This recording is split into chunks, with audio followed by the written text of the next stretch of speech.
All right, thank you, everybody.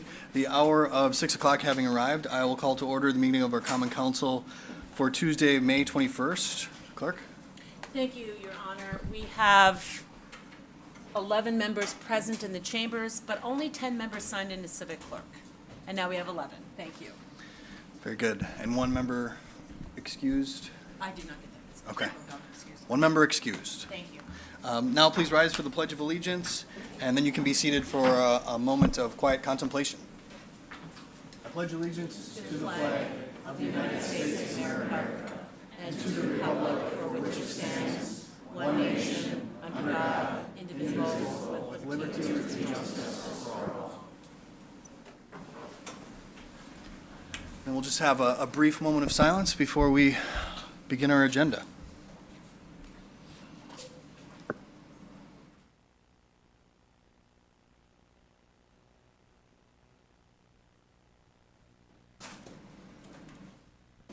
All right. Now on to approval of the minutes. Motion to approve made by Alder Prophet, seconded by Alder Stevens. Any changes there? Seeing none, all in favor will say aye. Aye. Opposed, nay. The ayes have it. The minutes are approved from our May 7th meeting. Approval of the agenda. Motion to approve made by Alder Eck, seconded by Alder DeLee. Any changes here, any amendments? Seeing none, all in favor will say aye. Aye. Opposed, nay. The ayes have it, and the agenda is approved. Appointments. Motion to approve made by Alder Weary, seconded by Alder Eck. Any discussion here? Seeing none, all in favor say aye. Aye. Opposed, nay. The ayes have it, and that appointment has been confirmed. Report by the mayor. It is hot in here. We've got a lot on the agenda, so I'll keep it really brief. I personally am and professionally very aware of the housing crisis that exists within this community, in this state, and in this country. And I'm looking forward to this council acting on some really worthy items tonight and doing what you all can and what I can and what the administration can to meet that need. So with that, we will move along to announcements from our council.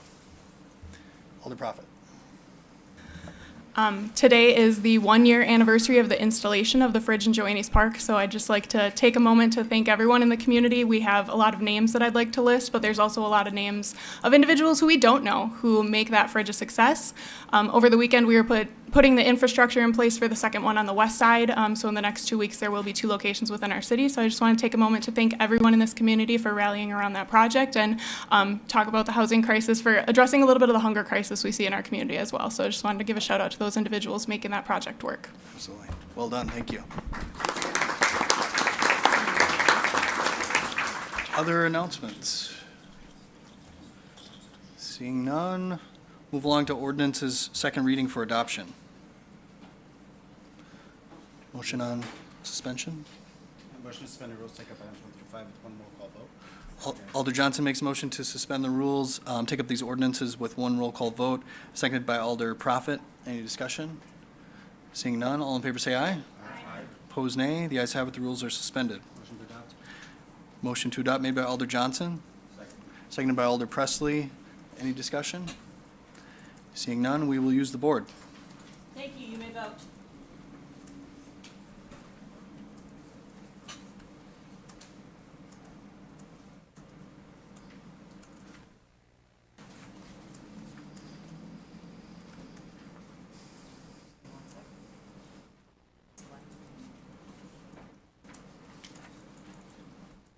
And those ordinances are adopted unanimously.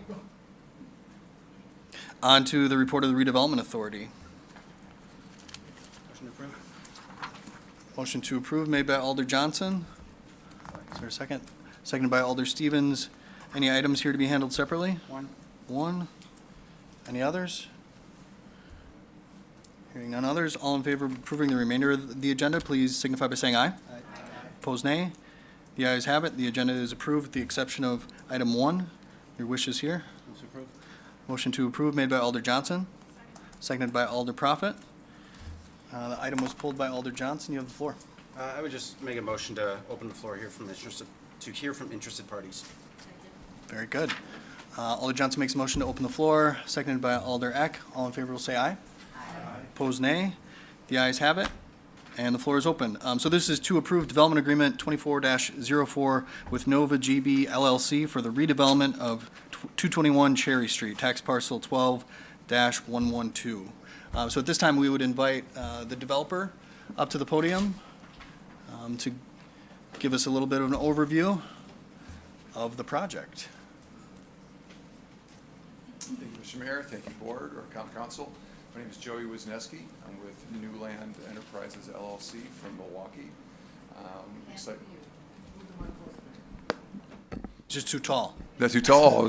We have any upward? There we go. Well, I just want to say thank you so much for having us. The community, Green Bay, the mayor, his staff have been, Downtown Green Bay, Inc., as well as our alder, has been exceptional in welcoming us to the community. We're very excited to have the project be along this far. Just here to answer any questions the Common Council might have. I hope everyone's had a chance to review the RDA's agreement and as well as the Plan Commission report. If anyone has any questions, we'd be happy to answer along the way. Very good. Well, thanks to you and the rest of the team for all the work that's been committed to this project. It really is, I think, going to be catalytic for our downtown, and it sort of signifies the next chapter in our downtown development here. So really appreciate all of your work and, as I said, the rest of the team and bringing us to this point.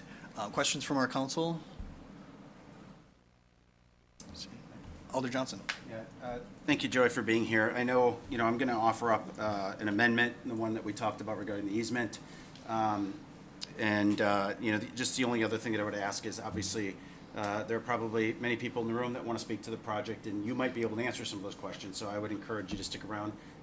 Absolutely. I think we could, invite him up to speak afterwards as well, if there are any questions that do need to be answered where we need you. Sure. Thank you. Very good. All right. Any other questions? Going once, going twice? All right. Thanks so much for your work and your testimony. Appreciate it. We've got a number of folks who would like to speak here, but I just wanted to check and make sure if Pastor Jack is in attendance. If you'd like to maybe address us first, I think that'd be great.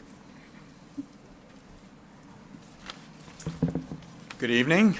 First of all, I want to thank the City Council, thank Mayor Gingrich for your time, your consideration, and for service to the city that we all love. There are smarter and better equipped people than me to talk about the brick and mortar issues with this building and within downtown. I know we have them. Gateway Collective has them. I'm sure we'll have more discussion further from the builder as well. I want to take a moment to touch on something else, though, and that's the heart and the purpose of why our church went downtown in the first place. Our vision statement reads, Spring Lake Church, by the power of the Holy Spirit, will develop and equip tens of thousands of people to be Christ followers and disciple makers, resulting in an enduring legacy of God's love in northeastern Wisconsin and the world. We also have the tagline as a church of love God and love Green Bay. We love our city, and we've really tried to put a good foot forward to do that, both at our Bellevue location, but we've really been able to effectively step in downtown Green Bay into many different nonprofits, schools, public schools, boys and girls clubs, different clubs within the city, and it's been great for us, and I believe for the city as well. This is our goal. This is our calling. I personally believe we answer to a higher calling and a responsibility to see this happen. One thing you don't see in this statement, though, is specifically buildings. Our calling is not buildings. Our building is a tool for us to bless our city. That's the heart of why we see we're down here, and it's to help us accomplish our calling. Our downtown campus has been a part of living out, like I mentioned earlier, Boys and Girls Club, Young Life, shelters, Art Street, open counseling, abuse and a shelter for abused home counseling and protection as well. Safe Families, we open our campus for gatherings, things like that. That's the heart of what, as I'll speak to Spring Lake, is about. First off, we're not going anywhere. We want to and will be downtown. We want to bless our city in that way. And we understand that there's a need for a tax base. That's needed. We get that. But I also want to touch the heart of the city, and we understand that is the heart, just as you all do. So I believe and will hold out that there is a win-win-win in this. Because our goal, as your goal, is to bless downtown Green Bay. So with Gateway Collective, with Spring Lake, with the city council and the planning that's going on, how do we make downtown Green Bay better and work together to do so? I'm not a brick and mortar guy. I'm not an engineer. I'm not an architect. People will speak to that aspect. For example, though, I want to make sure that as a church, if we've got a wall within 13 feet, when you're digging down for a foundation for an 8-story building, how far then does the protective fence have to be from our front door? What does that look like for our people? Things like that that we'll get answers for, hopefully, and be able to discuss that. For our seniors, our moms, our infants, please help us. Please help us for safety of our teens on weekdays, children and young families who will have to walk blocks in the winter, or a handicap who may have to fight for keep their fingers crossed for parking nearby. These things can be done. I would ask the city, please help us. Let's work together to be a win to bless our city as a whole. ADA parking, let's make sure we do it well. Help us bless the city 7 days a week. As a church, that's our goal. We're not a 1 hour on Sunday church. We truly open up throughout that. Things like permits, easements, sketches. We've sent a sketch along of what we can do to adjust some of the parking things. Help us. Let's work together to see what can be done. As I've had the privilege of talking through this season of downtown and this project with Mayor Gingrich and other members of the city council, I firmly believe, as I mentioned earlier, there is a win for this city in this process, for the Condo Association, for Gateway Collective, and for our church downtown. If this council believes this building is the right move for downtown Green Bay, we will love on every worker on that location. We will bless every single resident and worker in that new building. It's more than just what we want to do. We believe it's our calling. It's why we're in Green Bay. Help us move forward together. Help us move downtown Green Bay forward with you together. Whatever else comes out of this meeting or out of our mouths, I hope that we're clear that we want to be bigger than buildings. It's clear that Spring Lake Church loves God and Spring Lake Church loves Green Bay. Thank you for your time. Please know that we pray for you, and whatever the decision, it will not change that fact. Thank you. All right, thanks so much, Pastor.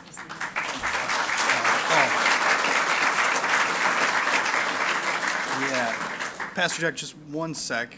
Was just wondering if you could just give us your name and address for the record here. Jack Guerra, 3493 Old Military Road, in De Pere. Very good. Thanks. Yeah, you bet. And just before, some questions potentially from council here.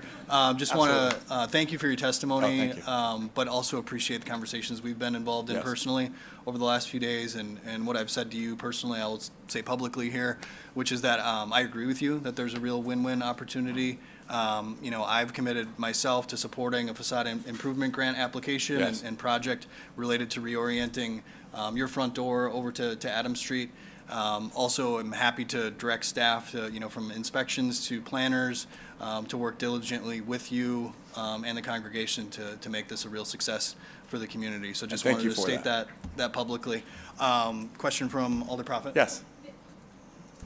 Thank you for your comments and your testimony tonight. I was just curious, do you support or oppose the project as it's written? As it's written, am I allowed to say if? I support it if we can see it, but the goal is the win for all three. I am not in your seat. I am not an architect. All I can speak to, I'm a simple preacher. All I can speak to is, can we do what we're called to do within the city? If the answer is yes, then I am a firm yes. And as the mayor mentioned, we've talked to architects. We've looked at what can we do to do this well on both sides. Yeah. So if those conversations continue, you would be in support of this project? I see ways that we could work together and All support. right. Thank you. Thank you. All right, any other questions, Jim? No? All right, seeing no other questions, thanks a lot for your Thank you. testimony. And then I did just want to see if Mitch Eastman wanted to speak. I know he's here. If not, that's fine. I'm here, but Pastor said it all. Sounds good. So we will move along then to John Wirch. And then just a reminder, and I should have done that before the pastor approached, but just state your name and address, please, for us, for the record. And then customarily, we allow for 3 minutes for testimony. So, Mr. Wirch.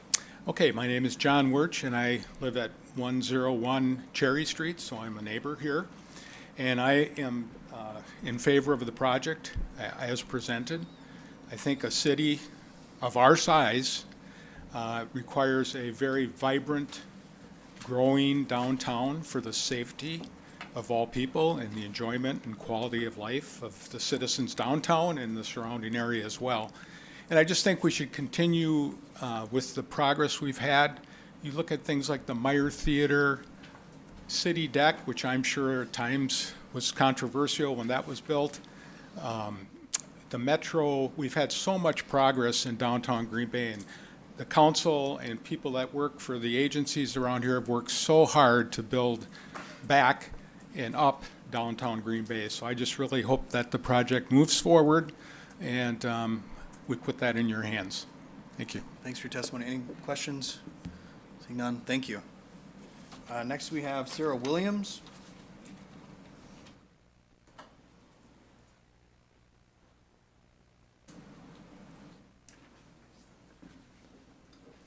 I'm just gonna wait 1 second until my board members want to come up with me, Oh, okay. if that's okay. Sure. Sarah Williams, 1370 Mesa Drive, Ashwaubenon, Wisconsin, 54313, and I am the community organizer for Joshua. Members of the City Council, community leaders, and fellow residents, I would like to read a statement from Joshua's Spiritual Leaders Caucus in support of the Gateway Collective. Joshua is a coalition of faith, can you guys hear me? Faith communities in Brown County addressing systemic issues of injustice. Two of our priorities right now is around issues of lack of affordable housing and housing insecurities. As the spiritual leaders of Joshua, we affirm our shared values of faith to care for our siblings, seeking affordable housing and those without homes. We affirm the work of Gateway Collective to live into these values and provide services needed to equip people to find sustainable housing. We urge your support for the Gateway Collective, a transformative initiative that aligns with our faith values and addresses the pressing need for affordable housing in Green Bay. We urge you to rethink approval of New Land Enterprises project of luxury apartments that would severely hinder this project. Our faith teaches us to love our neighbors. The Gateway Collective embodies this principle by creating a true sense of community. Neighbors will interact, share life experiences, and support one another, fostering a stronger, more connected Green Bay. By developing affordable housing, the Gateway Collective contributes to stabilizing housing markets. Stable homes lead to healthier families, improved educational outcomes, and economic growth. As stewards of God's resources, we recognize the value of repurposing underutilized properties. The Gateway Collective's plan to convert the Bay Lake City Center into affordable housing aligns with responsible stewardship. Our faith calls us to care for the vulnerable. Supporting the Gateway Collective is an embodiment of this responsibility, ensuring that all residents have a safe and dignified place to call home. In supporting the Gateway Collective, we honor our faith, ensuring that all residents have a safe and dignified place to call home. In supporting the Gateway Collective, we would just like to say thank you for your attention and consideration. Thanks for your testimony. Questions from council? All right. I would just like to say I agree with everything you said, except for opposing the new land development. So my question to you is whether or not you think you have to choose one or the other. Right now, we have an extreme lack of affordable housing in Green Bay, and the prices of the luxury apartments that would be going in is astronomical, and a lot of people can afford it, but a lot of people can't. And I also work in social work in Green Bay as a case manager at the Salvation Army, so I literally work with folks that are on the street experiencing homeless in those populations of people. And I would prefer to see something else go up. And I know how hard they've worked at what they've been doing and for how long, and to see it kind of stall or not maybe happen at all is difficult for me to see. So your position is we should only be supporting affordable housing developments in the city? No, not necessarily. We have to figure out some sort of financial base, obviously, for taxes, yes, as well. Okay. Any other questions? Yes, Alder Presley.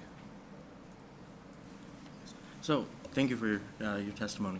We did have a housing study a couple of years back that identified a need for housing from the gamut, from affordable to luxury housing. And I mean, there are people who can afford the luxury housing who are living in the less than luxury housing, and buying up those units and increasing the prices of those. So would you say that, I mean, I guess my question is sort of the same. Does one preclude the other? Can we not have both? I think that we can have both. I'm just wondering, could we figure out a different place to do it, or how are we gonna do that? Just like the pastor just said, you know, is there some way to come to some sort of a medium so that the Gateway Collective can still happen without much more hindrance to the project? Because I feel like they've already had extenuating circumstances and issues that they've had to overcome. I definitely think that both need to happen, just somewhere else. Any other question? Alder Morgan? No, oh, that's right. Alder Eck? Okay, just wanted to clarify. Can you hear me? Yeah. Okay. So, my understanding, this particular thing is not a stumbling block for Gateway Collective. That's two different issues here. So this project is not stopping anything with Gateway Collective. You understand that, right? Yep. Okay. Just want to make sure. Okay. Thank you. All right. Thanks for your testimony. Yeah. Next, we have Jim Ray. Oh, I'm sorry. Did not want to speak. So we've got your comments, though. Next, we've got Michelle Becker.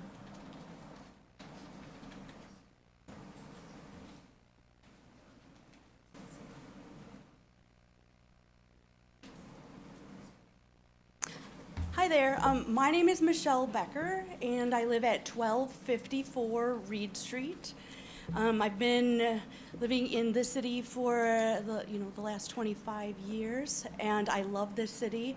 I wouldn't want to live anywhere else, so I want to put that first.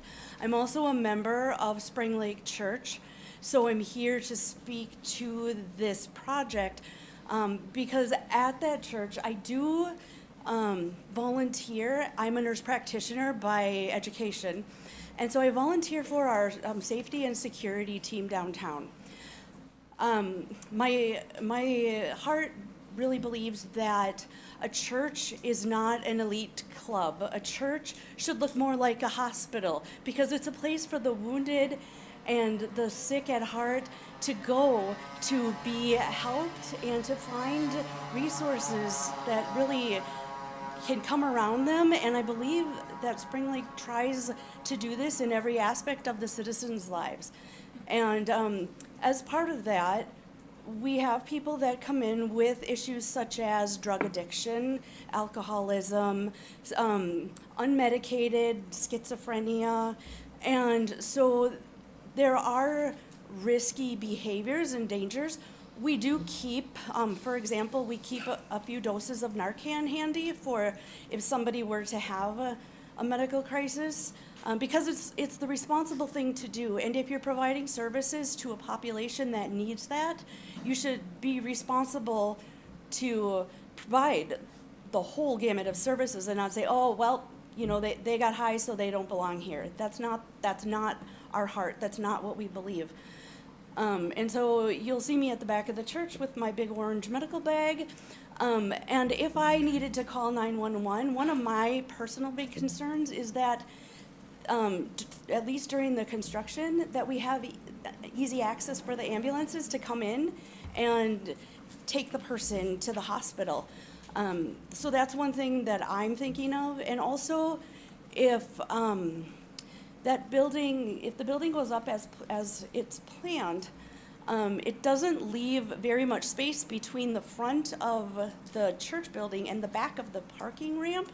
So that kind of, as a female, that does make me a little nervous because of the shadowy aspect that could happen there.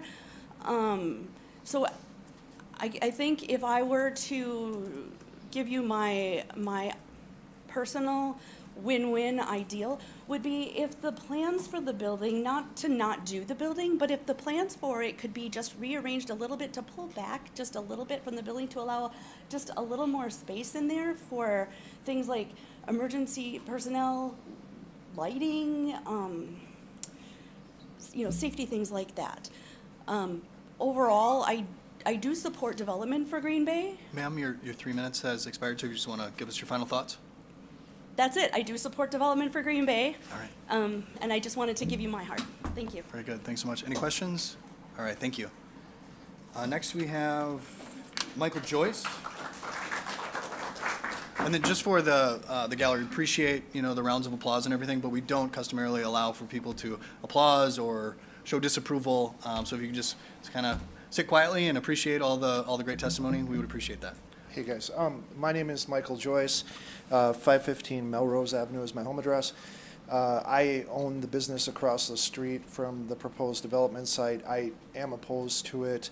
I want to give you just kind of a little bit of an introduction as to how our business model works. Monday through Thursday, slower days, right? But we really make hay. We pay all the bills on the Friday and Saturday, right? And it's been a good business. It's been profitable, and we're happy to be here in Green Bay. Hopefully some of you have been there. I think we offer a really unique experience that not a lot of other people can offer. For those of you that aren't familiar, it's an arcade bar, so there's pinball machines, arcade games, etc. And we've got a great group of people that are regular customers. But my opposition, and this point of view is anecdotal, right? But my opposition is the parking. I feel like this is going to be a huge deterrent for our customer base to come down there. Now, I want to give you the experience I had this last Friday. I had to come in to fix an issue that was happening in the bar. You won't usually find me down there Friday, Saturday nights. I'm too old for that nowadays, but I had to go in on Friday. I had to park 3 blocks away. This was a slow Friday, right? I had to park 3 blocks away to get to our establishment. And just taking a glance, looking at the Cherry Street ramp, on the way in, that was full to the top level. The top level looked like there were some vacant spots there. But every spot in the ground level lot, the lot that we're talking about for development, was taken up.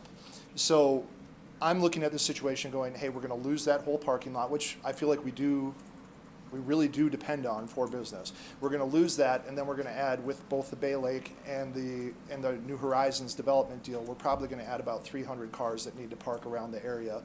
On top of that. So I understand that we need a tax base. I get that, but I think this is going to have a really detrimental effect for retail establishments down in this corridor, at least for the next 2 years.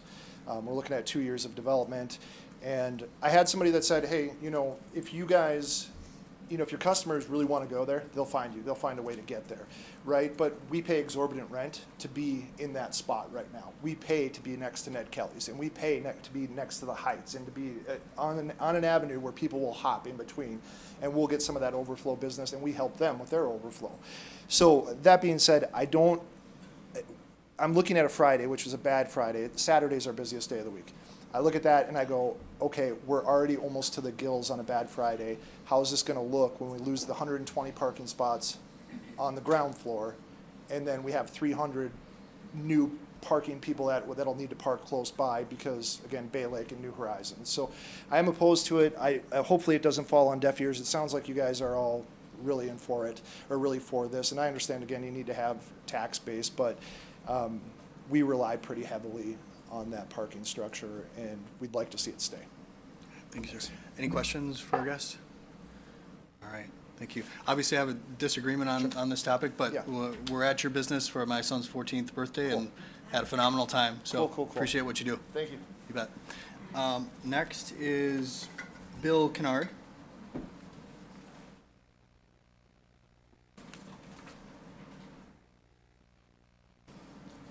Good evening, Bill Kennard, 2995 Essen Road, Green Bay. In recent days, I've addressed both the RDA as well as the Planning Commission on concerns as a condo owner of 301 North Adams Street. However, today I come to you as a citizen of Green Bay and a small business owner here in Green Bay. I love this city. There's no place I would rather live and own a business than here.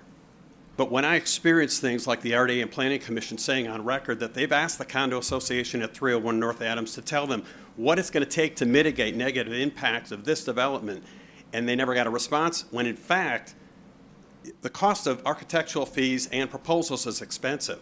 And so the Condo Association asked for guidance and scope on multiple occasions. The response from these committees, total silence. Yet, it's on record that it was the condo association that's the one who hasn't responded. This eats away at the trust in those in authority in this city. Then to hear comments that the 30-foot no-build promise, no-build easement promise that was made, that would always stay in place, and that the 121 parking spaces would always remain in place with any development. Those were promises that were made by former Mayor Jim Schmidt, and since he's no longer in office, the current administration is not bound to those promises. Or the RDA's comment that we just don't understand why the church would put their front door facing the parking lot. How is any business owner or religious organization supposed to trust anything that city leadership is saying from this point forward? That's a concern. And we've heard from small businesses earlier this week, as well as one tonight, owners on Washington Street lamenting the fact that they barely survived 2 years of COVID. Now we're getting ready to put them into another 2 years of business hell, quite frankly. Right? How are they supposed to survive that? People are not going to park in a ramp, walk a block and a half to grab a cup of coffee and a bagel or to go shopping. They'll simply go someplace else. That's a concern. We've heard, when we talk about this being a catalyst project, bringing revenue to the city for years to come, the RDA is selling the property to an out-of-town developer for $1. The city is then lending the developers $8.5 million. Now, I applaud the incentivization of development, but then we're also creating the TID district. And the first $500,000 plus of property taxes paid each year will go towards that loan repayment. That effectively makes that an $8.5 million gift to the out-of-town developer, not a loan. The balance of the property taxes paid beyond the loan payment, 95% of that goes back to the out-of-town developer for the next 20 years. That leaves somewhere around $7,000 for the city in property taxes.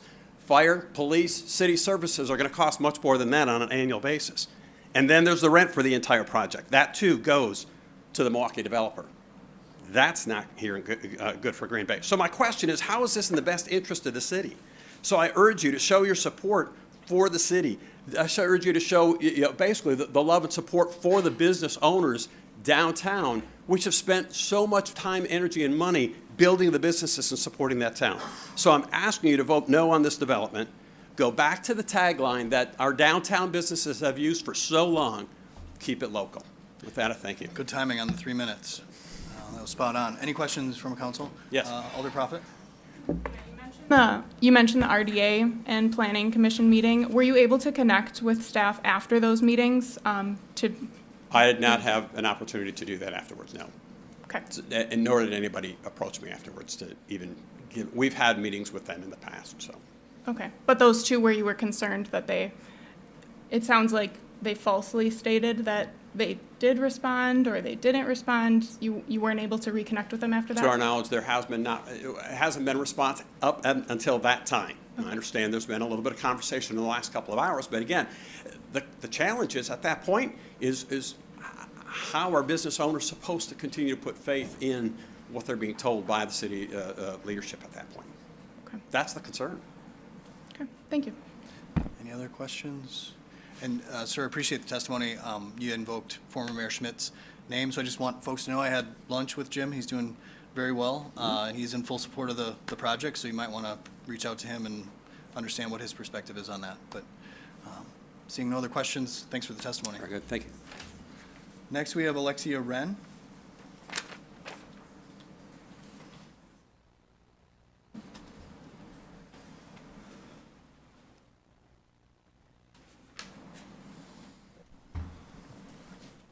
All right, good evening. My name's Lexia Rain, Gateway Collective, 301 North Adams Street. Affordable housing, lowering taxes, decreasing crime, lowering city bonds, increasing the respect and openness when interacting with City Hall and infrastructure. Those were the issues you guys identified as you ran for office to represent your constituents, including those that are here this evening. The same constituents that have voted you guys into these positions are now just calling upon you to stand upon those same principles and values. I believe everybody in this room is for development. We love our city and we want to see it thrive, especially the downtown. I simply want to ask, what's the cost? Last summer, Gateway Collective met with various city committees who expressed concern about a perceived lack of natural light in our affordable housing development in Bay Lake, some calling it inhumane and substandard. We responded by adding 2,300 additional square feet of natural light to our project, only to have some of that now impeded and obstructed with a proposed development that has a 5-foot setback. While I know some people's concerns with affordable workforce housing downtown had nothing to do with natural light in the first place, if you ran on a platform for affordable housing and truly believe in it, I ask that you support and protect Gateway Collective and our needs for working families. We're set to bring a $16 million project to this community in just a few weeks, utilizing private community dollars to the generosity of many of your constituents. Consider how to ensure natural light into our units is not impeded, just because our tenants, who are also your constituents, cannot afford the same high-end rental rates proposed next door. Include an amendment to your motion that protects the needs of these working families by simply requiring a little bit more space between the buildings. If you want to see crime decrease in our community, simply consider how environment plays a role and how this proposed narrow alleyway in the heart of downtown could promote drug use, encampments, or criminal behavior. If you want to decrease the city's bonds or protect community members as it relates to taxes, I just ask that you truly understand the fiscal impact of the proposed development agreement and don't vote until you feel confident that you understand its 20-year impact on our community and on our taxpayers, because it's that monumental. If you desire openness and respect with city officials and city staff, simply lead by example, ensuring that already established business owners here in Green Bay are protected as we continue to grow our downtown, that our concerns are heard first and not simply as an afterthought. Last year, conversations began with new land, and we are now set as a city to give away a prime piece of real estate in the heart of downtown for $1. You then are tasked, and I applaud you, with approving a monumental development agreement that essentially could make a very large multi-million-dollar development tax exempt in some sense for our community. I just ask that you ensure you have vetted the net cost burden to the city after items like public works and emergency services are accounted for in the development agreement, and that as you vet that net cost burden, I simply ask that you consider the cost and burden on affordable housing, on safety, on taxes, on trust, and ultimately on your constituents. Thank you very much. Any questions for our guest? All right, thank you. Thank you. Next, we have Joe Van Arum.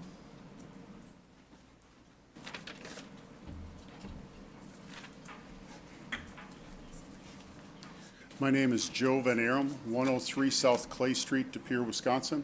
I come to you as part of 3 different organizations. I have been a past chair for Spring Lake Church and a member for 35 years.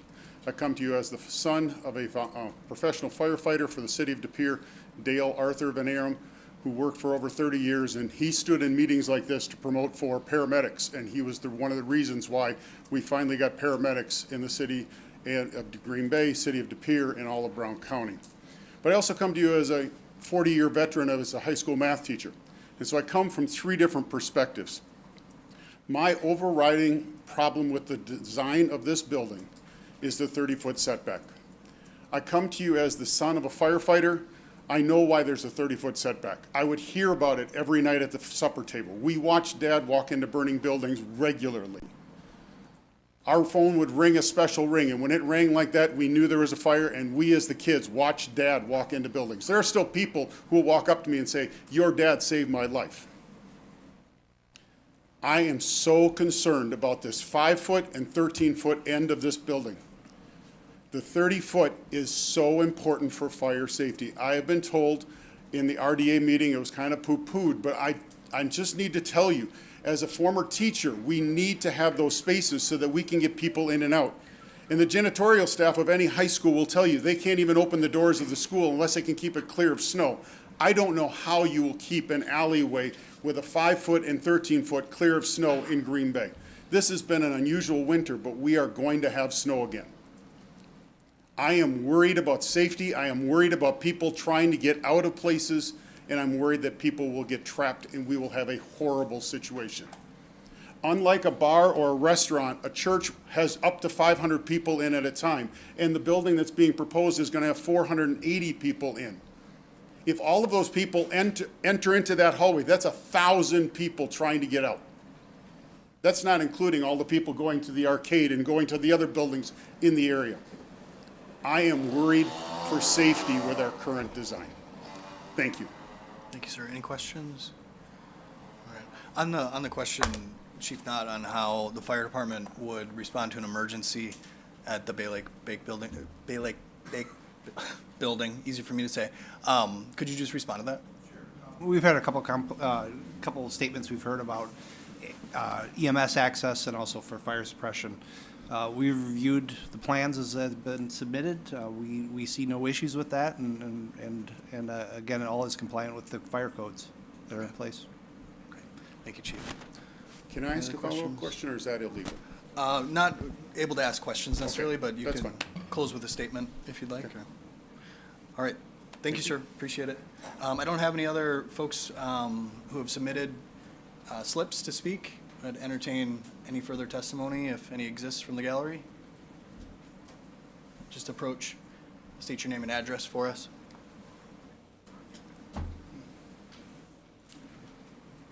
Brian Baumler, 217 North Washington Street. Good evening, Mr. Mayor and Council. As a new small business owner, I just recently invested in the purchase of the building last year, while also hiring a team of 15 to 20 employees that I brought down to this area. I believe in continual progress and growth, and that is why investing in the downtown Green Bay area was important to me. This development is championship caliber. Therefore, I support it. It is impressive and will bring positive activity to this neighborhood 7 days a week. This is prime real estate for this opportunity. 260 plus permanent residents in this development site will spend and stimulate the downtown Green Bay area in such a positive and exciting way. Just much more than I think a parking lot could ever do. And in respect to everyone else's thoughts and opinions, that's just what I wanted to share with you. So thank you. Thanks for your testimony, sir. Any questions? All right. Thanks again. Okay, thank you. Anyone else?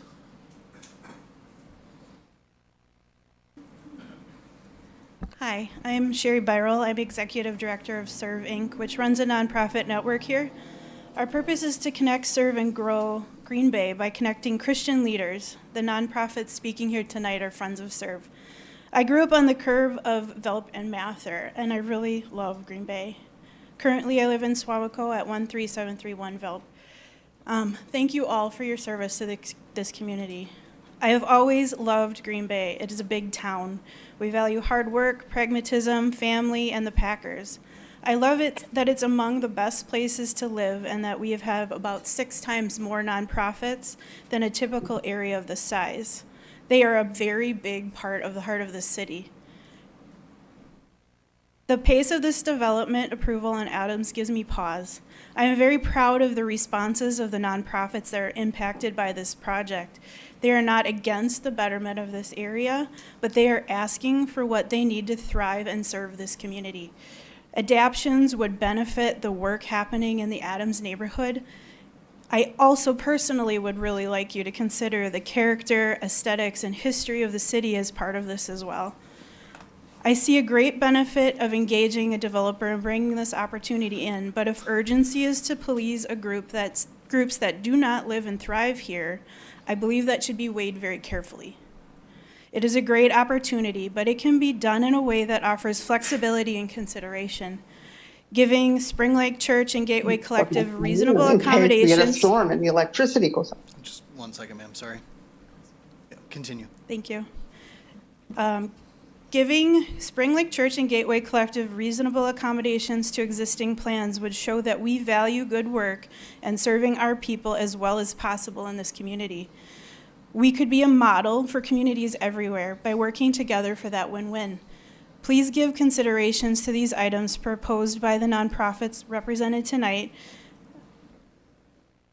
and including additional time, communication, and commitments, accommodations for the financial impacts and accessibility, and consideration for the impact on local needs.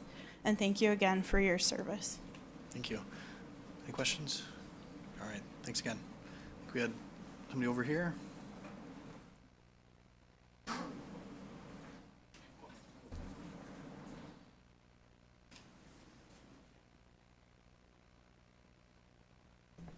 Good evening. I'm Rick Fisher with Fisher & Associates Architects, W13654 Balsam Lake Road in Crivets.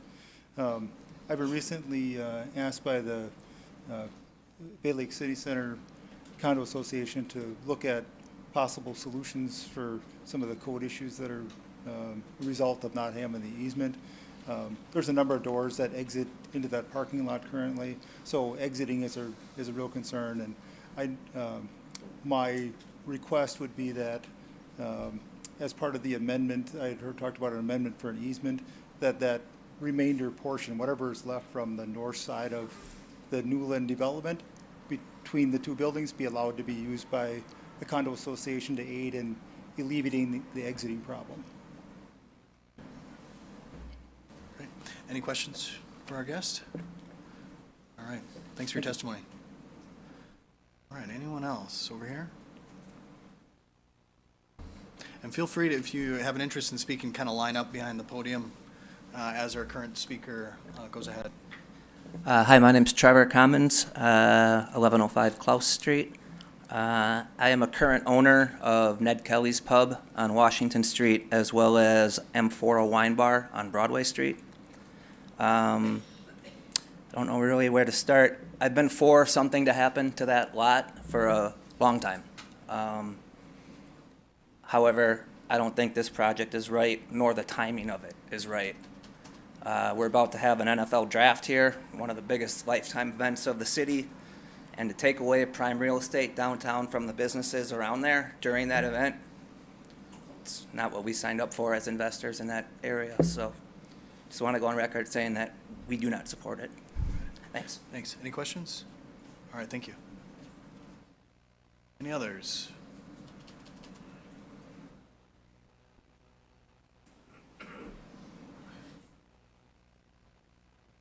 Good evening, City Council, Alders. Jeff Marcus, I'm Executive Director of Downtown Green Bay Incorporated, 130 East Walnut Street in the Bellin Building. It's very difficult for me to share this with you after you just heard from one of our fine downtown businesses. And everyone will not always agree on everything. There won't be 100% agreement even in anything. I'd like to also just recognize the words of Pastor Jack and thank him. He probably shared the most important words tonight.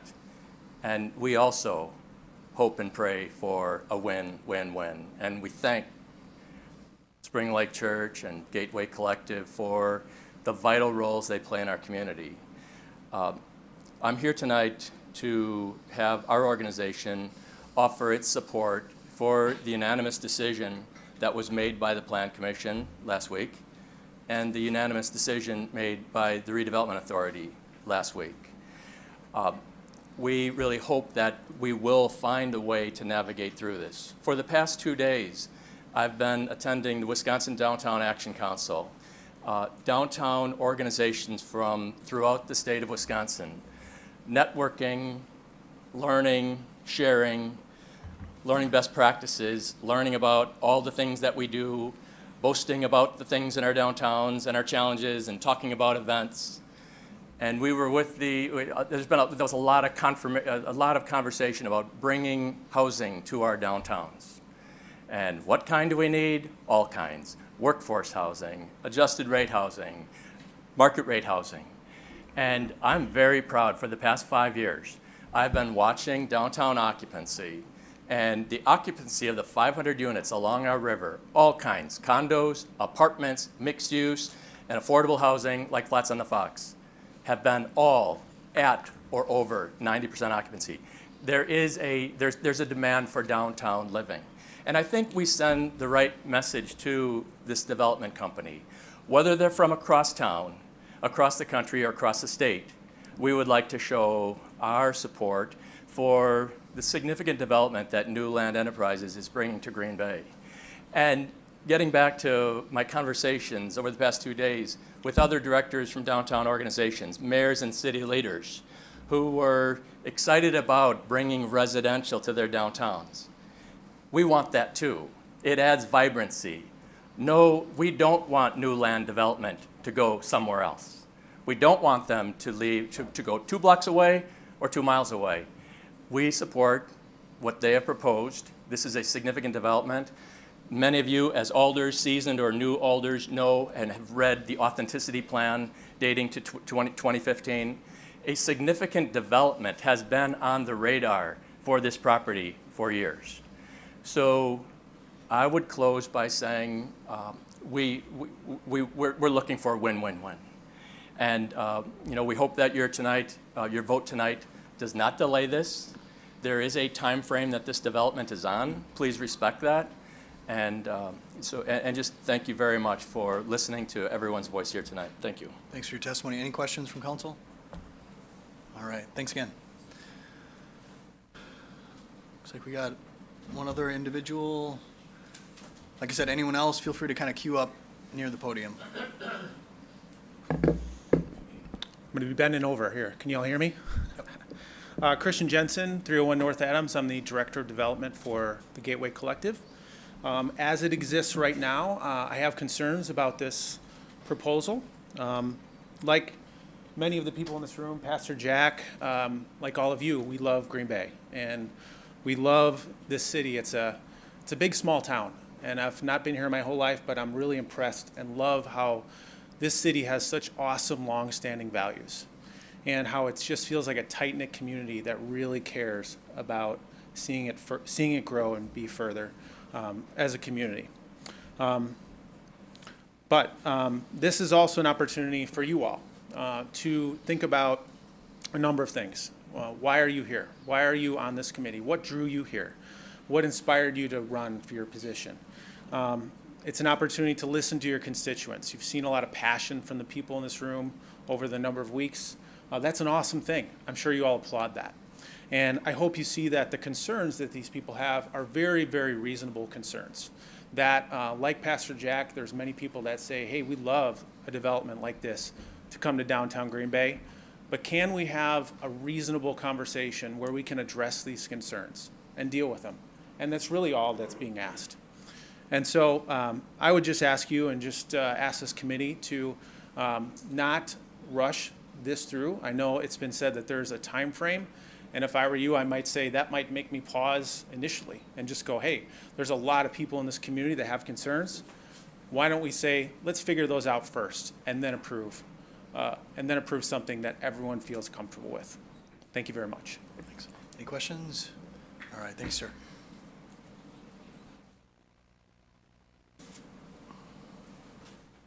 Hi, Paul Busher, 1120 Elizabeth. The city needs investment. We need tax base. This is the start to a lot of more investment, hopefully, but we still need parking for the businesses. We need green space for the downtown, because this was a rallying point for Packer playoff games and stuff. So we need to reorganize that, and it's going to be a great thing for the city. And the church is going to have to find a new front door. That's probably what they're going to have to do. So I'm all on board with it. Thanks, sir. Any questions? All right, thanks again. Anyone else? Going once? Going twice? Entertain a motion? Motion to close the floor made by Alder Profit, seconded by Alder Hinkfist. All in favor, say aye. Aye. Opposed, nay. The ayes have it. The floor is closed. Alder Johnson, you pulled this item? Yeah, thank you, Mayor. So I frequently tell folks that I don't make up my mind about items until council. And part of that is because of the importance of this, public input. It's important to hear what our community's thinking about certain things, problems maybe that we didn't anticipate or weren't made aware of. And I think through this process, I think it's occurred exactly as it should. And part of that is that problems or concerns were raised, and I think staff were engaged around those. I know many of you have reached out to me, and I feel like we have some reasonable solutions that we can offer to some of those concerns that have been raised. I do want to take an opportunity perhaps just to address, because as the mayor alluded to, our procedures really don't allow the back and forth at this level, and so I do want to at least take an opportunity to maybe answer some of the questions that were raised, because as members of council in this body, we do have the ability to do that. One question that I do have, though, for Director Renier-Wigg, there was a question that was raised, or a point that was raised, that the construction of this project would create code issues for the neighboring property. Can you please speak to that? Are there code issues that are going to be created? I have not been advised of any code-related issues. I think they I've seen a plan that was submitted just recently from the mayor that looks at relocating the front entry door and adding some additional spaces, and I actually got planning staff and inspection staff together to look at that, and there's possibilities with that. We think that there are things that can be done. So I can't speak to whether or not there are code issues, but I think there are solutions to those issues with regards to the entryway and the parking. Okay. Thank you.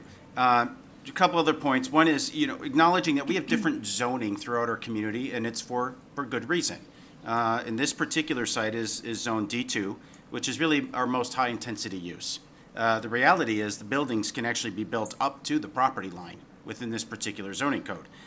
There is a 5-foot setback, I presume, likely because they don't need it, or they don't, it doesn't line up with their pro forma, or maybe they're doing it of grace. But either way, I think the way that this property is proposed is entirely permissible.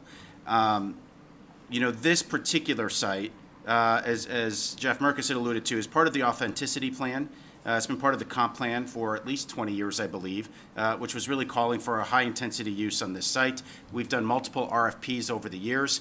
Some uses that were as high as 16 stories, I believe, or 12. Bottom line is high intensity, right? Very dense urban development. So this certainly falls in alignment with that.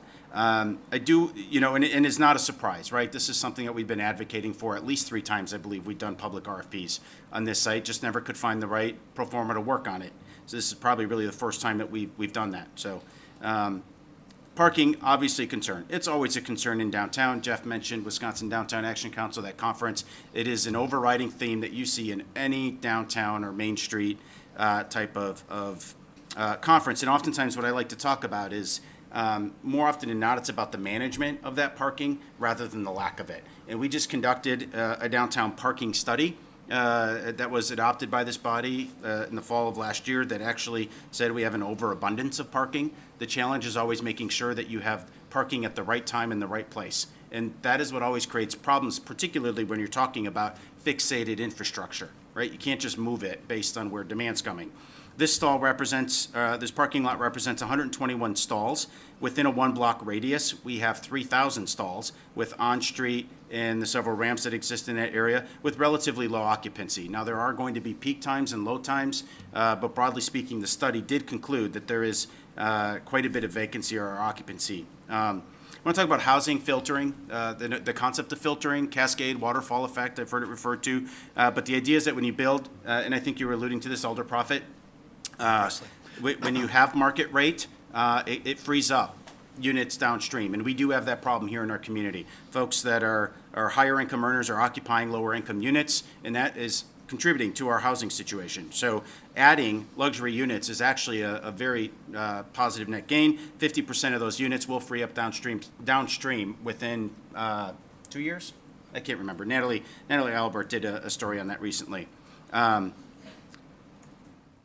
I've said this to many people. If you were to put this on a spectrum, this project, 0% being this is a terrible project, a terrible idea, 100% on the other end of the spectrum, I'd put this at about 95%.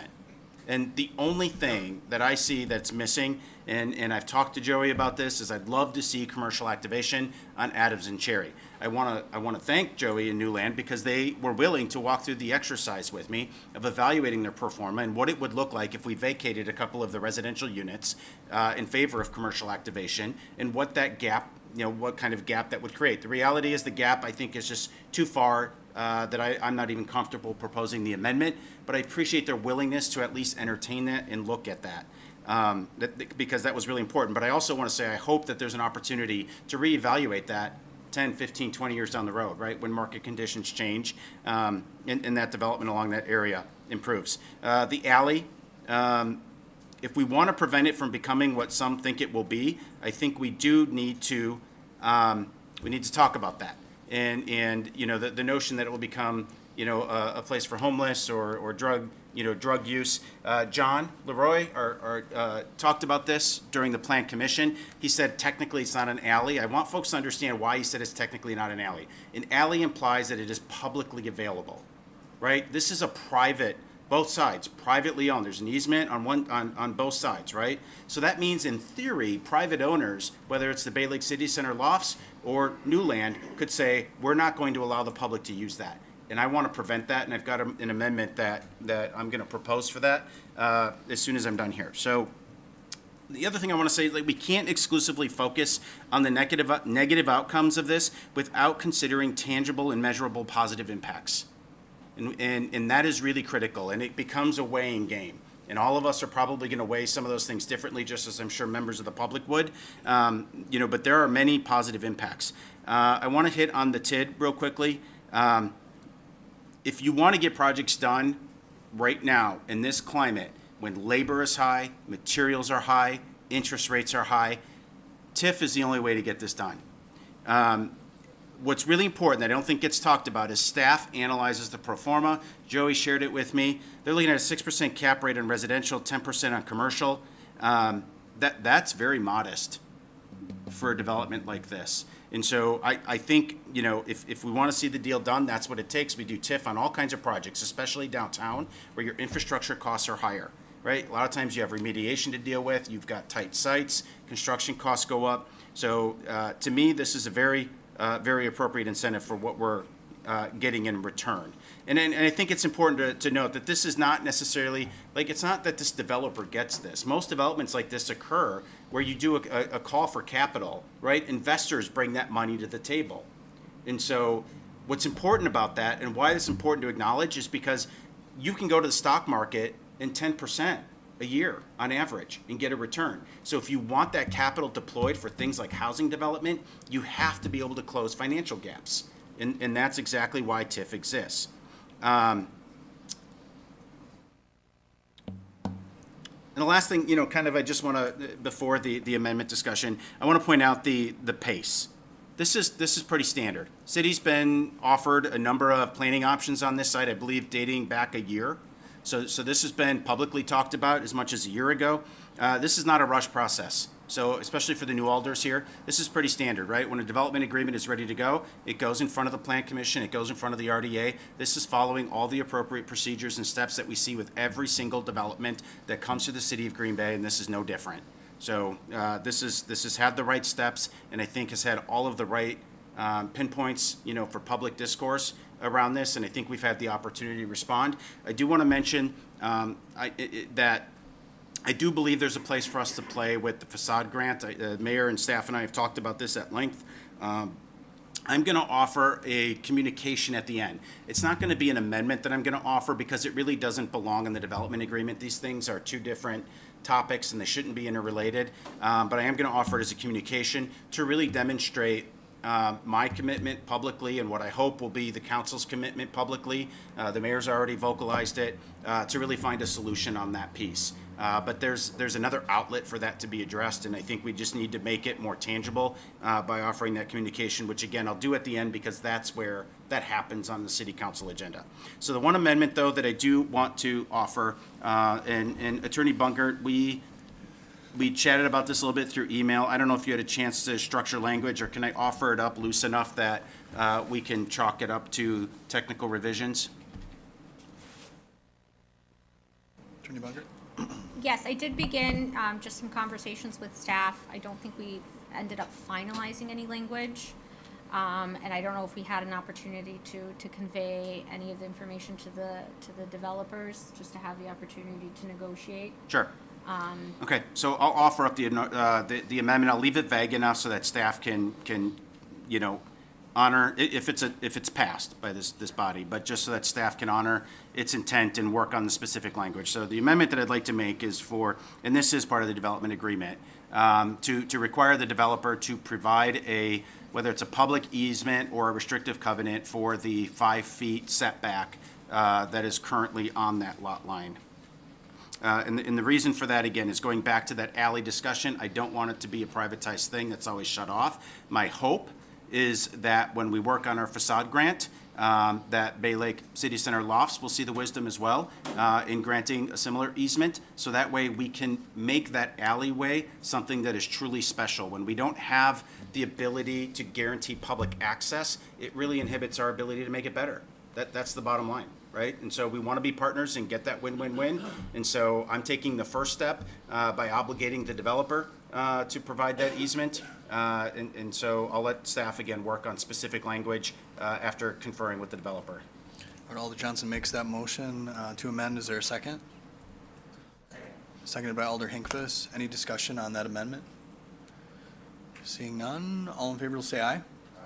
Opposed, nay. The ayes have it, and that item has been amended. Yeah, thank you, Mayor. And I probably talk longer on this than anybody else will because this is my district. So maybe others have a lot of other points to make too. But I want to thank the public again, just because the conversation actually has been very, very good. It's been wonderful, and I think we've identified some opportunities that we can continue to work on.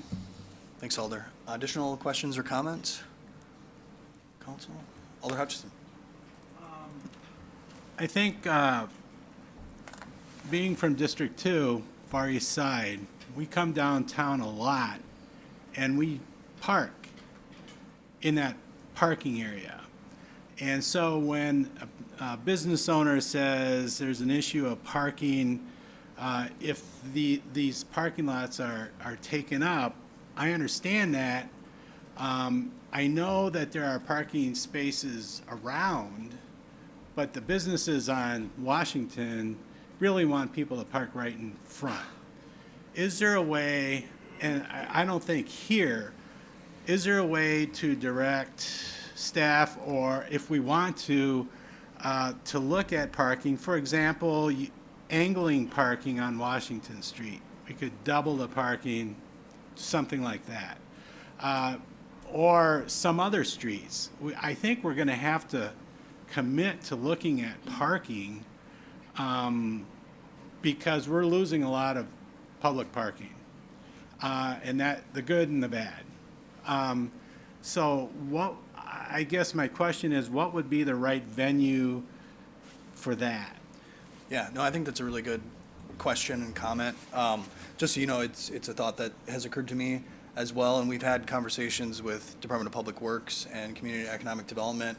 One of our planners has actually kind of designed a rough sketch of what we could do if you angled some parking and made some changes like that. So I would recommend a communication at the end of our meeting tonight to that effect, similar to what Alder Johnson will be pursuing, because it's certainly something that I'm interested in taking a look at, and I know that's true of the rest of our team as well. Okay, thank you. Other questions? Alder Eck. So that's piggybacking off of what Alder Hutchison just pointed out, and maybe kind of looking at some parking that would be specifically for handicap parking, or, ADA accessible, for the sake of what Pastor Guerrero mentioned, so that they would have a place nearby the church. Right. And others. Okay. Thank you. Yeah, and just it's another good point, Alder Eck. Just so you're aware of there was some reference to the latest rendering or floor plan that was recently shared with the city from Spring Lake Church, and some of those accommodations are definitely detailed in that document. So it's something that we're very interested in accommodating. Okay, thank you. Yeah, you bet. Other questions or comments? Seeing none, I'll entertain a motion. Motion to approve is amended. Alder Johnson makes a motion to approve this item as amended, seconded by Alder Prophet. Any final discussion? Seeing none, all in favor will say aye. Aye. Opposed, nay. The ayes have it, and the item has been approved. Thanks again for all the testimony on this item. So with that, we'll move along to the report of the Plan Commission. Entertain a motion. Motion to approve made by Alder Prophet, seconded by Alder DeLee. Items here to be handled separately. 2? Any others? Hearing none others, all in favor of approving the remainder of that report, signify by saying aye. Aye. Opposed, nay. The ayes have it. That report has been approved with the exception of item 2. Your wish is here. A motion, just one sec. Motion to approve by Alder Prophet, seconded by Alder Hutchison. Alder Hutchison, you have the floor. I would like to offer an amendment that the current language of, quote, units will be veterans preferred, close quote, is amended to the units will be for veterans. All right, is there a second for that amendment? Seconded by Alder Eck. And Alder Johnson made a good point. Just want to make it clear for everyone here, that this item is to approve to create a planned unit development for the creation of 21 small home cottage court located at 2890 St. Anthony Drive, subject to a number of conditions. So that amendment was offered by Alder Hutchison. It was seconded by Alder Eck. Any comments on the amendment? No? No, I think it's an appropriate amendment for the city to make at this time. Sure. Any discussion on that, Alder Presley? I'd like to know from legal staff if we are allowed to make that amendment to only allow it for veterans. Attorney Bungert? Sure, so it's changing it, it's changing the designation from veterans preferred, to just veterans, so this way it's not kind of restricting, how the, applications are gonna be reviewed for the housing units. So it'll be in line with, HUD's requirements for these types of, developments. So it's probably the most position neutral thing that the city can pursue with this PUD and most appropriate. So the language that Alder Hutchison offered is Is appropriate? acceptable, correct. Okay. Thanks, Alder, for that question. Alder Weary? Mayor, so does that conflict then with the advice that was given at the Plan Commission that we couldn't do it? And why did that change? Attorney? Yes, I'll defer this to Attorney Mather, who attended Plan Commission for that one. Go ahead. Thank you. So just to clarify, this change in language is removing any kind of specification as to whether it's veterans preferred or veterans exclusive. It's just referencing that these will be made available to veterans, and then it's up to the developer or the landowner to Veterans First, essentially, to implement the program in accordance with their own plans for doing that. So it's actually consistent with the advice given at Plan Commission, because we're making the PUD more neutral and leaving it up to Veterans First as the property owner to determine whether it's veterans preferred or veterans exclusive, and that's not something that the city should be taking a position on. Alder Weary? Thank you. I was fortunate enough to receive, and I think, Attorney, you received this email also from the attorney for the county, David Hemery, right? He states, Joanne, the Brown County Board of Supervisors previously approved of donating land to Veterans First for a tiny home project that includes providing housing exclusively for veterans that are homeless or at risk of becoming homeless, and that includes providing services exclusively, and he highlights it, bolds it, and underlines it. I'm turning the lights on. If somebody, you Usually when I may be talk, leaning lights against go. the lights here. Just trying to keep it cool in here. Oh, no, I have to start over. No, I'm kidding. The county has a long history of supporting veterans. It goes on to how they explained it. And he said, I understand that tonight the Green Bay Common Council will take up whether to approve of a PUD that would provide housing and services to both veterans and non-veterans populations via a veterans preferred option. And then he lists number 1, should the city approve of a PUD to provide housing and services exclusively to veterans, then that city approval would be within the scope of what the county has already approved. 2, should the city approve of a PUD to provide housing and services to both veterans and non-veterans, the city approval would be outside the scope of what the county has already approved, and the project would no longer meet criteria to receive the land donation from the county, likely making the project in jeopardy. So this sounds like it's running the risk of it being in jeopardy if we're not endorsing it. Sure. So actually, by taking out the designation, we're neutral on that position. So it'll fit within the scope of, the county's position, and this was an email in response to my email to Corp Counsel, Attorney David Hemery, basically stating that what we have before us, meaning council, is just the PUD. As to the terms of the land conveyance, that's entirely a county issue between the county and the developer, Vets First. By taking out any kind of designation as to whether it's for veterans only or veterans preferred, it's more appropriate and I think fits actually whatever the county's position is on this, and whatever determinations or resolutions they come to with the developer who's being conveyed the property, it'll still fit.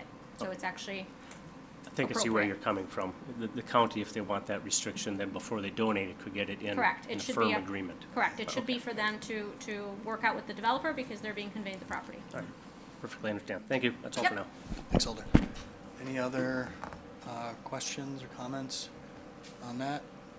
Do we have a second for Alder Hutchinson's amendment? We did? Okay, all in favor? Yep, all in favor of that amendment will signify by saying aye. Aye. Opposed, nay. The ayes have it, and that amendment has been successful. A motion here. Second. Motion to open the floor made by Alder Weary, seconded by Alder Johnson. All in favor will say aye. Aye. Opposed, nay. The ayes have it. The floor is opened. First, we have Gail Knorr.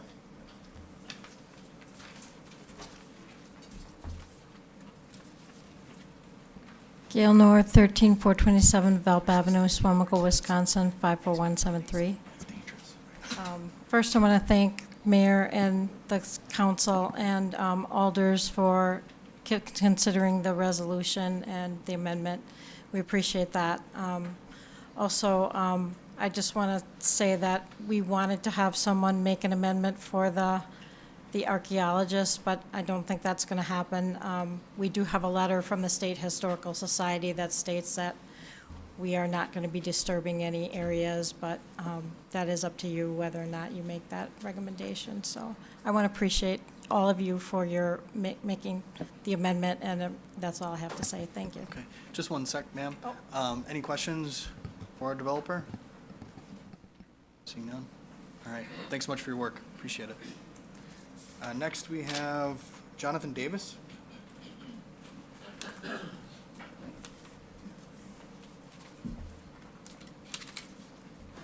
Hey, good afternoon. Jonathan Davis, 1545 Silver Maple Drive, De Pere.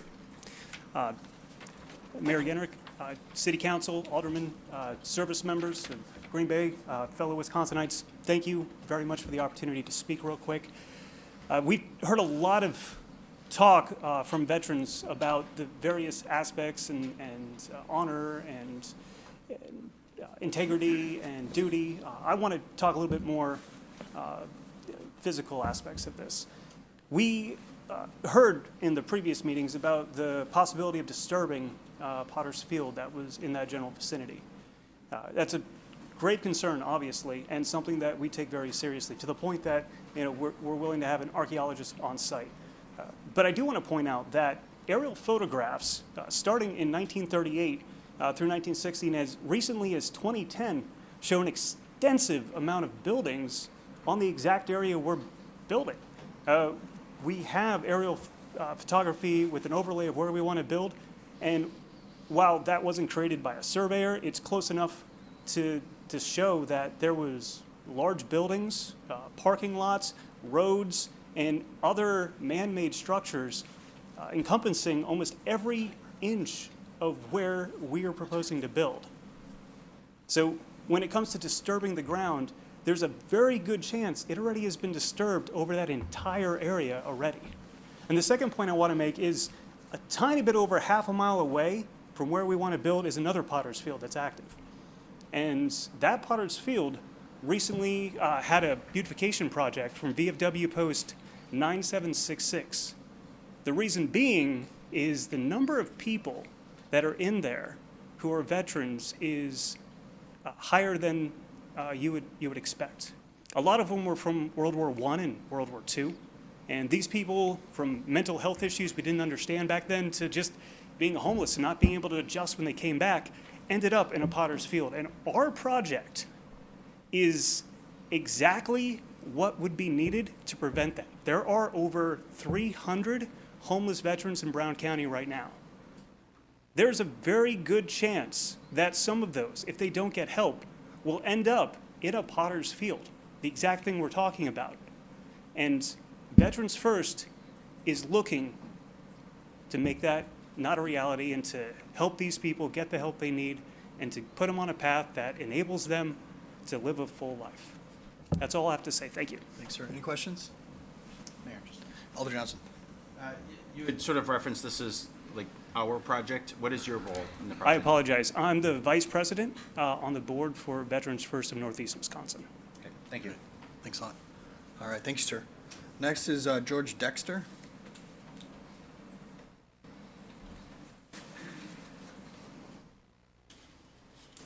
Good evening, Mayor Eric and city council members and citizens of this great country and this community. I am a Vietnam veteran, combat wounded, and I've been serving as a chaplain for over 30 years in the area, 2 veterans.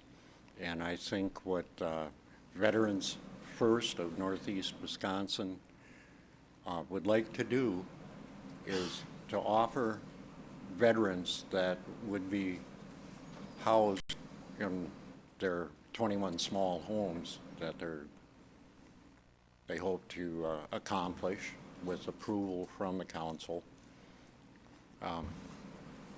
Now, one statistic that stands out to me a lot is that in this great nation, 20% of the homeless in this country are veterans, men and women who wore the uniform of our armed forces, who on a 24/7 basis provided the security to provide the freedoms that each and every one of us enjoy on a daily basis.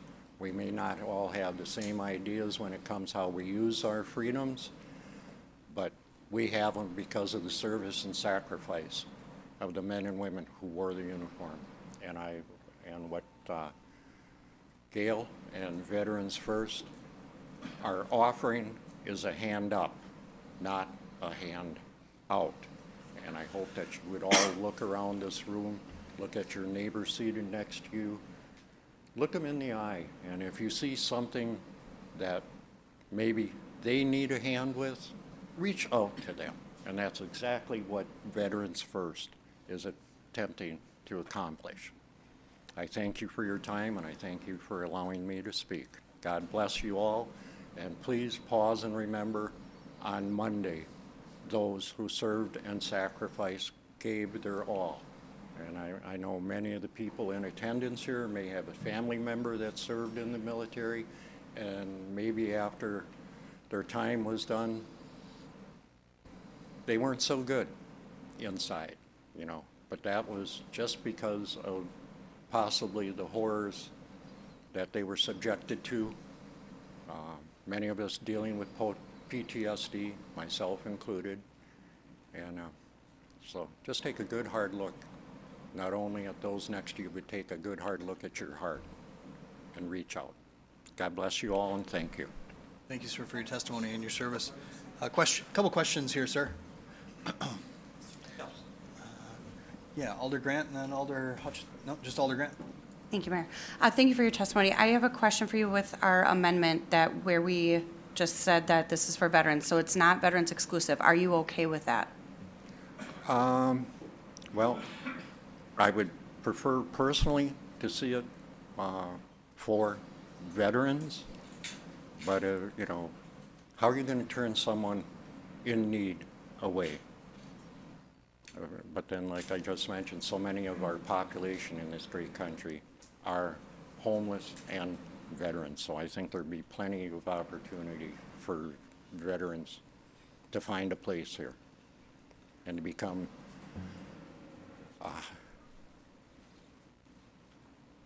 members of the community, contributing members of the community due to the outreach of Veterans First. I hope that answered your question. Yep, thank you. Okay, thank you. Any other questions? All right, thanks again, sir. Thank you. Jim Strong is up next. Good evening. My name is Jim Strong, 1431 East Glendale Avenue, Appleton, Wisconsin, and I'm a member of the board of Veterans First in Northeast Wisconsin.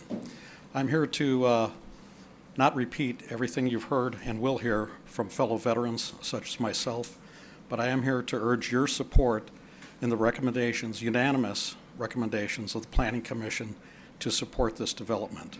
One, it will benefit area veterans, and area veterans need to be recognized 365 days of the year, not just on those holidays set aside for those still living or those that gave their lives in defense of our country. Secondly, another important thing to us in this community in Northeast Wisconsin is this is a step, maybe a small step, to end or overcome the housing shortage that we currently exist in. So take a look at it with that pair of eyes as well, so that by helping your veterans, you're also helping the community at large. And with that, I just, again, urge your support and hope that you'll get behind this project that Gail and Kim have started. Thank you. Thanks for your testimony and your service, sir. Any questions? All right, thanks again. Next up is Kathy Jerry.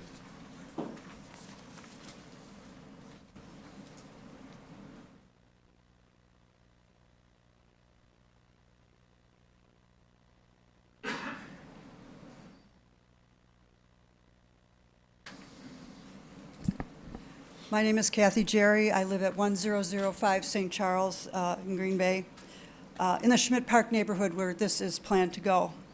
Now, Schmidt Park was founded in the 1950s with a handshake and a promise to build a great neighborhood. Mr. Schmidt, who did this, prevailed in his endeavor, and our neighborhood outside the city limits at that time was pretty much an entity unto itself and grew very close. We still continue to be a close-knit neighborhood. Citizens elect government to do a job. Neighbors and our neighborhood associations should not be forced to do their job for them, but that is exactly what has happened in this case. Brown County did not do its due diligence. They did not investigate what was presented to them, but accepted it at face value. As a result, neighbors had to step in. The county apparently did not bother to check out what was presented. The board of directors was basically the Norse, although they have improved that at this time, mostly because they've been pushed by us and been forced to add others. Their claimed qualifications were very vague. When asked at a meeting why they would not answer our questions, they said, "We're not going to answer your questions." What kind of a neighbor is that? They say they want to be a good neighbor, but they don't even want to answer the questions we ask. It's very, very frustrating. They also threatened a cease and desist order against our neighborhood association because we were asking questions using a Milwaukee attorney. Great, good neighbors.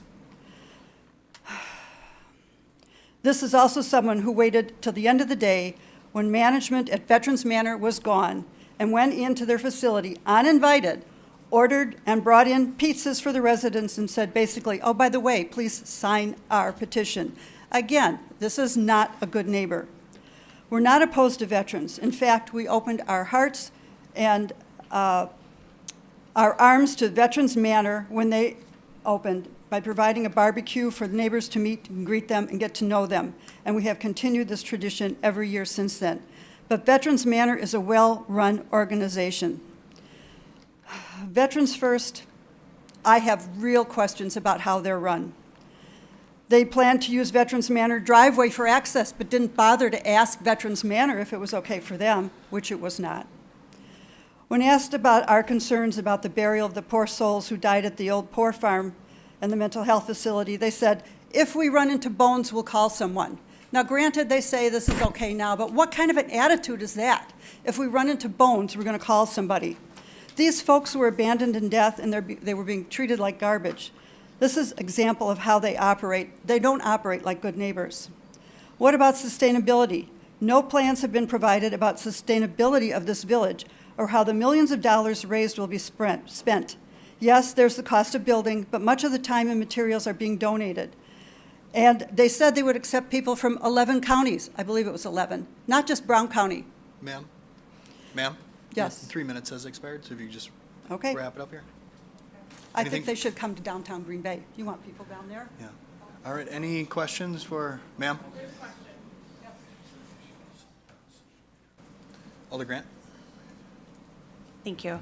Can you tell me what kind of things that you would like to see that would make you feel better about the project? I'm sorry, what kind of? What kind of things you would like to see that would make you feel better about the project? I know you I brought would- up how successful Veterans Manor is. Can you tell me like things that I you've would- seen? I would feel much better if they had a good, solid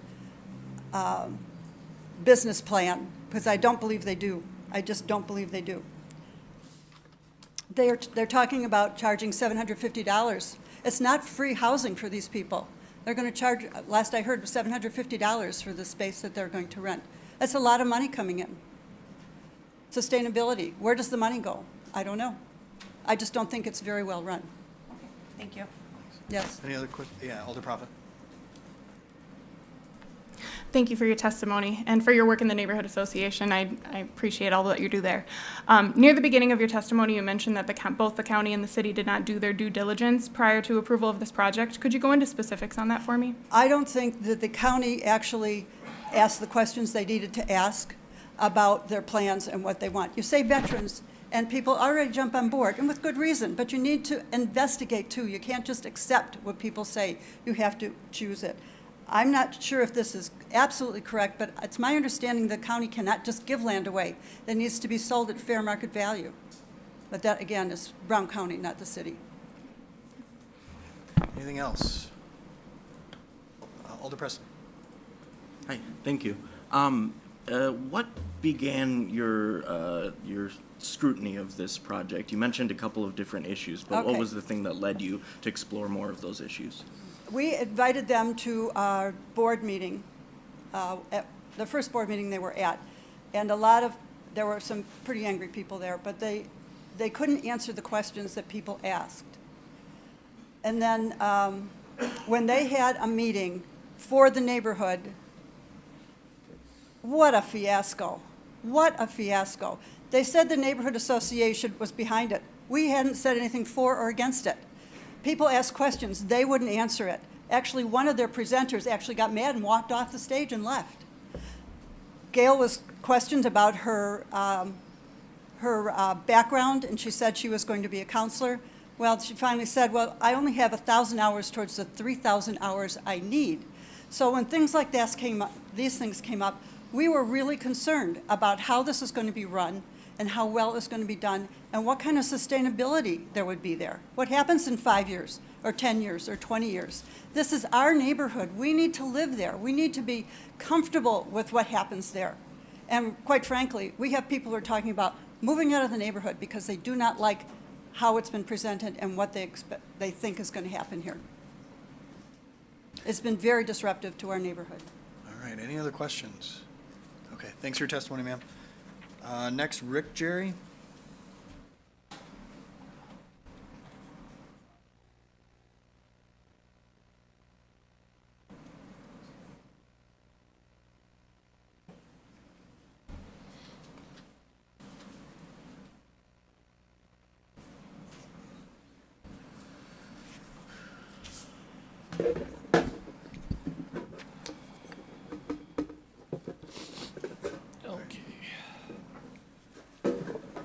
I'm Rick Jerry, same address, 1005 St. Charles Drive. Let it be known that I am not anti-veteran. I've always supported them. I was recruited while still in college by a major local law firm to work for them as an investigator. While there were 3 partners that eventually became judges at the circuit and higher levels. However, one of them became the Chief Justice of the Wisconsin State Supreme Court. While working at that law firm, I gained the understanding of who's who and just how far they thought they could go without getting caught, whether it be in business or in their personal lives. During that time, I found out there were an awful lot of skeletons, supposedly where they were buried, and I dug them up, revealing them to the light of day. I haven't forgotten my training or those skills, and still retain contacts far and wide, including retired military JAG officers, highly decorated Green Beret officers, among others. Historically, and this goes to one of the questions you just asked, the Wisconsin State Supreme Court found on numerous occasions that public land cannot be donated unless fair or higher value is received. The governmental body does not own the land, the taxpayers do. Look it up, it's case law. It goes back to the 1860s. Okay, in the spirit of every branch of the military, the doctrine of no one left behind is being totally ignored in this case. Of the 90-plus souls buried in the unmarked graves on the property, no one of you seems to care if any of them served or are entitled to the same respect that you demand be given to those who are known to have served.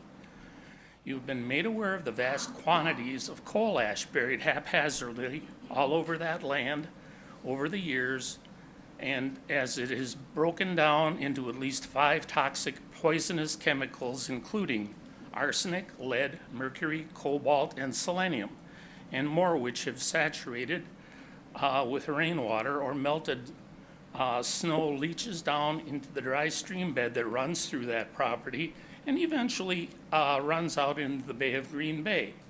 The Department of Natural Resources and the EPA have been informed of this fact. So the question remains, do you still want to force this ill-conceived project on an area not appropriate for its location, causing strife to the point where multiple current residents are steadfast in their commitment to move out of the area if you do? I highly recommend that you think again. There's an election coming up very soon, and all of these imported out-of-town, out-of-county supporters have no say in that election. Thank you for your time. Thank you, sir. Any questions? All right, thank you. Next is Michael Casebauer.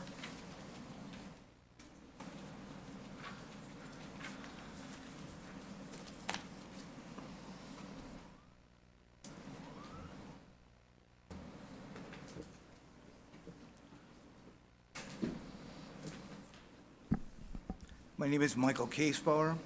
I live at 849 Marvin Lane in Green Bay. I'm opposed to the Veterans First project.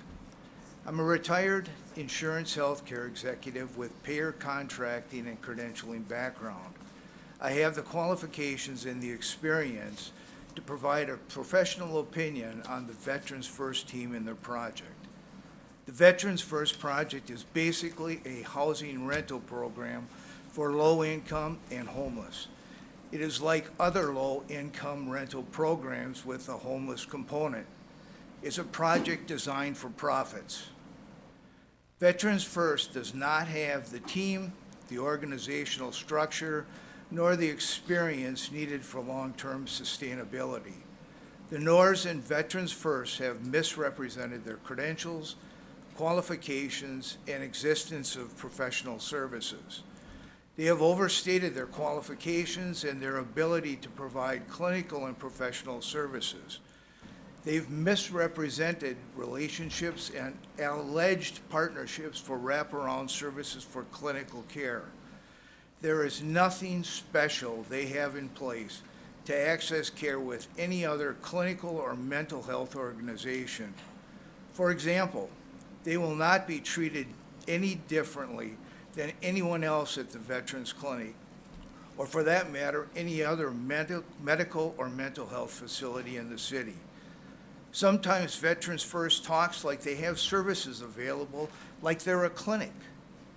They would not pass a payer facility credentialing process to be a clinic.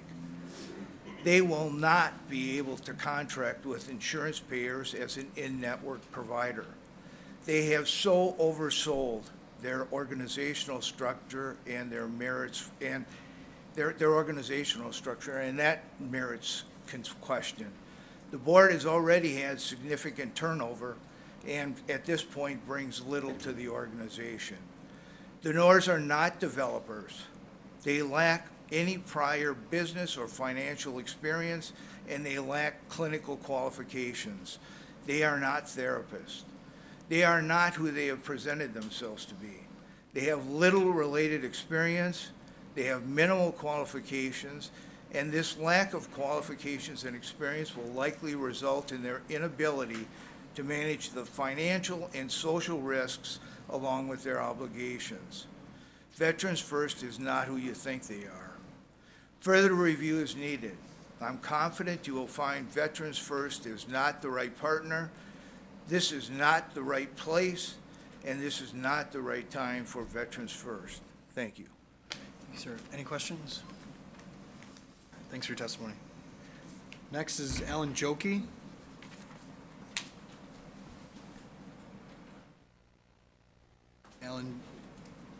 Alan Jokey.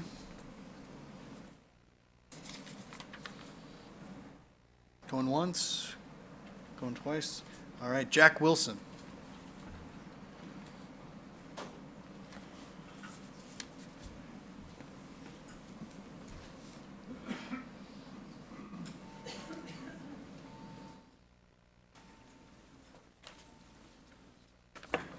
My name is Jack Wilson. I live at 2657 Foxfire Drive, Bellevue, 54311. I'd like to say a few things for Veterans First to kind of offset some of the other things that have been said. Homeless veterans need a place to have a feeling that is safe and secure. They cannot get that while having to sleep in their cars or sleep under a bridge or sleeping in a homeless shelter and having to leave in the morning and wander the streets all day until they can come back. Veterans First Housing will give them a feeling of being secure. They will be given training to enter the workforce and mentoring to handle some of the PTSD problems that may have occurred during their deployment. Without having the feeling of security, despair and hopelessness sets in. Years ago, this feeling had led to the suicide rate for veterans of 22 vets a day. As of 2021, the rate for vets had lowered to about 17 vets a day, but it still goes on. I could not find the current rate of any publications. This is the reason that organizations like Veterans First are needed. They provide more than just a place to sleep. Now, I've heard a lot of stuff here from the people. To me, it kind of feels like somebody built a house next to a farmer's field and starts complaining about the farmer. Other people have built on that property. There's been several other buildings on that property, and the Veterans Manor that's there is right next to that. I'm not sure if they were worried about them disturbing that area, because to me it seems like there's a lot of people buried there, and I don't know how that happened, that they're not marked graves or nobody knows who's there, and how that was continued to go on. But I just want to say, remember that Memorial Day is for the veterans that are dead, and Veterans Day is for the veterans that are living. So it's not just a day off and have a picnic. I'm done. Thank you. Thanks for your testimony, sir, and your service. Alder Grant. Thank you very much. You talk about services and, PTSD, things that they struggle with. Do you have any concerns of there not being 24-hour management on site? I would not know that right now, but the fact is there may be, somebody can't be there 24 hours a day to give them special treatment. It will be probably given during the daytime hours, and maybe special needs will be made available.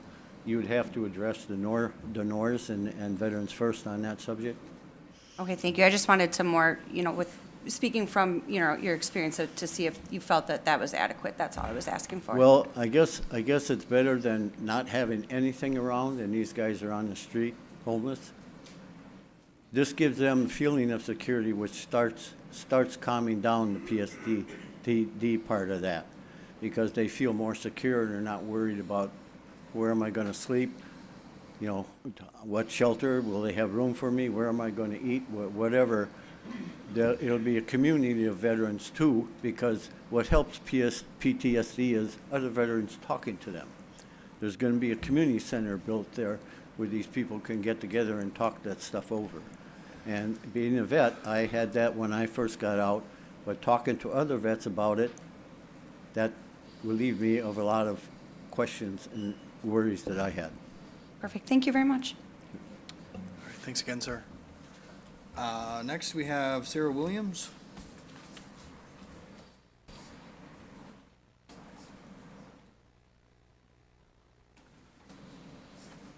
Do I need to say my address and stuff? If you could, yeah. Okay. Sarah Williams, 1370 Mesa Drive, Ashwaubenon, Wisconsin. City Council and fellow community members, I stand before you today as a person of faith, compelled by compassion and guided by our shared commitment to justice and service. We gather here not merely as citizens, but as stewards of a vision that transcends brick and mortar, reaching deep into the hearts of those who have selflessly served our nation.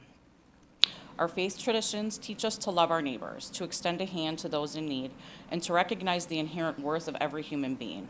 The Veterans First Tiny Home Village embodies this call to compassion. It is an opportunity for us to live out our faith by providing a safe, dignified housing for those who have sacrificed so much for our freedom.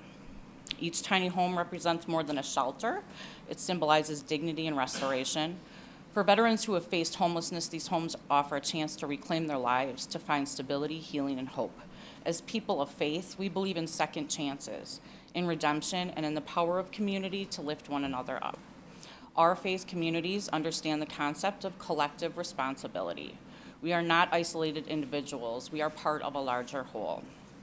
When we care for our veterans, we honor their service and uphold our duty to care for one another.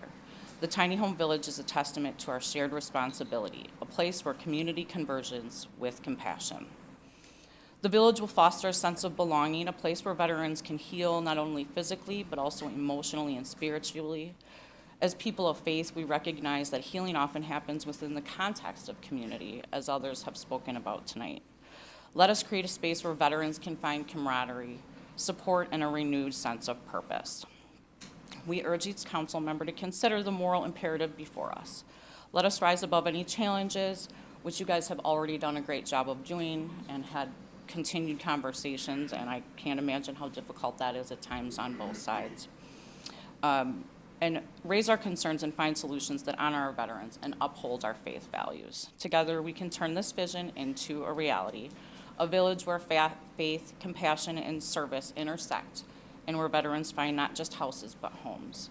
Thank you, and may our collective efforts be blessed as we move forward in support of the Veterans First Tiny Home Village. Thanks for your testimony. Any questions? All right, thank you. So that exhausts the list of names here I have with slips, but feel free to approach the podium, state your name and address if you'd like to speak to this item at all.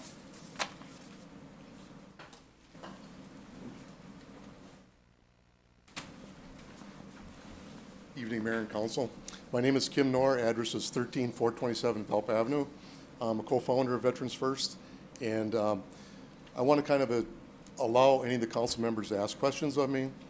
There's one thing or a couple things that I want to address first, and I'm kind of concerned about the terminology in that amendment as far as not being exclusive veterans.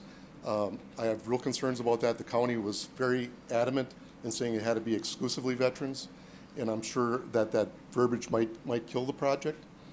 So I'm not sure how we can take it from there. We have addressed most of the concerns, and there's a lot of fear going on, even with back to the burial site. After we started looking at this property, the county was very reassuring that the burial site was well without our boundaries. I've done a bunch of research, and there have been some surveys, and the Neville Library did a big research.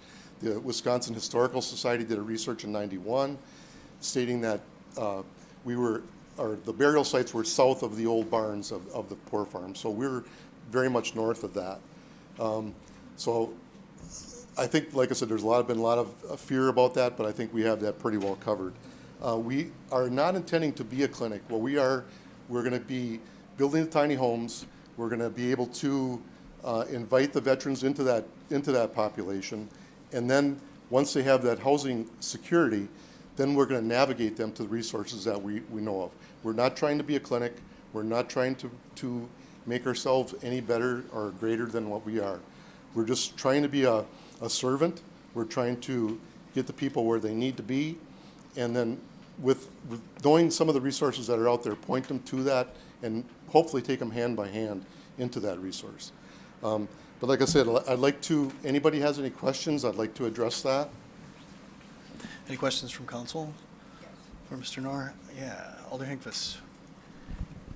Question, you say you're not going to be clinical, okay, but I also come from an insurance background and healthcare, and I'm a nurse. And in reading the proposal, what scares me the most is not having somebody there 24 hours a day to serve and make sure that our veterans are being cared for and there are no other issues. One of the biggest issues you have right now with hospitals and care facilities is the people abusing their caretakers and other people, and that's a big issue that I think I'm just trying to figure out why we wouldn't have 24 hours.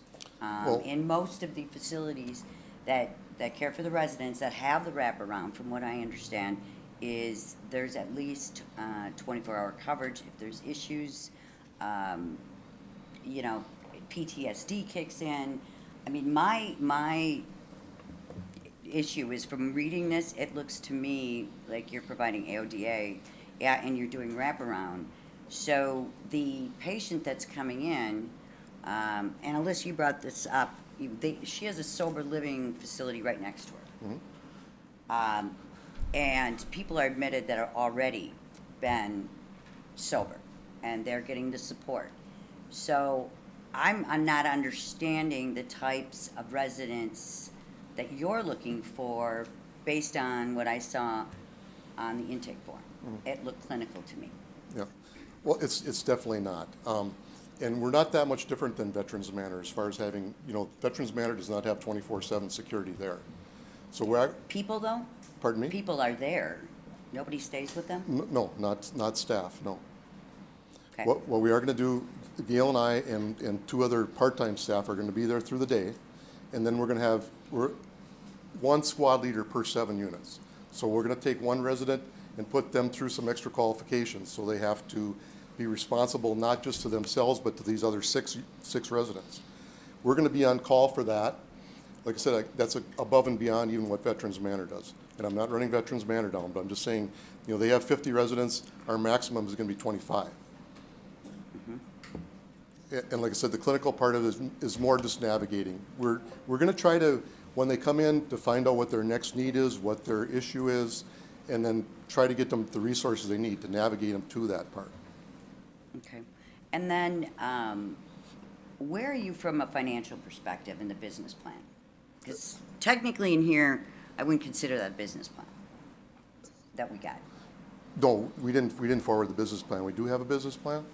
Okay. I mean, as far as, would you want to know how much funding we Well, have? raised we're now? looking, what I guess I'm concerned with is we're giving land.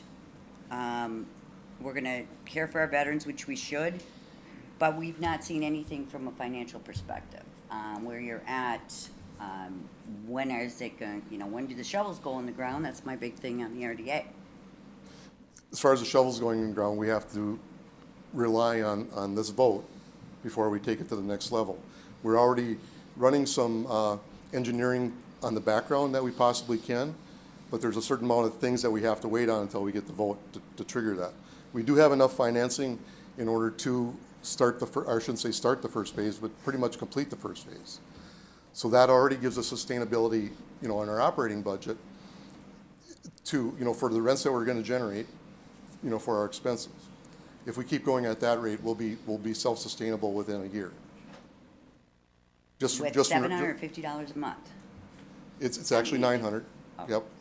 But it was 750, we raised it up. The fair market rent, everything went up this past year. So we're just trying to ride along with that as far as, and also with our HUD-VASH vouchers. We have to kind of figure what that all works on. Okay, so we're talking about homeless veterans. How are they gonna pay $900? Well, the homeless veterans are gonna be under, there'll be 8 of them under HUD-VASH vouchers. So when they come into the program, we apply, if they meet all the credentials, they apply for a HUD-VASH voucher. That will not only give them case management, you know, talking about the clinical part of it, it'll also give them up to 70% of their rent that would be subsidized. Okay, but that's assuming they meet the requirements. Correct. Okay. Any other questions? Alder Profit? I just want to circle back for a few things, but first, I just want to thank you and Gail for taking the time to meet extensively with me and bringing the full binder and answering all my questions. I really appreciate you both taking the time to do that so I could get my questions answered.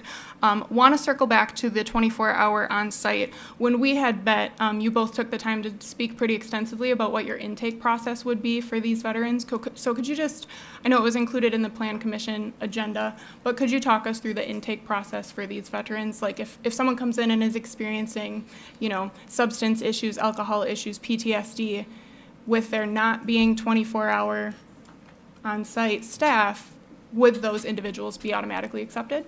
Not automatically, no. We would have to really vet them out to see where they're at in life, to see if we can get them the resources to see if they're going to fit into that program at all. I don't know if the packet addressed it, but, you know, we're going to be talking about, you know, any felons would have to have at least a 5-year gap in any kind of convictions. You know, misdemeanor would be 3 years. Sex offenders would be not allowed. So there's a lot of restrictions that we have going into it. And I think as far as going back to the security, I think if there's anybody that we have even a problem with, we wouldn't be able to put them in the program. And I mean, it gets back to the security. I think we're going to have security cameras 24/7. We are going to be on site. We do have part-time staff on site, as well as the squad leaders, which are going to be relying on, as far as them to know who to contact and when. And the other thing I wanted to circle back to, I know you mentioned at the beginning of your testimony the exclusivity portion, and that the county in the sale of the land was pretty strict on that. I do believe we have legal that was weighing in on that, and that's why that verbiage was changed. But to just address some of the concerns we may have heard, could you tell me how many veterans currently are on your board? 7. 7. So with the verbiage not being exclusivity, would it be safe to assume still that your board would very strongly lean in support of this housing going towards veterans with the fact that there are 7 on your board? Well, that's been our mission all along. There's never been a question about allowing anybody other than veterans in it. And so that's why I guess I wasn't real aware of how detrimental the word preferred was going to be to this, but the county is very, very adamant about this. So, like I said, I'm not sure how just going neutral with veterans, I think that might really be pretty detrimental to us. Okay, thank you. Any other questions? Alder Grant, then Johnson, then Hutchison. Thank you, and I also appreciate you guys meeting with me as well. Just a question with, you referred to the 2 part-time staff. Are either of them licensed to deal with mental health No. or substance abuse? Okay. No. Okay. Because again, with the intake form, you know, asking the questions it does, would you guys consider having someone on site that's licensed? From a sustainability fact, I don't think we could. Okay. I think it's more of then reaching out to the VA clinic and some of the other, like, community shelter in town to see what resources we can get them or who we can direct them to. Have you had any communication with the VA at all about what they could commit to? Yes, we're working very closely with the VA. Okay. Yep. Okay, perfect, thank you. Thanks. Alder Johnson. Thank you, Mayor. You know, the point was raised earlier about how sort of you had reacted, your team had reacted to the lack of leadership around the organization by bringing in new people. Could you just speak a little bit maybe to your structure? How many people are on your board? Do they have fiduciary responsibility? Sure. Yeah, we now have 13 members on our board. Most of those board members have come to us knowing that we were getting a little bit of pressure because we didn't have a lot of board experience. So they actually approached us and said, can we do this for you? The board members that we've accumulated their strength is just crazily great. I mean, we have, you know, Jim Strong talked earlier. He was part of the reason that Veterans Village in Appleton started. He knows all the ins and outs of what's best for the veterans, what's best for the community. Tom Olson's here. He stepped on board. He calls himself a recovering lawyer. But he's been very instrumental in bringing all of that board knowledge to us. And between the other ones that have came along with us, it's just phenomenal what insight they bring us. If we did have any voids in our board or in our structure, we surely don't know. I mean, the passion that they have, being the fact that they came to us and said, we want to be part of this, the passion, we just can't stop it. It's just been incredible. So you reacted to a concern. Yes. And folks, you know, kind of filled that void. Absolutely. And again, I just want to go back to, I assume you've adopted bylaws and the board does have fiduciary responsibility? Yes. So really, at the end of the day, decisions are made by the board. Directions are given by the board. You react, right, as staff, I presume, to whatever the board directs? Correct. Okay. Thanks, Alder. Alder Hutchison. Thank you. I just want to point out some of the conditions that are a part of this PD. Number 4 is at the discretion of the Common Council or the Director of Community and Economic Development, or a review by the Plan Commission may be required to ensure compliance with this plan unit development and identify any areas of concern, including but not limited to A, police calls and other documented safety concerns, and then B, inadequate facilities. So there is going to be some review by city officials of what's going on. Now, it's my understanding this is a phased approach. There's 5 or 7 units going up, then there's a couple more, and then the full units. And each phase is about a year, if I'm understanding correctly. You're correct. Okay, so there would be plenty of time to review issues after a year, say, and make judgments as to how well it's going. Is that right? That is correct. Okay. Then also the last 2, professional archaeologists on site during excavation and grading, that was put in at Plan Commission based on comments received. Now, I know there's a desire not to have that by the applicants because it's time and money and potentially hold up, but that's still part of this PUD to make sure that we're not digging up human remains and just going on. We'll identify if a bone is encountered, if it's animal or human. But like you say, well, like it's been said, there's drawings and figures and photographs of where this development is going to occur, and there's been a lot of excavation and construction already. So, but we have an archaeologist is planned on being there, and the 7th one is provide staff with a report on location and development effects of dry creek bed at time of permitting. And what that's meant to do is the dry creek bed's going to be identified during permitting, and that's going to have to be dealt with, meaning if there's surface water during precipitation events, it's got to be kept on site and not make it to that creek bed. So I just want to bring that up, that these things were brought up, but they were dealt with in this PUD. So that's what I wanted to say. So thanks for your patience. Thanks. Any folks who haven't spoken yet? Any questions? Alder Presley and then Alder Grant. Somebody brought up the coal ash environmental concern. Are you looking into that? Have you looked into that? Yeah, we checked with the city staff on that, and we won't need a phase 1 environmental study on that. As Jonathan alluded to before, just about every square inch of our property has been excavated and paved, and there's been, buildings on everything. So I don't foresee that as being an issue. And a second question, because it seems like there's some confusion about what your mission is. Are you primarily trying to provide housing for veterans, and you also have supplemental services or referral to services, or are you primarily providing services and housing is just an addition of that? It kind of really goes hand in hand. Okay. I mean, without secure housing, we're not going to be able to get them off base. So the housing has to come first. You get them a safe, secure spot to call home, and then surround them with the services. Surround them with, our staff, with our board members, and then try to get them directed to the services. So I think it kind of goes hand in hand. I wouldn't put one above the other. Thank you. Thanks. Alder Grant. Apologize, just a follow-up question, Alder Johnson's question about the board members. Are all 13 members voting members? Yes. Okay, thank you. Any other questions? All right. Thanks, sir, for your testimony and for your work. Anyone else who'd like to speak? Yeah, feel free to come forward. And if folks who would also like to speak want to queue up behind our speaker, that would help kind of accelerate things a little bit. Go ahead, sir. Ron Umentum, 4625 Game Lane, Denmark, Wisconsin. I've heard the pros and cons this evening of for and against this project. We're talking about affordable housing for veterans.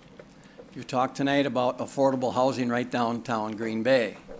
But affordable housing for veterans is there medical staff on site? I ask the same question, if you have affordable housing downtown, is there medical staff on site? Is there full-time security on site? You're asking this of the, provide this by the veterans.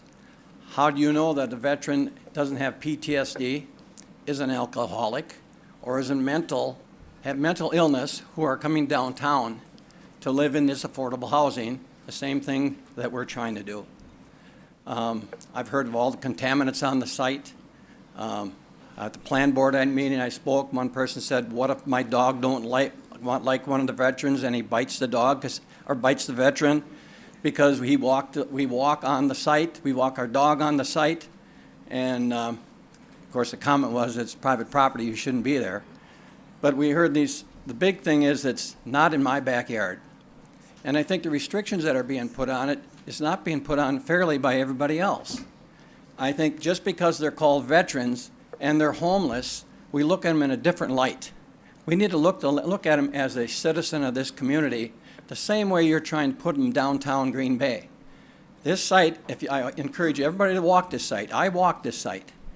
That institute was built there, I believe that land was purchased by the county in 1859. There was a mental health building there. I don't think they buried the bodies in the basement. They buried the bodies in the yard. There's studies done showing where those buildings are. There's locations where about where the bodies were buried. There was excavations that were made, and you continue to ask questions on what restrictions can we put on this property. An archaeologist would be fine. I don't have any problem with that. But when they're coming, I think the buildings are 400 feet off the road. Do we want to spend $100,000 to have somebody watch there? Or the city will require, when the improvements go in, you have an inspector on the job. So this means we have to have 2 people on the job inspecting and paying. Now, I'm familiar with what it costs for these type of inspectors. I asked the board to treat this project just like you're treating the project downtown. What the veterans pays and how they pay that amount, and if they qualify. Yes, I think it's an important issue, and there were very, very good questions asked. But again, I support this issue, and I hope that the council can approve of it. Thank you. Thank you, sir. Any questions? All right, thanks for your service and testimony. Good evening. My name's Tom Olson, and I'm the President CEO of Cornerstone Foundation of Northeastern Wisconsin. A little bit of background. I'm a product of Green Bay Public Schools, graduate of West High School. Just looking for your address as well. Oh, 3477 Highland Center Drive. Product of public high school, West High School, went to the University of Wisconsin-Madison Law School, practiced law for 11 years, had a nice opportunity, became president and CEO of U.S. Paper Mills. Left my practice, that's why I was referred to as a recovering attorney. I haven't practiced in 37 years. So. How I became involved in this initially was a grant request was made to the Cornerstone Foundation last year. We approved that request, and we're very impressed. In fact, we have a dinner after our meetings. We have 2 granting meetings a year. And after our meeting, we talked around the dinner table about, well, what grant did you feel best that we gave today? And most of the people there pointed out the Veterans First project. And part of that was because of the work that went into all of the different organizations, including labor unions, including project managers, including counselors, including all kinds of folks that they have enlisted that are going to help them with this project. A couple months ago, got a letter from somebody in Schmidt Park that caused myself and our executive director, Sherry Prosser, to bring in Kim and Gail and find out more what's going on with the project. We did that twice. We brought them in, and each time we became still impressed with what this project is all about. And I think there was some unfair attacks on Gail. Quite frankly, this is her baby along with Kim, and I thought that when I looked at everything that she's done, getting a certificate in peer counseling, and then putting it to work at the Gathering House, getting a substance abuse counselor in training certificate, putting that to use so she can gain some experience. And not that she's going to be a counselor, but more information for helping veterans and working with those kinds of people that will be helping them. What came up in a letter from the Homeowners Association was a lot of attacks about the board. And a couple of people had left. And one of them that left was talked about as if his only construction project was a pet small house or cemetery. The reality of it is if you go up to Stone Harbor in Sturgeon Bay, that's his project. The center that's there with it, that's his project. He's done all kinds of apartment buildings around the city and the area. And the reason why he withdrew from the board is because he's in Florida for the better part of the year and just didn't feel he had the time. So in any event, in the letter from Homeowners Association, they brought up that they didn't have an experienced board. So in any event, we took a look around and thought, well, we want some strong veteran presence. We already had some strong veteran presence. Gail, John Davis, others. But we recruited some, and Dan Hammerman is a Major General, retired, and he's on board. He's also very active, as is Jim Strong, in the Military Officers Association of Northeastern Wisconsin. Jim Strong, by the way, was the first president of the Veterans Village in Appleton. Sir, your 3 minutes. They don't have 24/7. Sir, your 3 minutes have expired, so we just want to kind of wrap things up a little bit. Sure. The point of the matter is that we brought on some good experience, both from a military standpoint. I've been on countless boards, whether they're for-profit, nonprofit, foundations, educational. Brought on some other people. Tom Olenichek, who's a practicing attorney, has probably been on more boards than I have.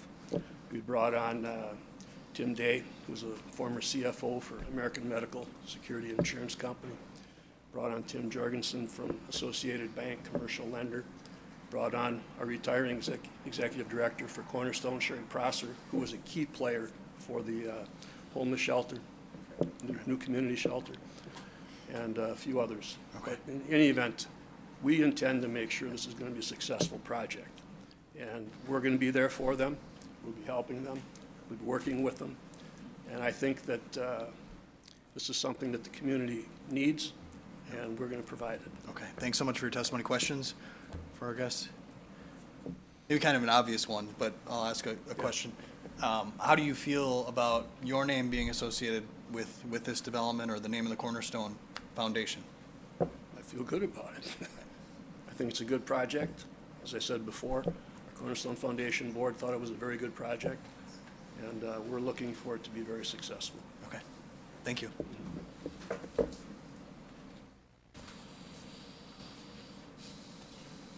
Hello, good evening. My name is Katrina Herman. My address is 1019 St. Lawrence Drive. I'm a resident of Schmidt Park as of 4 years ago. I am originally from Green Bay. My specialty is in medicine, specifically COVID care in the acute setting. Also, I have degrees that surround mental health and trauma care. So, but the reason I'm here tonight is to tell you a story about an adventure I had with my 13-year-old daughter. So living in Schmidt Park, there's a big banner when you turn the corner onto St. Anthony Drive that says Save the Poor Farm. And we drive past it. We drive past it day after day. And my daughter said, Mom, what's a poor farm? And I said, I don't know. So we looked it up and we started investigating. And it was probably the closest I've been to my child since before COVID. It felt really good.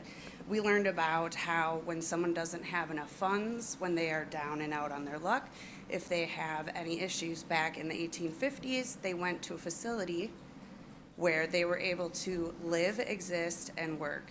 And then that was also located behind what we are talking about here. So the mental health center, which originally the asylum, which was built 30 years after the poor farm, that is where we had the populace from those 11 different counties came, and we've supported that as Brown County, but also the city has residents up until 2009 when they took that down. Where that building stood is, I believe, what we're talking about here.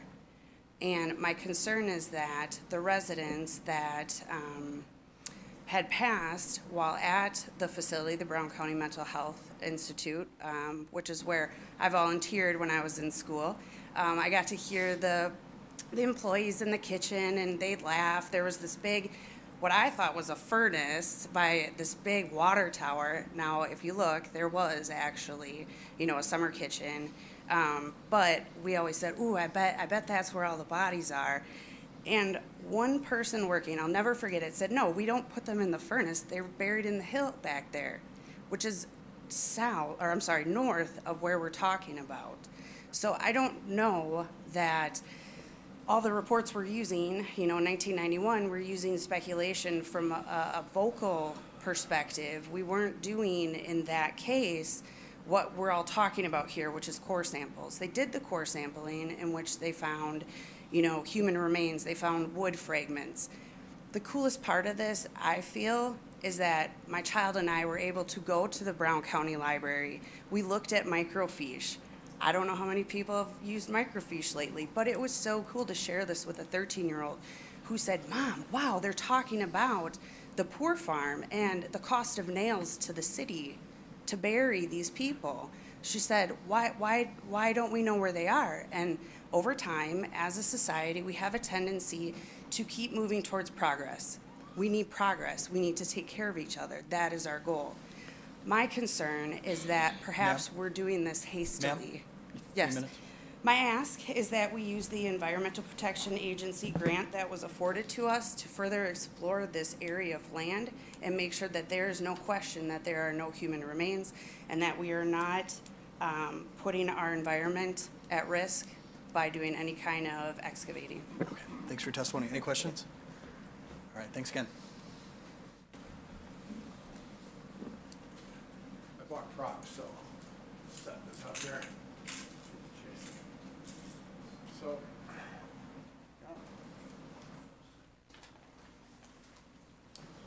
my name is Tom Garland. I live on Forest Hill Drive in Schmidt Park. I'm a member of the Spur organization, and I'm opposed to Kim and Gail's project. I'd like to address the study that was admitted to the city by Veterans First, which implies that crime does not increase and property values do not decrease in neighborhoods near affordable housing or homeless villages like the one proposed for Schmidt Park. Veterans First claim is not necessarily true. The vast majority of tiny home villages or affordable housing projects are constructed in lower income, higher crime neighborhoods as shown on the poster board. All of these around here are villages. This is Schmidt Park.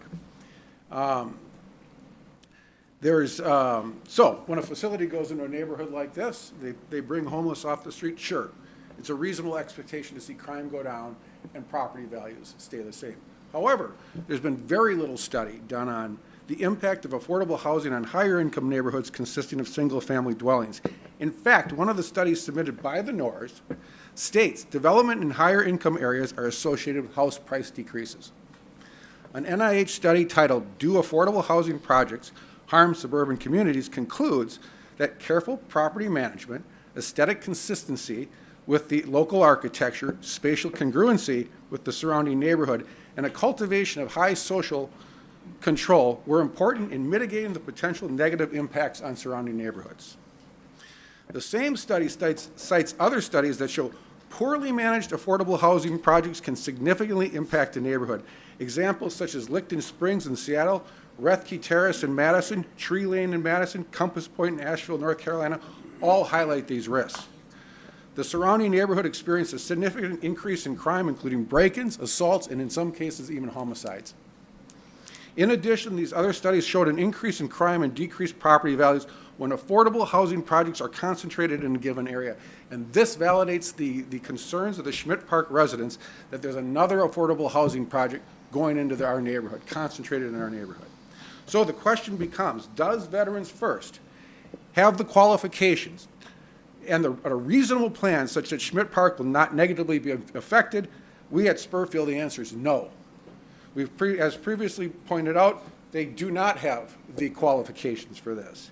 Regarding aesthetic consistency with local architecture and spatial congruency, we feel that the proposed affordable housing project is not even close to the single-family residents. Veterans First plan for social control is distressing. The plan states 24/7 coverage. It's not. The residents monitoring themselves between 5 p.m. and 8 a.m. seems naive at best. Gail and Kim Norris state that they would be on site within 20 minutes. This is far too slow of a response time. Even if Gail and Kim were on site 24/7, are they qualified to de-escalate a potentially dangerous situation? Part of Veterans First plan is to use the services provided by the Brown County Treatment Center. Does the treatment center have the capacity to take on the additional patients that the Norris plan to recruit from a 17-county area? Do we have this? Can we take these services on? And lastly, the residents of Schmidt Park do not trust Veterans First in being capable to successfully manage this project in our safe and quiet neighborhood. Who's accountable if things go awry? Sir, your 3 The minutes. Norris? No. Can I wrap this up? Yeah. The Norris? No, they're not, they won't be accountable. The county? No, they won't be accountable. The city council, sorry, but you won't be accountable. Mr. Mayor, you won't be accountable for this. The answer is no one will be accountable if things go wrong. Thank you. Any questions for our guests? Alder Johnson. I had asked the question about the board in particular and whether or not they have fiduciary responsibility. And the reason I asked that question is because that does make the board accountable. Given the names that were shared, maybe you know them, maybe not, but do you feel We like... haven't seen that. Have you read the plan? It's incredibly simplistic. If I submitted something to this for the company I work for, they would send me away. Come back when you have data. There's nothing in here but thoughts, and it's a nice dream. But there's nothing backing it up, and there's no concrete plan on making this successful. And that's what we're concerned about. We're not concerned about having more vets in our neighborhood, but we are concerned about an organization that does not have a good plan to execute this. Okay, and I appreciate that, but I'm gonna go back to my question, which was, we have a board that has accountability based on their structure. Sure. Does that give you any kind No, of assurance it at all? doesn't. This board just came, prior to, what, a month ago, all these people joined the board? Be that as it may, Yeah, it's be still as a it board that may, exists. It Yeah. doesn't suggest to me continuity or sustainability. It appears to me, hey, this makes it look good. So let's bring in some more board members. That's what it appears like to us. Okay. So anyways, that's my position, and Okay, understood, thank you. thank you. All right, thanks. One question. No. There is included in the PUD, number 3 says if the social and support services are discontinued, the managed operation is dissolved, or if Veterans First of NEW no longer manages the development, the managed social and support service uses shall terminate immediately. The managed social and support service uses / operations shall not be renewed or reestablished without the Plan Commission and City Council review and approval. Does that feel like an extra layer of accountability? So what does it mean if it fails? What are you guys gonna do with this? Let's say it goes to all 21 buildings, you have 21 little buildings here. What are you gonna do about it? Who's gonna go in those buildings? Yeah, I believe the city has a plan in place for that. That was Yeah, well, spoken what's about the at plan? the Plan Commission. What's the plan? If this thing goes belly up, Mm-hmm. what's the plan? Who occupies these homes? I mean, these folks are, no offense, but I'm up there too. But Kim is 65 and Gail is approaching 60. I mean, how much longer are they gonna be able to run this? What happens next? What's the plan to beyond Kim and Gail? And if those answers were supplied to you, would you be in favor of the project? I would be in favor of the project if I could see a plan that was concrete and not full of wishful thinking. Have you reached out to the Norris to review their plan? I've read what's online. I've read what Okay. the city's put out online, Okay, and it's pretty simple. okay. I would Now, encourage you to We haven't sit seen the down. fiduciary with them. part of this. Okay, I would That encourage hasn't you. been shared with to sit anybody. down. So what's going on with that? Okay. Where's that money going? Okay. Any other questions? Mr. Presley, Alder Presley. Just because you mentioned this first, how much of your concern is rooted in safety for your neighborhood and property values for your neighborhood? Quite a bit, actually.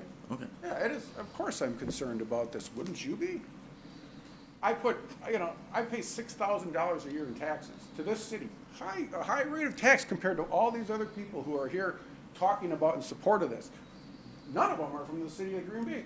None of them pay our high tax rates. I do. My neighbors do. So quite frankly, I'm sick of hearing all these people that aren't even from the community coming up and supporting this. We're the ones that are going to be affected by this, not them. All right. Anything else? Any questions? Keep in mind, none of these There's no, all these Sir, studies here. sir. None of them are. in Appreciate your nice testimony. neighborhoods. All right. All right, let's move on.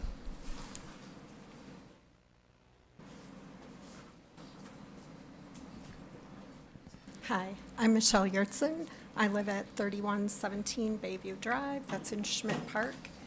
And I'm opposed to this, but not necessarily for property or whatever. There's so many red flags that have me concerned.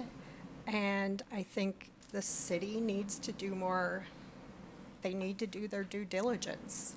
If I handed in a plan like Veterans First did at work, it would be turned down immediately. There isn't enough data, there isn't a business plan. I'd like to see a 5-year plan, not whatever's out there right now. And I just don't think that this is the right project. My dad's a veteran, so don't go there. I thank you all for your service. We need veterans services. We need housing for veterans, but this isn't it.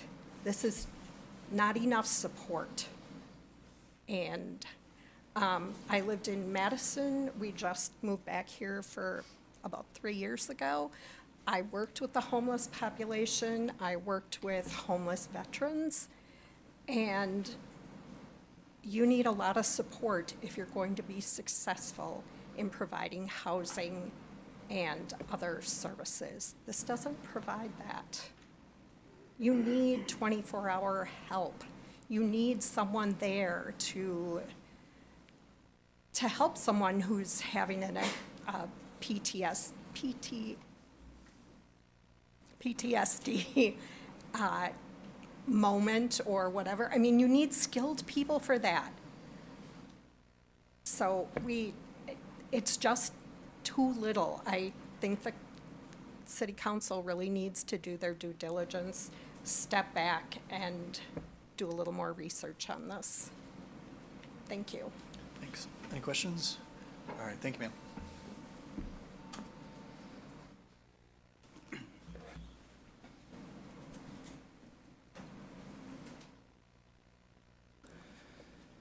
My name is Jason Scompers. I'm a resident of Schmidt Park and live at 1006 Mount Mary Drive. I am a member of the Schmidt Park United Residents Group, and I strongly oppose this project. The Schmidt Park widely circulated petition has revealed that 94.7% of our residents are opposed to the Vets First tiny home development petition to be constructed in Schmidt Park. The petition results were calculated using the Cochrane formula and yielded a 95% confidence level. I'd like to describe to the members of the Common Council and those of the community how this was computed and why it represents those that will be impacted most by this project. In design of experiments, a population of study is selected. For example, the population of Schmidt Park can be described as a resident mailing addresses enclosed by Highway 43, St. Anthony Drive, Bayview Drive, and Humboldt Road. Using the Mail Dog Retriever app on the Brown County GIS website, 633 mailing addresses were obtained, as can be seen highlighted on the provided map. The addresses were placed on a spreadsheet where the signature collectors had access. It was then noted if the resident was in support of the project, opposed to the project, or unaware, undecided on the project. For those that were not home, a flyer was left on the property listing our concerns with an option to sign the petition online. The Cochrane formula gives us the number of necessary samples needed to meet the desired statistical constraints. For this study, a confidence level of 95% and margin of error of 5% was selected. Our population of 633 mailing addresses resulted in a sample size minimum of 278. Our team reached out to 337 homes. The findings as of April 22nd are as follows. The total signatures of those opposed to the project is 180. This includes 21 signatures from residents of Veterans Manor, reinforcing opposition is not anti-veterans.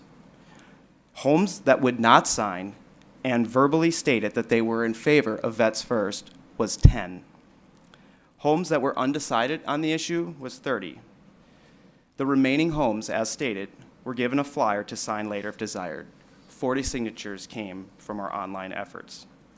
So when you exclude the undecided residents, the sample proportion of opposition was found to be 94.7%. Therefore, we are 95% confident that the true opposition of Vets First among residents in Schmidt Park is between 89.7 and 99.7%. Thank you. Thanks for your testimony. Questions? Alder Hutchison, then Alder Presley. Thank you. In the statistics lesson, but the questionnaire, was it just simply, are you in favor, or are you against, or was there any verbiage along with it? The flyer that was left? Or- Anything that someone voted on. Was it simply, are you in favor, are you against, or are you indifferent, or you don't know? Was that the extent of the text that you gave people to sign? So the petition itself was provided some main points of our concern. What did the main points consist of? The main point, there was 7 of them. It was the Board of Directors qualifications, the development may pose unnecessary safety risks to Schmidt Park residents and the Tiny Home Village veterans. The location presents a high likelihood of underground historical artifacts and human remains due to the proximity of former asylum and Poor Farm Cemetery location. Unresolved environmental and health concerns include the Dry Creek bed and suspected coal ash deposits on site. Veterans Manor residents has reported that this development will have an adverse impact on their quality of life. Now, I personally was one of the 4 members collecting signatures. I approached everyone with, are you aware of the tiny home project that is being proposed in our neighborhood? And then that way it would eliminate any biases of, I am in support. And if they said no, then that was noted. Right. If they said, I oppose the project, I then presented the signature petition. Okay, so, but the position itself was extremely biased. You were giving one side of a story. I mean, you didn't give any side for the development. It doesn't sound like. So you're giving out a petition to be signed that's highly tilted one way, and you have this huge amount that agree with it. I see that the questions you asked invalidate your questionnaire. If it would have been a simple, you for, against, whatever, and if they had questions, you could answer them. But the way you presented it almost guaranteed you were going to have a high rate against it. I would like to clarify and respectfully disagree with that. We didn't knock on a door and shove a piece of paper in someone's face. Now, we started and we asked, are you aware of the project? Are you opposed? And if somebody says, no, I'm not aware, say, well, could you please, do you have a position on it? So that is not providing them with biased information. Now, I will agree with you on the fact that if somebody wasn't there, the document that was provided was filled with our concerns. It wasn't filled with support. However, if you eliminate all of the online options, it still revealed a 93.3%. So 93.3% are opposed that were approached with the question of, are you aware of the project? Are you in support, or do you oppose? And that's it. That's all they heard when they answered. We had 4 people that did it, and that was the way that we had decided. I cannot guarantee that all of us did that every single time. Okay, well, I understand the statistical trying to determine the percentage of people against it. I just have a question as to how neutral it was when it was presented, that's all. So can I ask how would it be presented in a neutral way other than approaching it with, Yeah. are you aware, do you have a Appreciate the push- question, but we don't do sort of a back and Okay, forth in that thank you. regard, so if you could wrap things up all day. Okay, well, I wasn't tasked with giving that, but if I was gonna give something out that I wanted a neutral thing, I would maybe give 2 for, 2 against, here it is. You know, not this big list of against, okay? That's all. I think we got Thank you for your input. Alder Presley. Alder Hutchison talked about a lot of my concerns. But so are you saying that with this survey, you had 2 different modes for finishing the survey or completing the survey with 2 different sets of information available, the in-person or the online, and you considered those both as part of the same survey? So the survey was approached with, as I stated, with the question of, are you aware of the project? And then if they were opposed, we say, well, that's great, I have a petition here that you can sign to oppose the project. The document that was left on those that were not home is not the same document that they would sign, because then I wouldn't be able to collect those signatures. Which is why I stated the difference of the online petitions versus the ones that were collected. So 40 of them were collected online, and 140 were collected in person. Does that answer your question? Yeah, it does. I just wonder, like, what is your background in doing polls like this? Because it doesn't seem to be, I have a little bit of a background in this sort of analysis, and it doesn't seem to be in line with accepted practices. Okay, I graduated in 2019 from the University of Wisconsin-Platteville with high honors in a bachelor's degree of mechanical engineering and a minor in mathematics. Now, any statistical study or polling, you can look back and say, boy, if we could do this over again, we would have added a thing here or there to ensure the independence, mutually exclusive, and all of the other assumptions. So that's my background. Well, I'll just, no more back and forth, but I have a background, a master's degree in communication and this sort of sampling, and I think that you have not followed the right practices for it. Okay, thank you. Alder Prophet. I'm not familiar. I don't have a background in statistics, so I just wanted to follow up. I was jotting down some numbers as you were listing them. You mentioned 633 addresses. So you said with your method you would need 278 to get a sample. Is that correct? Correct. And you said you had 180 opposed, 30 that didn't give an answer, and 10 that were in favor. Again, not a mathematician, but I count that as 220 responses, which is not 278 to properly calculate that sample size. Am I correct, or am I miscalculating? No, you are correct in the fact that the people that we had talked to did not meet the sample size. But there were, the remaining homes that were left flyers was considered part of that. The sample was selected as to be a mailing address, and a success is knocking on the door and either talking to somebody or leaving a flyer. So would you say that getting 220 responses is not the 278, and therefore that percentage is flawed? We don't know of the homes that were left a flyer, how many of them had read the information and discarded it. So there is no way to accurately say whether or not that your claim of not meeting that is correct. Because of the flyers that was left, we do know that they were read because we had 40 of them signed online. Okay, but you did not achieve 278. Is that correct? Whether it was read or not, you did not receive 278 responses. Is that correct? That is correct. Okay, In thank the you. sense, All right, any other questions? Thanks a lot.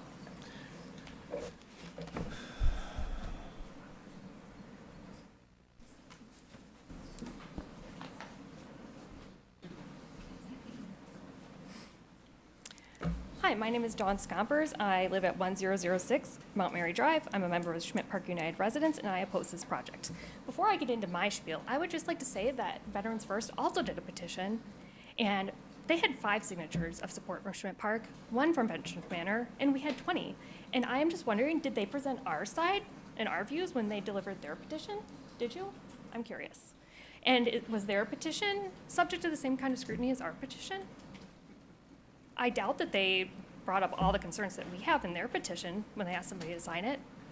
We could ask the people at Veterans Manor when she brought in pizza after hours if she presented our position. That's all I have to say about that. In May 1991, the State Historical Society of the Wisconsin Highway Archaeology Program conducted a study, which is Appendix A, Report of Study, to locate the pre-1931 Brown County Mountain House Cemetery located somewhere on the property. The sole purpose of the study was to determine whether the cemetery, which was abandoned 60 years previous and its location lost to memory, would interfere with the plans to reconstruct State Highway 54 from County A to State Highway 57. Following this study, the report concluded that the Brown County Cemetery was far enough away as to not interfere with construction. Having accomplished their sole purpose, their search for the size, range, or extent of the burial area was neither investigated nor determined. About 3 years prior to the 1991 study, and during the construction of a small path near the Mental Health Center water tower, it was thought that this discovery may have uncovered the forgotten cemetery as they discovered several large bone fragments. As noted in the State Historical Society of Wisconsin Highway Archaeology Program, this led to a systematic subsurface investigation in that area, which is labeled B. The investigation found only 11 scattered bodies in that large area, and those 11 bodies were reburied to a different area C, south of Area A, so that construction on the path could continue. See Attachment 2, Area C, Relocated Burials. So here we have a map. This is the proposed Veterans First property. This here is B, which is the old water tower where 11 bodies were found. Those bodies were moved here to C. This is Area A, where they went searching to find where the Poor Farm Cemetery was when they were doing the highway construction. They did some probing in A, and they did find remains, and they said, yeah, this is probably where the cemetery is. It's far enough away from the highway construction. We don't have to worry about it. End of search. They did no further investigation to find out the size, range, and extent of A, and this is the closest one to the property to find. It's estimated there are 803 individuals that are buried somewhere on this property. Do you really think that all 803 bodies are contained in this little area without any ground penetrating radar, which was done on B and C, but none was done on A? So it doesn't just conveniently work out. This is the non-disturb area here, the square. It doesn't just work out conveniently for Veterans First that A stops here. We don't know. There's never been any test. Even the state archaeologists said, I agree that a full investigation of the site is warranted to avoid future trauma to the site and those with interest in it. Thank you. Thanks. Any questions? Alder Weary. I appreciate you coming along with everybody else. It's warm and you're patient, so thank you. The 803 burials, where did you come about that? I've read and heard 99, hundreds, 803. I've seen the gamut. Sure. So that is an estimate. It is from the annual reports in 1929, where the average death rate there was 11 a year, times 73 years that they were operated. And what report was that from in 1929? It was in annual reports Oh, I from see. the Okay. archives. All right, I appreciate it. Thank you. All right, thanks. Anything else? All right, thank you.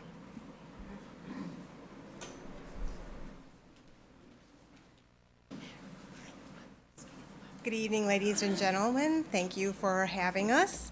I'm Diane Daumler. I reside at 3015 Bayview Drive, and my property falls within the 400-foot border. And I'm speaking with others regarding the Schmidt Park United Residents Group and regarding the Vets One preferred proposal, of which I am opposed. We know that you're all busy and you have a lot of documentation to read, so this is an excerpt from the documents that were provided for you. The Wisconsin State Historical Society Highway Archaeology Program Study Group of 1991 next targeted an area to the east where an employee informant thought that the burial site may be found somewhere near the former manure pile of this historic site. Using ground probes, they discovered what they suspected were several buried bodies in the area. In your group, in your packet, you'll see it marked A on the attachment. In 2016, the Neville Public Museum of Brown County conducted a ground-penetrating radar survey in a 2-grid area containing most, but not all, of the areas B and C, and there were no probes done in Area A, which is adjacent to the property being discussed. That ground penetrating radar survey grid area is contained within the burial site protected area, or what is also known as the non-disturbed area, as currently referred to by the State Historical Society. It measures an approximate area of 190 feet north-south and 235 feet east and west. So the nebulous of this is what is generating a lot of this discussion. Thank you so much for your time. Thanks for testimony. Questions? All right.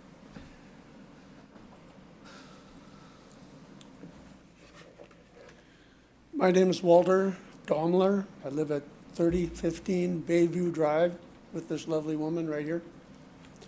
I represent, of course, the Schmidt Neighborhood Association.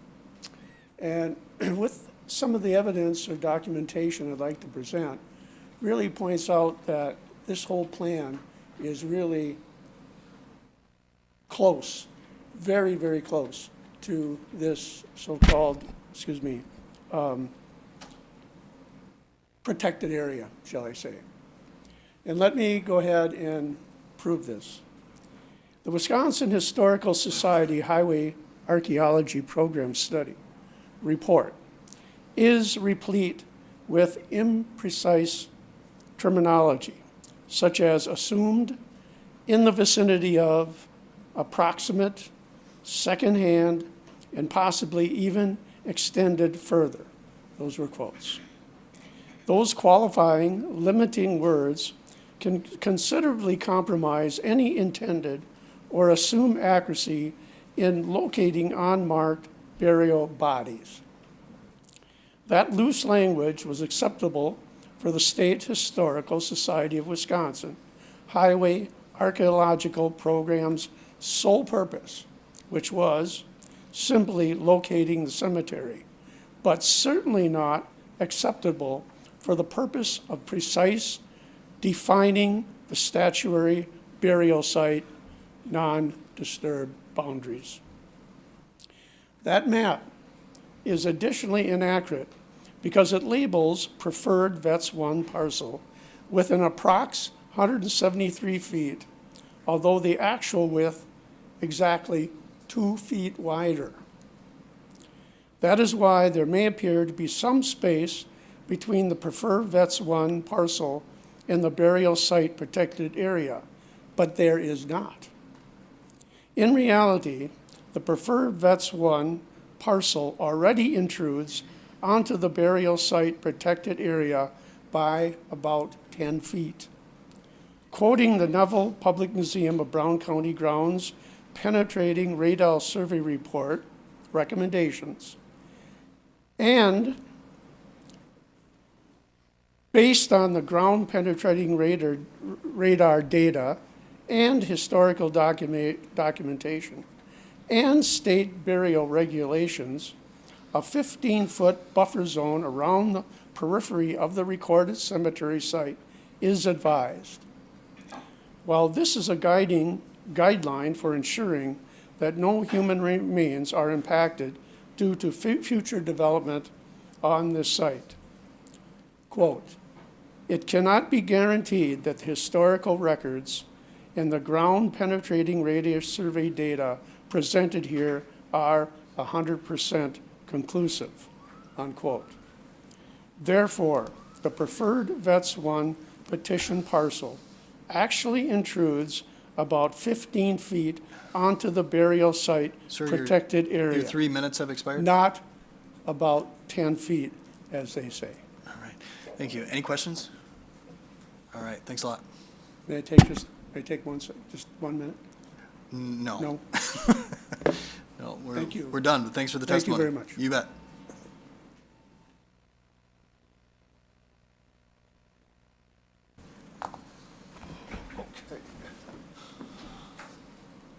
Hello, thank you for the time. My name is Robert Fish. I am a resident of Schmidt Park. I'm a member of the Schmidt Park United residents. I live at 910 Mount Mary Drive in Green Bay.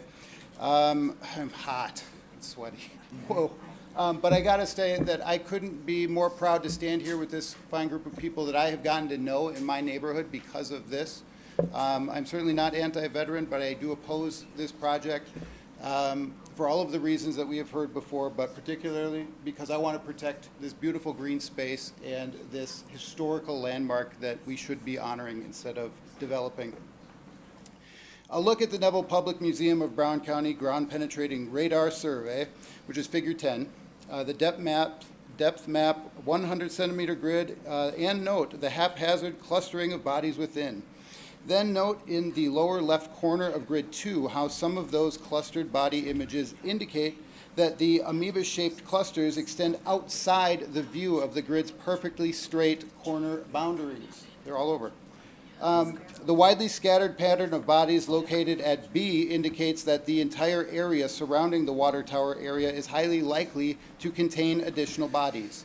These anomalies conclusively indicate that the actual burial site extends beyond the grid boundaries. It should have already been scanned by ground-penetrating radar, but was not.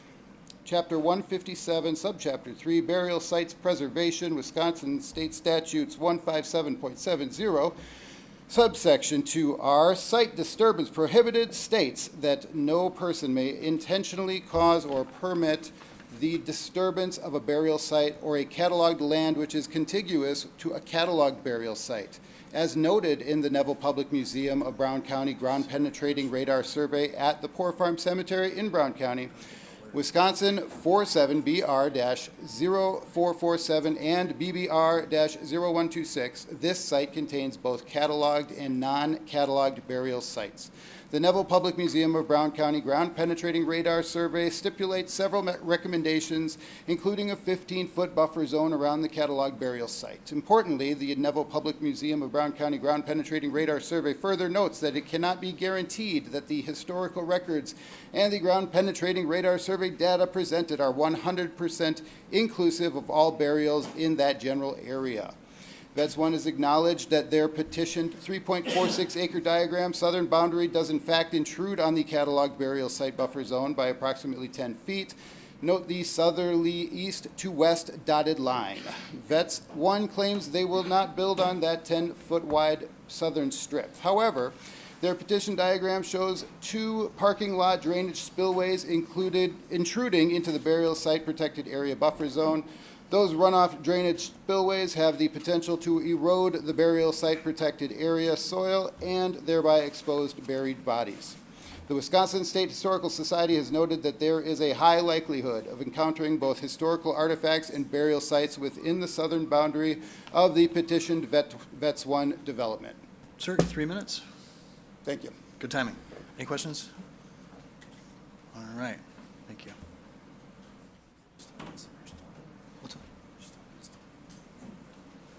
Okay, my name is Donna King. I live at 1220 St. Lawrence Drive, and I'm with the Schmidt Park United Residents.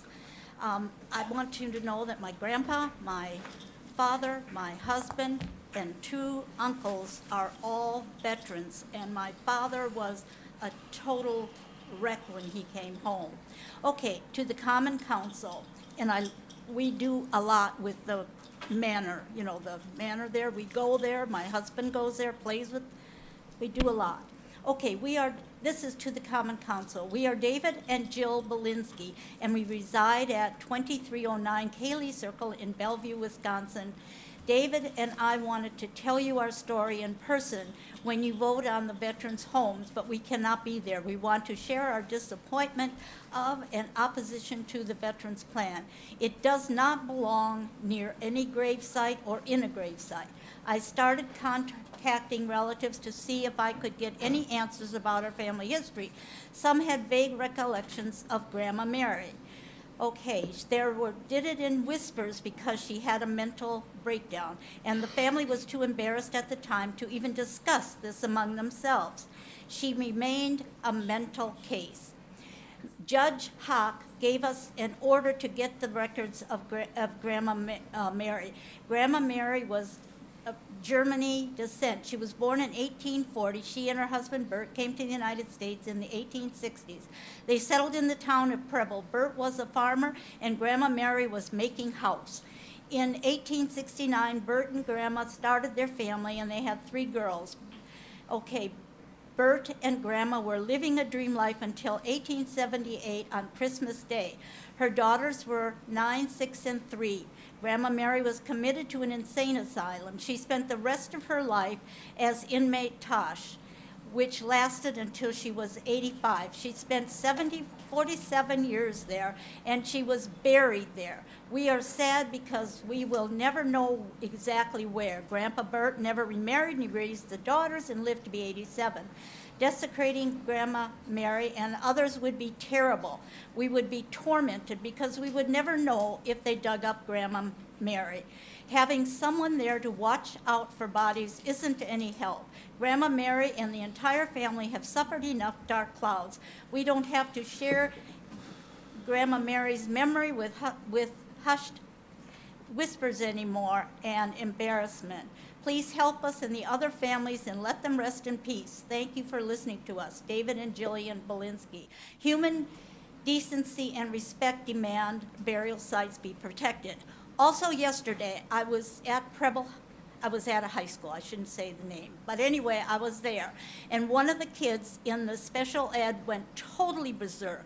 But we had buttons, and there was a nurse that came, there were policemen that came, an admin came, and these kids, when they get that way or lose it, Ma'am, they're your 3 very, very minutes. strong. And Your there 3 were- minutes have expired. Okay, so anyway, there was one teacher, 2 paras. Yeah, and any all questions the for our help guest? In 2 seconds. All right, thank you, ma'am.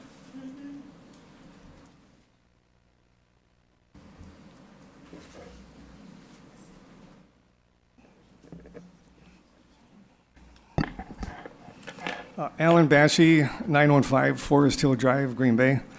I spoke at the Plan Commission meeting on May 2nd regarding the Wisconsin statutes and Supreme Court decisions that strictly prohibit government land donations in this state.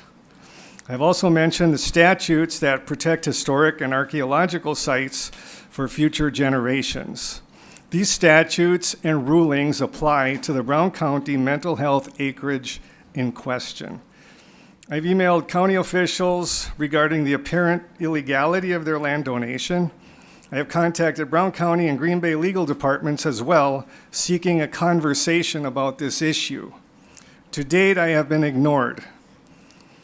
You have to wonder why the lawyers won't simply tell me where my legal analysis is incorrect so I can just drop this issue. Maybe they have no good argument.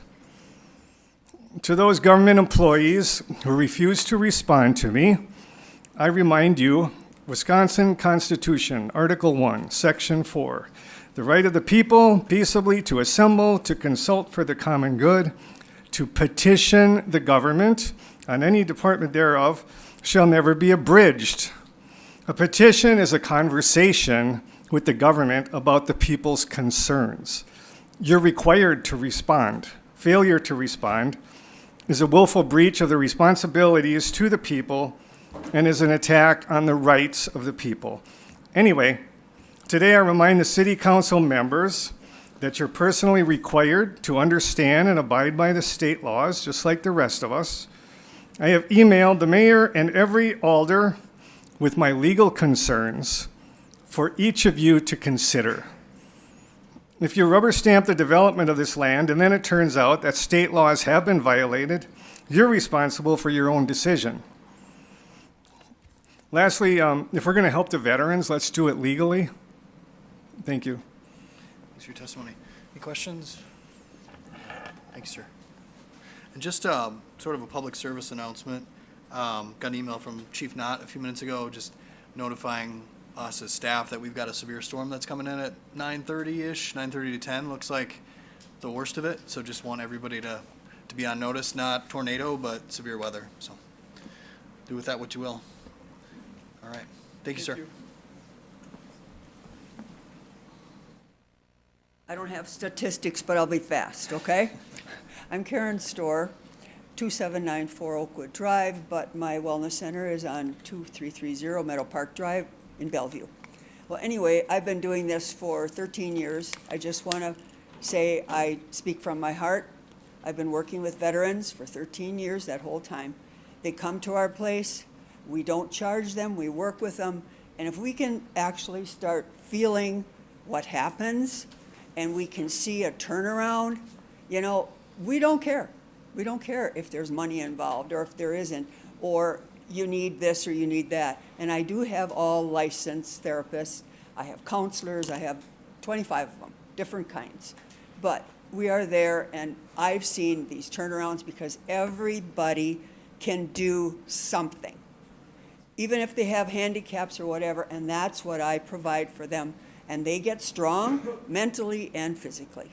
So let's look a little deeper than just what we're hearing and seeing right now, because we are going to be doing services for the veterans. We go there, we'll go over to Veterans First, wherever we have that facility, we can do it. But right now, they're coming to us because we would need the space.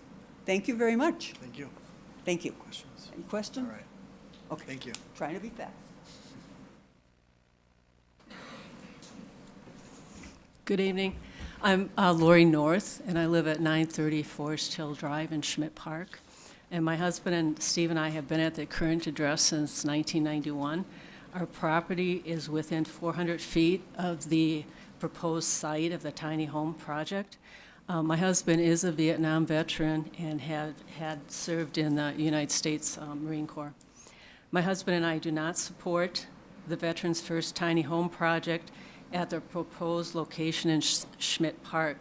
Some of our concerns regarding this proposed project are possible lower property values, crime, drug use, inadequate social and mental health support for the veterans. Veterans First state they will have on-site care coordinators on the tiny home site for 24/7 management, but evening, night, and weekend on-site care coordinators would be veteran residents. My concern is the ability, education, and qualifications of the veteran residents to manage their own needs as well as others. Because there's been talk about, you know, some of these people recovering from alcohol abuse, PTSD. I'm a retired RN, and I know that mental health issues don't conveniently happen 8 to 5, Monday through Friday. So that is a large concern that I have. This project is a first attempt by Veterans First, and no one can predict the outcome or success of the project. If this project does proceed but fails and is abandoned, would the site become an eyesore and a source for illegal activities? Would the abandoned site become a location for other homeless populations? The Schmidt Park neighborhood should not be subjected to an unknown environment that this project presents. Thank you. Thanks for your testimony. All right, thank you.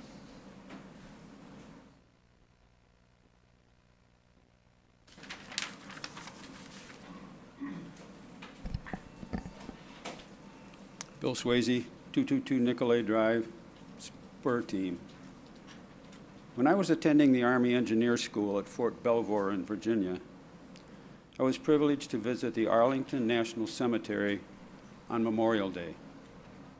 The untold thousands of erect white gravestones are aligned in perfect rows, and every headstone had a carefully positioned American flag in front of it. I was immediately captivated by the solemnity of this hallowed Army Veterans Cemetery. Placards along the pathways read simply, quote, "Silence and respect," end quote. The former Brown County Mental Health Center property includes a cemetery previously known as the Poor Farm or Asylum Cemetery. Burial records reveal that it operated for 73 years, from 1858 until May 12, 1931. Note that that was well before they put any parking lots or anything around the mental health center. It is conservatively calculated that over 803 troubled souls are buried there. None of those graves were ever marked, but it is entirely reasonable to believe that some Civil War veterans and World War I veterans are likely buried there. Somebody mentioned something about veterans being there from World War II. World War II hadn't come till about 16 years later. We are aware of 9 additional Poor Farm Asylum cemeteries of that same vintage and ilk spread across Wisconsin. Former Brown County Planning Director Chuck Lamine said about that cemetery, quote, the real goal is to show our respects and to honor the deceased. Maybe we'd create some kind of park. Wisconsin DNR proclaims that, quote, burial sites are universally considered sacred and will be treated with the respect they deserve, end quote. A Wisconsin State Historical Society official recently stated that there is a high likelihood of encountering burial sites within the southern boundary of the Vets I proposed site. Even Vets I acknowledged that their site does indeed invade the do not disturb cemetery area by around 10 feet. In spite of those facts and quotes, the Plan Commission has recommended that Vets I be allowed to commence excavating, even if they dig up bodies in the process. Sir, your time has expired. I have 2 lines. This contested important issue can be easily settled by first requiring a ground-penetrating radar study to confirm the presence of the bodies within the Vets I site. Human decency, reverence, and respect demand that. Or have we lost our moral compass?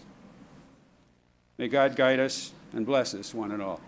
Thanks for your testimony. Any questions? All right, thanks, sir. Any final comments?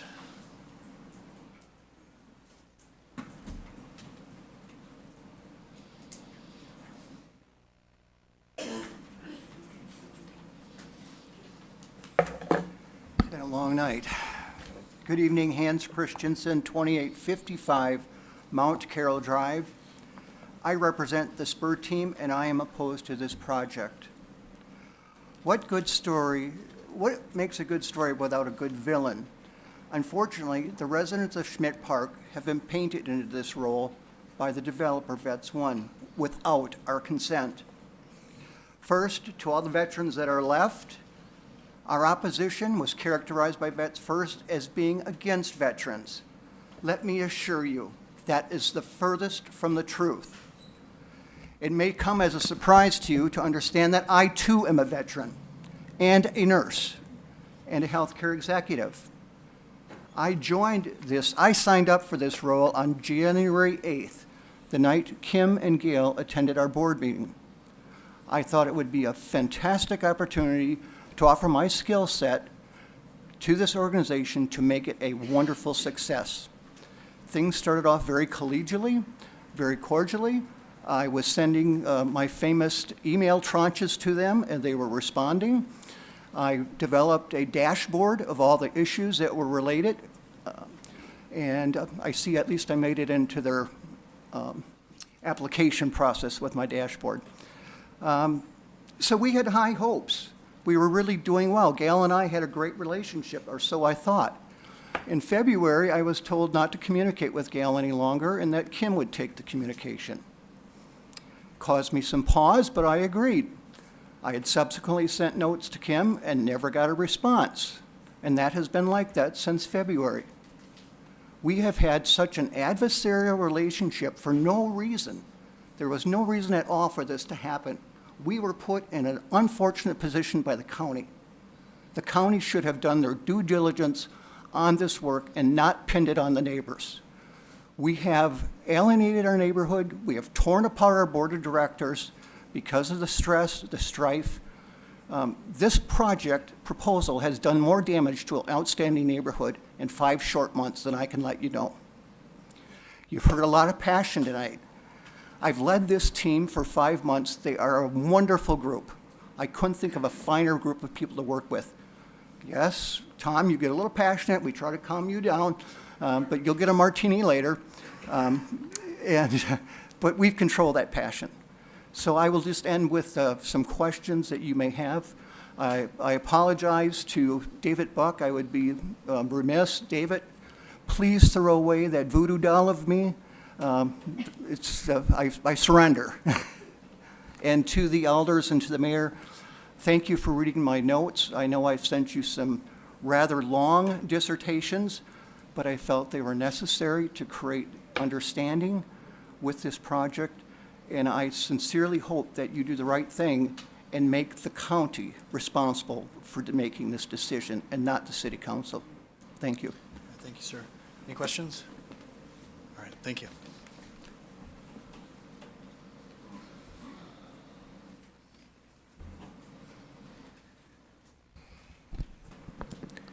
Hello, I'm Major General retired Dan Emmerman. My address is 1983 Paint Horse Trail in De Pere. I'm on the board of directors for Veterans First. And just want to highlight a few things. First of all, even though I'm from De Pere, 4 times I took soldiers from Green Bay Civil Affairs Army Reserve Battalion downtown, took them to combat zones, Bosnia, Kosovo, Iraq twice. Since then, they've been to Afghanistan. Currently, we just had some troops return from Europe, post-retirement. And I think, I don't think any of them expected that they would go ahead and be, they liked the fanfare, of course, but didn't really expect anything in return. It's basically, you go, you serve your nation, and you put yourself in harm's way, and you come back, but, at least you expect that if you do have issues, your nation would go ahead and take care of you. As members of the community, and I know that there's some veterans in that group also, and there's people at Veterans Manor and stuff also, they talked about wanting this as a park or a green space, and I get that. If I was a homeowner, I'd like a green space or a park near me that I didn't have to pay for either. I mean, that would be great. But at the end of the day, this land was what we're going to use the land for is consistent for what we're using it for. All these concerns were brought up to the Planning Council, yet the Planning Council was unanimous in deciding that this should go forward. So in recommending that Veterans First go ahead with this project. And this land was also, built on before, parking lots and buildings. And all the concerns about the graveyards, concerns about the dry creek, those have all been brought up. And also, there's some checks and balances in the process if there's any issues along the way. So I see no reason why this shouldn't go forward. And, other than, some of this not in my backyard type stuff. Now, I do, out of respect to the people in the Schmidt Park area, I do expect that once this moves forward and is being built, they'll rally behind the veterans. But that's my comments. Thank you. Thanks for your service and testimony. Any questions? All right, thanks, sir.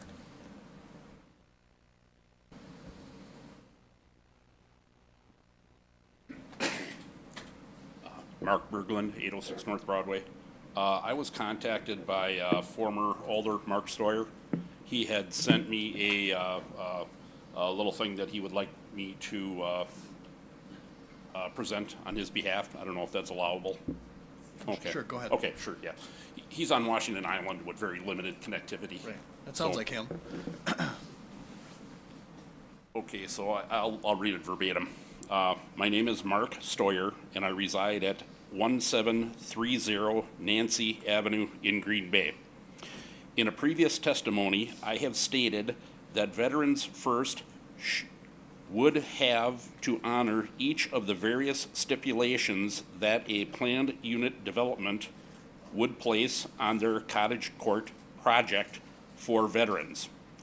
If they do not honor these stipulations, the project would end. I have every confidence in Gail and Kim Knorr and the dozens of supporters and organizations with respect to this project. Our veterans have put their lives on hold and in harm's way so that we, the general citizenry, can live our lives in freedom. Thank you. Thanks for your testimony. All No, right. thank you. I think at this point in time, I give the disclaimer that those are not necessarily the views of the presenter. Sure. Thank you. Appreciate it. Thanks for reading those, though. Any final comments from the gallery? Seeing none. Motion to close the floor made by Alder Prophet, seconded by Alder DeLee. All in favor, say aye. Aye. Opposed, nay. The ayes have it. The floor is closed.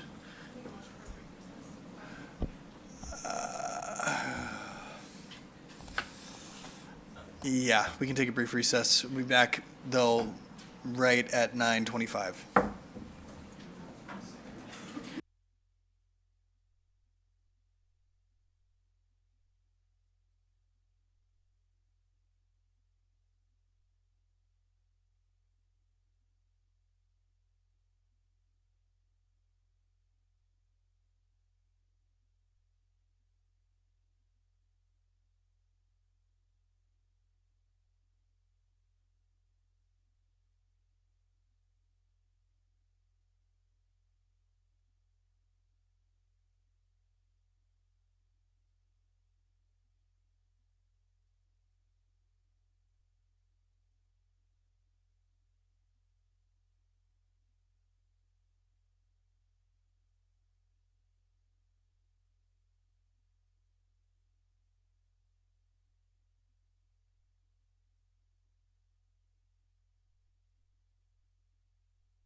The hour of 9:25 having arrived and passed us by, I'll reconvene the meeting of our common council.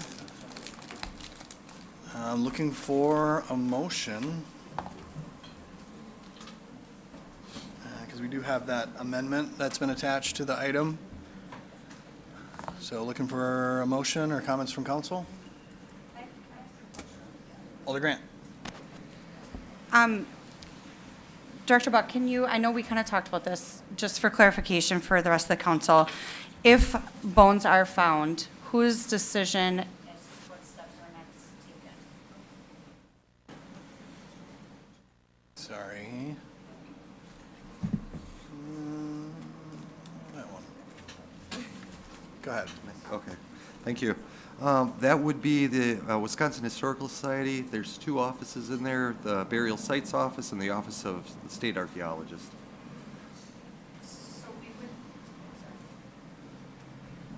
Go ahead. So technically, we would not know what the next steps would be as far as moving the bodies.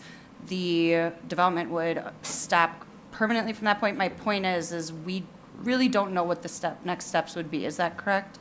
The state would take control at that point. At any development site, if there's artifacts or anything found, all work has to stop, and an approved archaeologist has to be on site to start the state process. Okay, and the only reason I bring that up is I just want to make sure that as a council, we understand those next steps are out of our control, and we have to be okay with that. One more question, just for clarification. I know we talked about this earlier, but Attorney Bunger, with the amendment as it stands, with it being a general veterans, we are still allowing them to choose if they take people outside vet. That is something now between the county and Veterans First. Is that correct? Correct. With that designation, it will then fit within whatever the scope is for, and contingencies for the land transfer. Okay. That's all for questions. Thank you. I think so. Other comments or questions from council? Or motions? Take those two. Alder Johnson, and then Alder Eck, and then Alder Hengvis. Thank you, Mayor. Again, one of the difficult challenges we oftentimes have with neighborhood issues is we become the jury, right? And facts are presented on both sides, and and we kind of have to weigh the pros and cons, and so when I think about like the number of issues that have been presented to us, there's many. I think.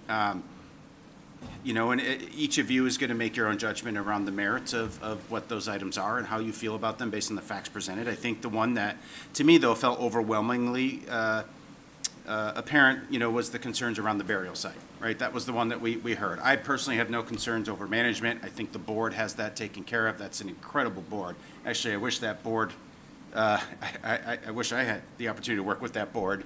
I think there's when it comes to, I guess, some of the other outreach, I mean, obviously, if this were to move forward, I think there's some reconciliation that needs to occur with the neighborhood. But when I look, particularly, again, around the burial site, one of the things that I just jotted down is, gosh, this neighborhood clearly shows a lot of passion, a lot of love for their neighborhood. And I just think given the overall concern for that burial site and its placement in the neighborhood, one of the things I would ask the neighborhood to do is maybe rally around that as an initiative for an appropriate and appropriate recognition and preservation of this site. I think that's something worthwhile to consider in the future. But given that I think I'm not sensing there's an immense amount of time sensitivity around this. This is part of the process of moving forward. And just, sort of a little bit of a sidebar that I had with the mayor, I am going to make a motion, and then, of course, we'll debate that particular item. But I am going to make a motion to refer this back to staff and request that staff actively work to potentially identify alternative sites within the city that could be brought back to this body for consideration. I want to be clear, that doesn't mean it will go that way or it has to go that way, but I think we would be remiss to at least not give that an opportunity for consideration. Okay, Alder Johnson makes a motion. Is there a second for that? Second by Alder Morgan. Comments on the motion? Still on the motion, Alder Eck? I mean, I have two different comments, but Yeah. so I'll comment on the motion. So looking in the city, but I think it would be great if the county was involved with that, maybe possible Yeah. other county properties, so that would be on there too. Clarify, yeah, Yes. when I say refer to the staff, I did say in the city of Green Bay. It could be, Yes. let me modify that and say county. Thank you. Alder Hinkfist? My only comment is, in talking to some of the county supervisors, one of their major concerns is that this be veterans only if it moves forward on that site. So getting the county involved with the staff and making sure that they, agree with it would be prudent of us. Yeah, and just, from my point of view, not suggesting that the county has put us in a little bit of a bind with that last-minute bit of news, but it creates some real legal issues that are a little bit unclear to all of us. And so I think it would be a benefit for our city attorney and the corporation counsel to get together so that there's clear understanding on both sides about what this sort of last-minute demand, what that looks like legally for us. Alder Prophet. Yeah, I would just say, with the knowledge that that language being removed may impact the sale of the property. And I spoke on the phone, there's one burial expert whose job is just burials within the city within the state at the Wisconsin Historical Society. She had indicated via the phone to me that if the deed owner were to reach out and ask for their further imaging of where those bodies may be located, they'd be willing to give that, but only to the deed owner. So with that in mind, I would actually make a motion to hold to the June 11th meeting of the Common Council, pending some discussions with the county board, that they're still okay with that language legally having to not be there as they intended, and that if we're able to make that inquiry to them, since they are the deed holders with the Wisconsin Historical Burial Expert, to get that imaging that the Wisconsin Historical Society has in their possession. Okay.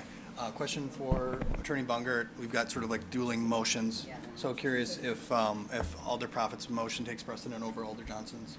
If there's a second also for Alder Prophet's motion. I'll second that. Seconded by Alder I should make a Dooley. point of order, Mayor. I don't know that Alder the Johnson. referral ever received a second. Yeah. It did. Yes, it did. Oh, did it? No, I Alder apologize. I Bungert. didn't hear that. Okay. Motion to refer and then a motion to hold. Okay. I see what you're saying. Yeah. Any comments before comment we on that. dispose of those? Alder Johnson? Yeah, and I appreciate what Alder Prophet is suggesting, and, broadly speaking, not opposed to that, but I think a referral could accomplish that and what I'm asking for. So I'm going to respectfully request the members of the body to oppose the motion, only because I think the referral can accomplish both. Anything on that, Alder Prophet? Yeah, I would just say, is there a timetable for that referral to staff? Keeping in mind Well, that we'd like to see this project come to life. Yeah, I think it's immediate. I mean, the referral's immediate, and so then it would really be up to staff how long it would take them to compile that information. Alder Grant Gibson then? Thank you. Yeah, I was just gonna say, I agree with Alder Johnson, only because if we can accomplish both things, get all parties involved, we need to do better at being on the same page with the county and working with them. But also, what I keep hearing is, we support our veterans, we don't think this is a bad idea. So let's think of other possibilities of places that will avoid some of the burial concerns, the ground concerns, the chemicals, stuff like that. So I think it's great to kind of have all of that information come back to us at one time. Yeah. I would just take issue with your characterization of us needing to get on the same page with the county. They dropped this news very last minute. I'm on not saying us so personally, it gives us time to start working with them, and I Yeah. think we're on a good path to doing so. Appreciate that. Attorney Bungert, on the motion? Yes, the motion to postpone it takes priority over the motion to refer. Okay. So Alder Prophet's motion is in order here? Alder Prophet? Could I just make one more comment? If we refer and just hold for another 2 weeks pending that discussion, what's the harm in those additional 2 weeks? If we can get conversation from the county and some of those key points that were raised tonight, and that still doesn't address those concerns, I think then we could refer if we still feel uneasy about that site. That would be my final comment. Okay, thanks, Alder. Alder Eck on the motion? I think we still have to consider the Schmidt Park neighborhood in general and their feelings on it. So I think that it would, like Alder Johnson said, it would accomplish both things. All of that would encompass that. Okay, thanks, Alder. Anything final? Alder Morgan? Yeah, the reason I second it, I really agree with Alder Johnson's concept there. We all want the veterans to have every opportunity. I mean, looking through the audience, I saw several of my friends out there that I'm sure would be very disappointed if we didn't do the right thing for those people, for what they've done for us. But at the same time, there's too many questions, you know, about the burial sites. Do we really know? Is it legal for the county to give away the property? I don't know. So, but that's the reason I second it, and that's why I support the referral. Okay, thanks, Alder. Anything further on the motion to hold until our next meeting offered by Alder Prophet? Seeing none, all in favor will say aye. Opposed, nay? Nay. Anybody want? Roll call. Roll call's been requested. This is on the motion to hold till our next meeting.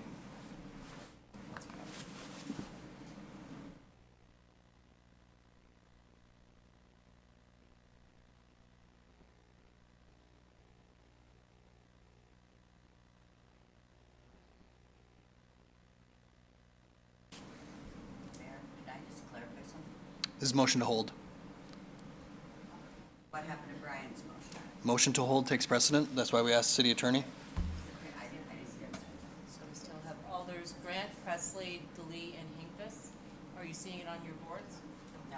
Mr. Mayor, if I could clarify. Yeah. So if this fails, it reverts back then? Yes. Correct.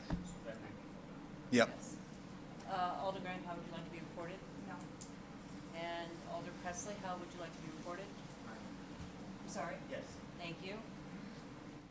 Alder DeLee, how would you like to be reported? Yes. Thank you. And Alder Hinkvis, how would you like to be reported? No. Oh, sorry. Now you can speak. And that motion fails 7-4. Alder Johnson's underlying motion is still here. Let me just make a comment, Mayor. Yeah, Alder Johnson on your motion. Yeah, thank you, Mayor.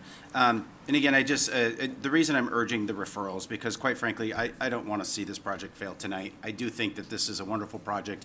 Our community needs to see it. I think Alder Prophet, you're spot on with your comments, right? We need to figure out how to expedite this. I think we've got to get some stronger dialogue going in the room. I don't think good projects start with this level of friction, which is unfortunate. So if there is a way that we can rally the support of the neighborhood behind something like this, if there's a way that we can find, to get answers to some of the underlying questions we've had about the relationship or the commitment from the county, maybe even some of the operations, right, that some of the folks have raised. There's a little bit of time for all of us to seek those answers. Take some time to meet with Kim and Gail and others of the board.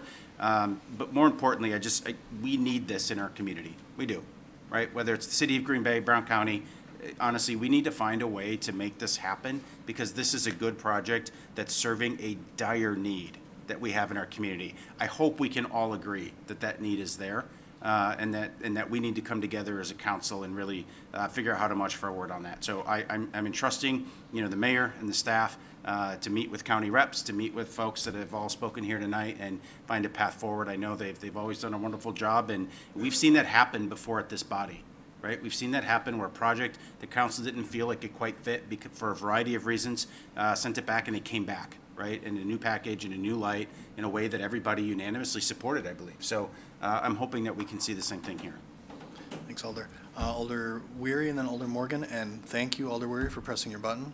And Alder Morgan, reminder to folks, that's the preferred option. Alder Weary. Thank you, Mr. Mayor. Speaking to Alder Johnson, President Johnson, sorry, makes me say that.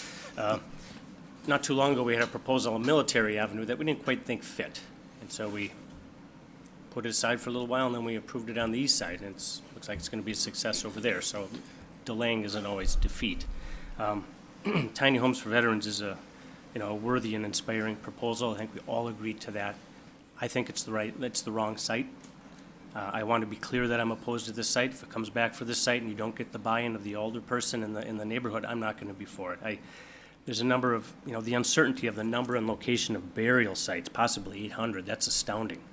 And as an aside, it's a shame that the county has let this go for so long, for decades. For decades, they've ignored it. It's been their property.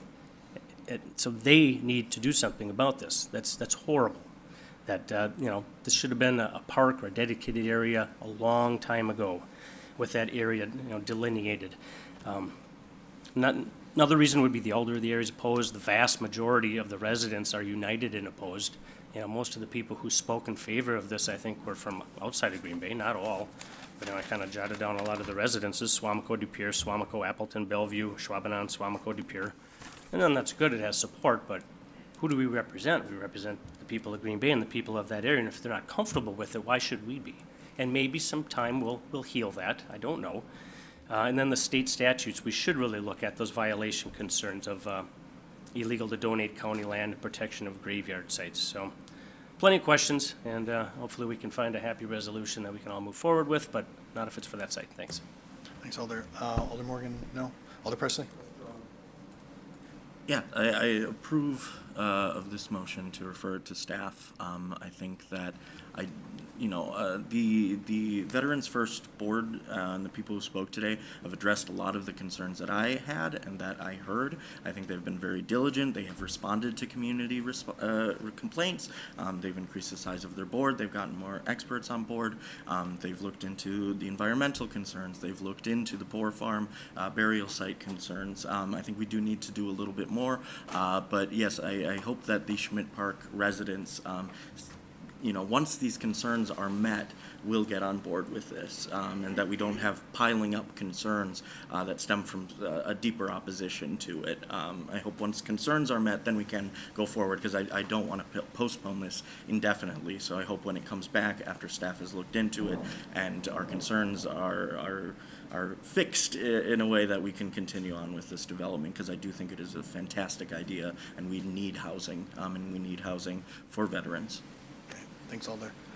Any final comments on the motion to refer to staff? Seeing none, all in favor will say aye. Aye. Opposed, nay. The ayes have it. That item has been referred to staff. And just from my point of view, I take that motion very seriously. I pledge to Veterans First and to everyone gathered here that I'm going to do everything I possibly can to make sure that this development happens. As Alder Presley said, this is the kind of development we are in desperate need of for homeless individuals, and especially for homeless veterans. And so we're going to do whatever we can to make sure that this project comes to fruition somewhere in the city of Green Bay. So with that, we're going to move along to report of the Improvement and Services Committee. Motion to approve made by Alder Stevens, seconded by Alder Presley. Items here to be handled separately. Sorry, Mayor, just Commissioner M. Yeah. Thank you. Any separate items? Hearing none. All in favor will say aye. Aye. Opposed, nay. The ayes have it. That report has been approved. Report of the Protection and Policy Committee. Motion to approve made by Alder Stevens, seconded by Alder Prophet. Items here to be handled separately. Hearing none. All in favor of the report signify by saying aye. Opposed, nay. The ayes have it. That report has been approved. Protection and Policy Committee granting operator licenses. Motion to approve made by Alder Prophet, seconded by Alder Stevens. Any names to be handled separately or abstentions? Seeing none, all in favor say aye. Opposed, nay. The ayes have it. That report has been approved. Report of the Finance Committee. Motion to approve made by Alder Prophet, seconded by Alder Hinkfist. Items here to be handled separately? Four. Item 4. Any others? Hearing none others, all in favor of approving the remainder of that report, signify by saying aye. Aye. Opposed, nay. The ayes have it. The report has been approved with the exception of item 4. Your wishes here?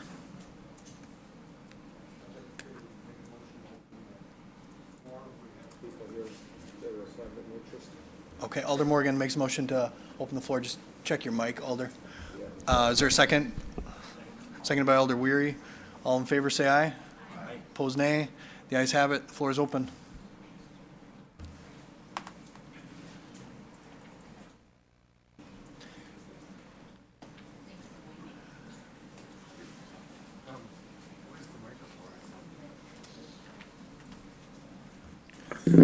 Patrick Wood, 310 West Walnut, Green Bay. I'm the publisher of the Green Bay Press Times, and What's your address, sir? 310 West Walnut, Green Bay, Great. 54303. And first of all, this is my first council meeting, and boy, my hat's off to you. I appreciate all that you do to help govern this community. So I'm very impressed. I don't know if I'll be back though. But anyway, thank you for allowing me to speak. We are asking the City Council to reconsider the Finance Committee's recommendation and retain the Press Times as the official newspaper of Green Bay. So that is what I'm asking for you to consider tonight. The Finance Committee's recommendation was reluctantly made, and if you're all there, it was in quotes reluctantly made, and I wasn't there, but I watched the film, and was based on an inaccurate understanding of the state statute that they were being forced to take the lowest priced bid with no discretion allowed. And if you refer to Conway Olenichek's letter that we've sent to you, you will see that discretion is available in this particular bid. It's an RFB, understandably so, but I'll just go through it. It's going to take only a couple minutes. The bid the request for bid specifically said that discretion was in fact allowed if in the best interest of the community. Let me read a small part of this bid, and I refer to the third paragraph of the bid. You have the bid with you. I quote, and the city reserves the right to reject any or all proposals to waive any technicality and accept any proposal that is deemed to be in the best interest of the city of Green Bay. The city further reserves the right to terminate the purchase at any time with written notice. The fact is that two bids were based on the Financial Committee's analysis were within pennies of each other, very close. And if you looked at subscriber base versus press runs, I mean, we can run 100,000 copies on our presses if we want. But if you look at subscriber bases, you'll see that we're very, very, very close.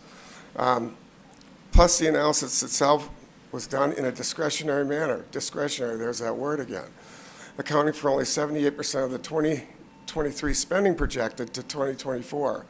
If in fact the committee had recognized that the Press Times is a weekly paper, so all notices are printed once a week. In contrast, the daily paper, some notices have to be printed 3 times, as much as 3 times a week because of liquor licenses and things like that.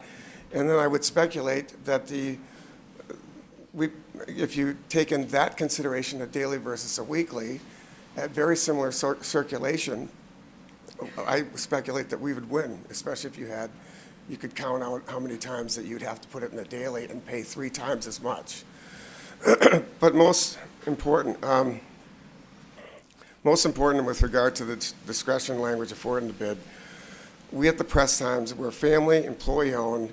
Everything we do is local news. We are Green Bay's local paper. Our 3 stewardships are hyper-local news. Everything we report upon, and if you look at our publications, we've gone from 2,300 in 2017 to nearly 9,000, 10,000 in circulation, paid circulation. So we've gone like this. Anyone else in our industry has gone like that. It shows that we're doing a really good job of covering local news, high school sports, everything local.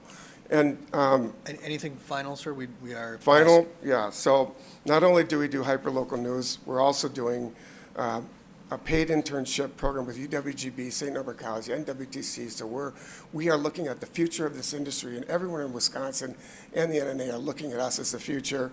And we also do everything we can to ameliorate homelessness in Wisconsin. And we've done a lot of concrete things to do that here in Green Bay and everywhere else in Wisconsin as leaders in our industry to give the people that don't have a voice a voice.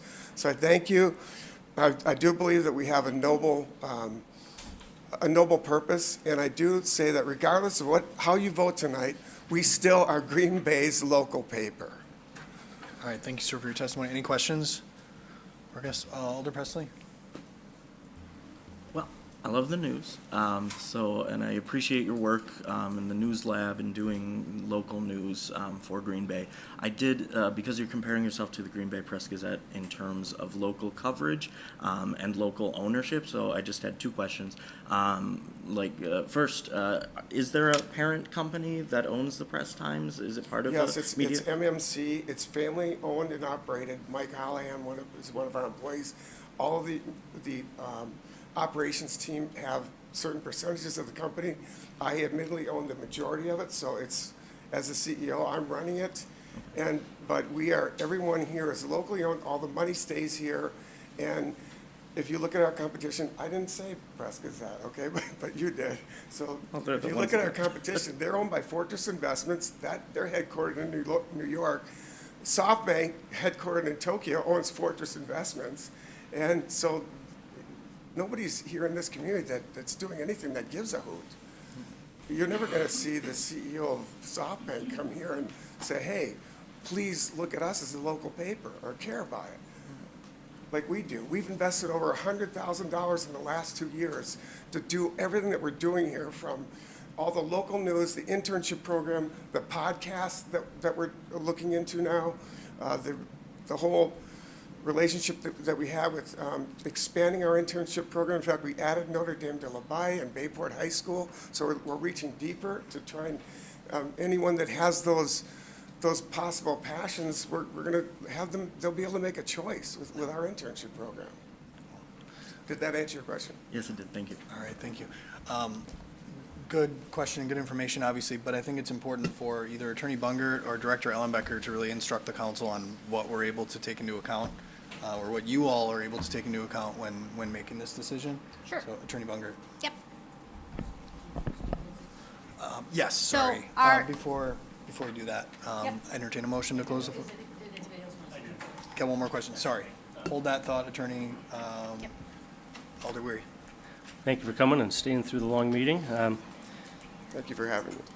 I remember the last time around, I had looked forward to voting you as our official paper instead of the Press-Gazette, because it seems like their presence is diminishing in the area and yours is growing. You're even on Broadway here in Green Bay. And you give an impressive list of what you do and what you mean to the community and where the dollars stay.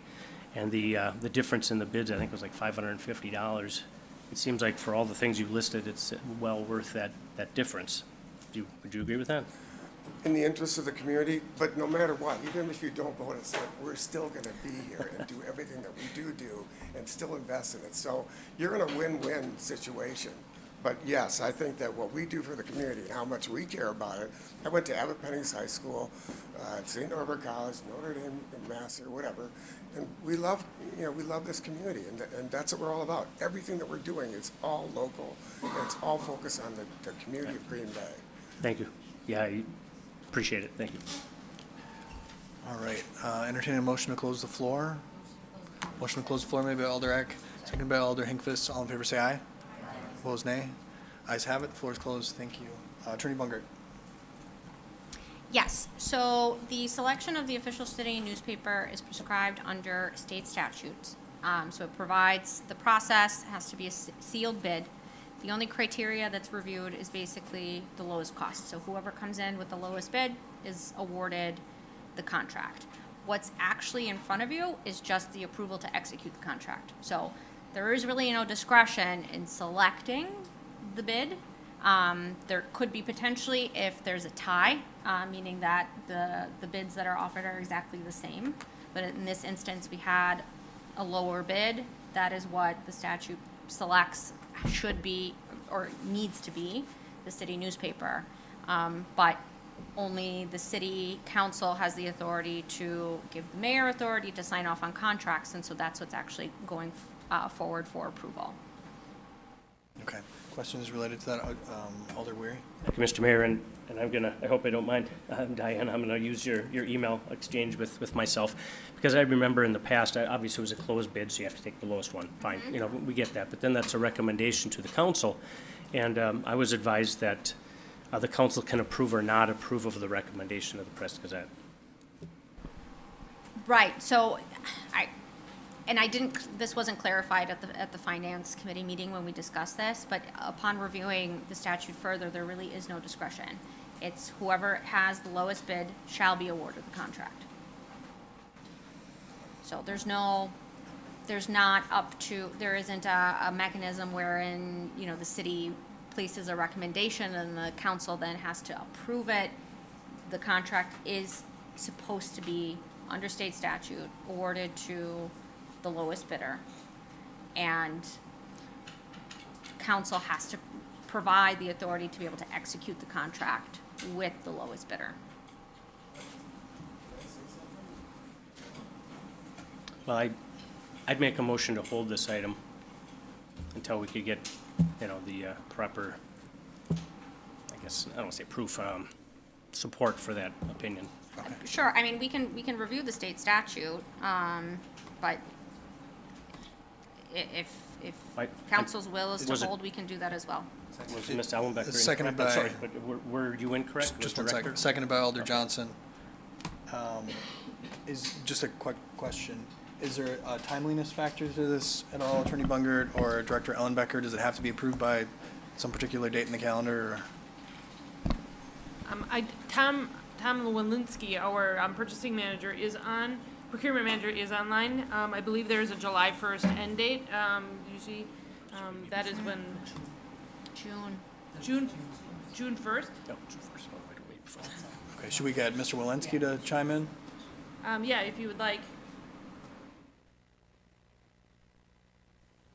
Tom, if you're there. Good evening. Good evening. Did you hear the discussion in question? Yes, I did. The current contract expires on May 31st. The new contract would start on June 1st. And we have to have a contract in place. We can't have a gap. So if you decide that you want to postpone it or table it, it may create a gap between our contract. Okay. Alder Morgan on that. This is on the motion to hold. I'd just like to know what would happen if we took a vote tonight and 7 voted no and 5 voted yes, say. The majority voted no to accept this contract. What would happen? To not provide the city authority, then we would be in violation of state statute for not having designated the official city newspaper. Thank you. Alder Eck. Alder Eck first. Okay, so if I'm understanding correctly and all the information that was provided, it sounds like we're not comparing apples to apples. It's like an apples to oranges thing. That's what it sounded like you gave us information based on something, but then the Press Gazette is, or whatever, it is Press Gazette, we know that, has it, where it's going to cost us more in the end. That's what I'm getting from what the gentleman spoke, that it's actually costs more money because we have to do it 3 times a week versus 1 time a week. Alder Stevens and then Alder Johnson. If this council decided to not allow the mayor to sign the contract, you say we would be in violation, but what steps would happen next for staff to make sure we're not in violation? Would it go back out for bid? At that point, we'd have to probably do more research, because the statutes don't provide us any other next steps.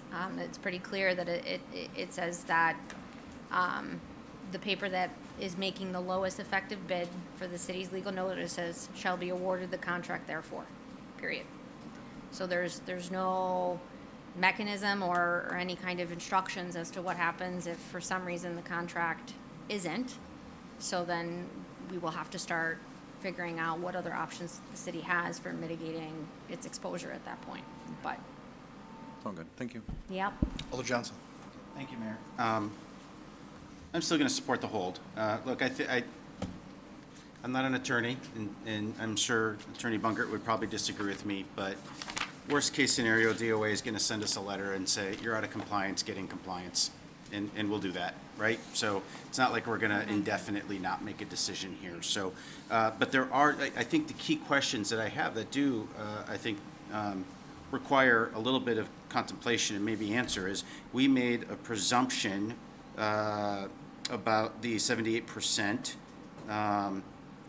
based on historical data. But the other piece that I don't recall seeing in the bid set was a presumption about the running 3 times versus 1 time. And quite frankly, we have that on this letter. That's not anything that's been, submitted formally. And so I do think it requires a little bit of time to get an answer on that from our attorney, and to really determine if that, if that weight were factored in, would that change the outcome? I think we owe that to this process. So I'll support the hold for that reason. Ms. Alder. Yeah, Attorney Bungert? One more additional point, so the other consequence would be if the city newspaper isn't approved in a timely manner, is it could effectively halt a lot of city business, because we're not gonna have a vehicle by which we have to, we're compelled to have an official state or an official city newspaper, and that is how we publish our legal notices for zoning, for public hearings, things like that. So all of that would halt until, so it's more than just, it's more than perhaps getting an admonishment from DOA or whatever else. It pretty much puts us in a very difficult situation with respect to city business. Right. I mean, I would suggest that council should understand that we would have to probably have a special meeting to make this designation before the deadline. Otherwise, to Attorney Bungert's point, we won't be able to notice anything, and as a result, we won't be able to meet at all. Let's see, Alder Hinkvist and then Alder Weary. Back to comparing apples to oranges.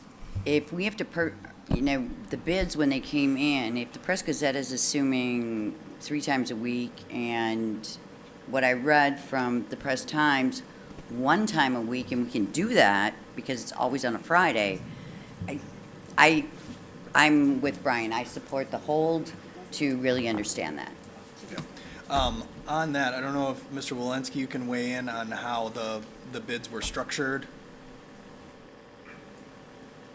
Sure. There's been a little bit of conversation that only 78% of the spend was accounted for. 100% of the spend was accounted for. 78% of the spend came out of 2 categories, and 22 came out of 3 categories. On the bid sheet, you'll notice there's about 15 line items, but our spend was only in 5 areas from 2023. So that's how we did our cost comparison, and we used the coefficient of 1 from the 2023 spend, and that's where we got our end number in the $500 difference. As far as the Press Gazette being a daily publication, that doesn't increase the expense. When we have to put a publication out or a solicitation, we may have to list it once, or they call it a level 1, or twice a level 2, or 3 a level 3. We only have to publish it 3 times, but typically we'll do it once a week. So even if it's a daily publication or a weekly publication, the number of times that you're going to run that is the same. Okay. Thank you for that. Alder Eck and then Alder Morgan. Okay, so I apologize, I can't remember your name, but. Mr. Wood. What is it? Mr. Wood. Just offered to do it for free during that period of time. Does that have? That's not how. Not a possibility? Well, I That's just not wanted to how- acknowledge it's that he said not how that. government works. Yeah. Alder Morgan. Without having the contract in front of you, Mm-hmm. would there normally be something that contract is still in effect until the new one is signed? I don't know. It could have a termination, a set termination date, or it could, just automatically continue, but I don't have the contract. There is the option the statute is 9085.06. If for any reason any city is at any time without an official city newspaper, matters required to be published can be published in a newspaper eligible under 98503, but it still has to be designated by council. So a decision still has to be made, so you have to have one temporarily until the issue is worked out. Alder Hutchison? So in order to choose the second low bid, we'd essentially be rejecting the first bid. Now, is the city liable for, It doesn't have, right, it doesn't have the authority to reject, because the statute provides that the lowest bidder gets it. okay, It's so not up this, to the discretion of council. so the statute is very straightforward, we Correct. take the low bid. And it takes out other criteria. I think there was some discussion as far as a weekly versus a daily that doesn't factor in under the statute, and case law speaks to that as well. The factor that is considered is price. That's it. Alder Weary? I think it would be an excellent idea to have a special meeting. We have 10 days. We've had so many special meetings over the years. Answer the questions by the attorney, provide answers to those, and then we can move forward. Yeah, and I would just emphasize that we absolutely need to do that. Yeah. Because I don't think it would be wise to pursue a different path.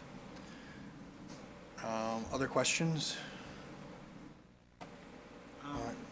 Alder Hutchison? State statute is clear that we have to take the low bid. I don't understand why we're meeting again, because it's clear. We have two bids, one's low, one's second low. So in order to change that, we'd have to go against the law. So I don't understand what's going on in terms of waiting.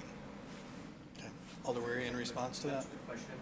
It would be to answer the questions about the bid process and how they were answered. I think it's important. Right, so to the look bid at that. process itself will be, that's conducted by purchasing, according to the guidelines that we have for procurement. So it's not really a legal question I as to understand, but how there's the- enough raised here that I would like these answered before I vote on it. Sure.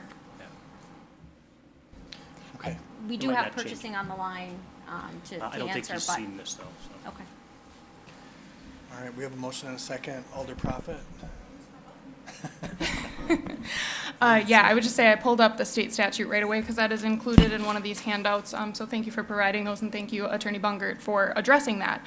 My concern with the holds outside of legality, which is a huge concern in my opinion, is that the state statute also does dictate timing of this. They say the second Tuesday of April, it will be advertised to go to bid on or no later than noon, the first Tuesday of May. So I do not see the value in a hold when state statute is pretty clear, and it is pretty much verbatim from what our city attorney has reiterated tonight. So I am against a hold, and I would like to make a decision tonight so we can move forward and be in compliance. Thanks, Alder. Any other comments on the motion to hold? Alder Presley, then Alder Morgan? Yeah, I am against the hold as well. I think that the question of the daily versus the weekly was the only thing that would have kept me from making a decision today, and that has been substantially cleared up. The law is clear, that bidding process is clear, so I'm prepared to vote today. Okay, thanks, Alder. Alder Morgan?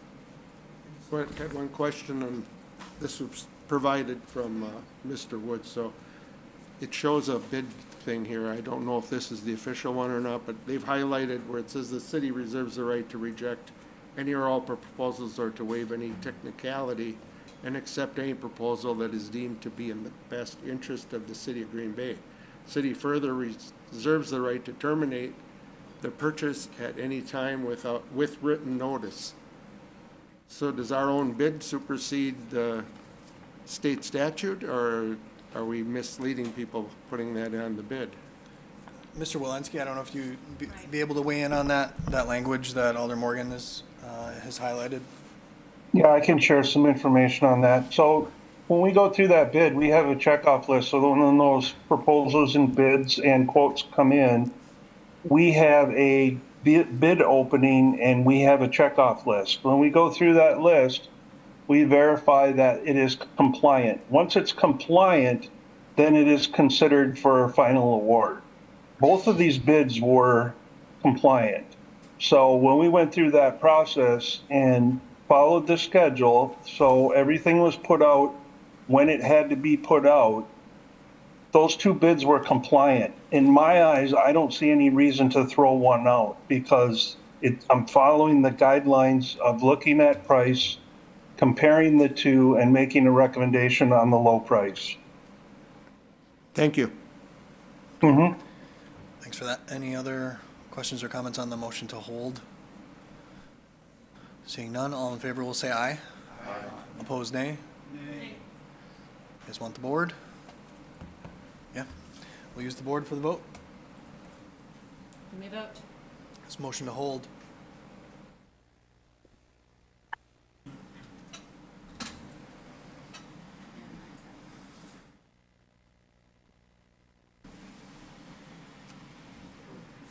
Alder Stevens? Yes to hold. Alder DeLee? No. Thank you. And Alder Hinkfist? Yes.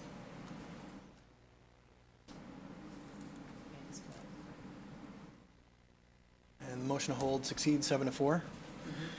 Now we are on to report of the Park Committee. Motion to approve made by Alder Stevens, seconded by Alder Johnson. Items here to be handled separately. Hearing none. All in favor say aye. Opposed, nay. The ayes have it, and that report has been approved. Personnel Committee? Motion to approve made by Alder Johnson, seconded by Alder Stevens. Items here to be handled separately. Hearing none. All in favor say aye. Opposed, nay. The ayes have it. That report has been approved. A couple informational items in the packet, building report and municipal court monthly financial report for April.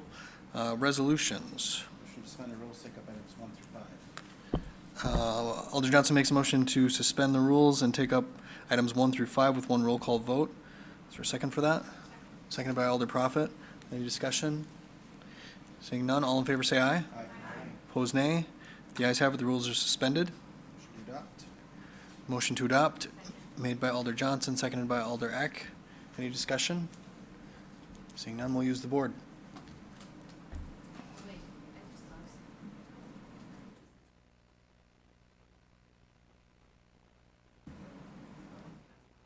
No. She was wondering about veterans first. No, there's no resolutions there. Oh, sorry, I was jumping ahead. I apologize. I'm trying to find And then just sort of vote. Okay, you may vote.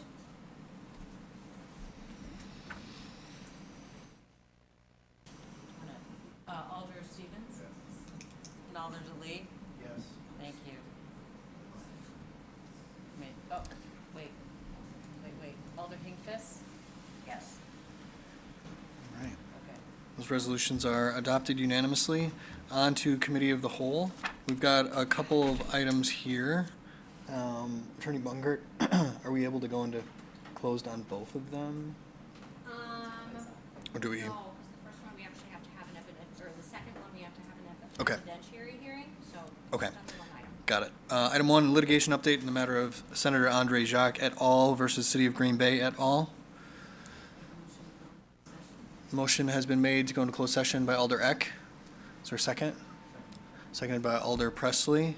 Any discussion on the motion? Alder Weary? Mayor, what can we tell the public without being in closed session right now? Where do we stand? Attorney Bungert, is there anything? Basically, we would be able to recite what filings have been made on the record, but we wouldn't be able to get into any detail. Okay, where do we stand then? Well, what file? Right now, we're still in discovery. We had a motion to dismiss decision where the Senate was dismissed. And that's the extent of it. And how long does the discovery last? I don't know, what's the deadline? I think we have an end date, but I'm not sure offhand what that date is. Was a court date picked for this You mean like a trial date? trial date? Yes, I believe there's a trial date on the calendar. Do we know when that is? I'm looking if Attorney Mather has the date. I think it's later in the year. Okay. Attorney Mather? Thank you. I apologize. I jumped the gun. I opened the wrong document. Sorry.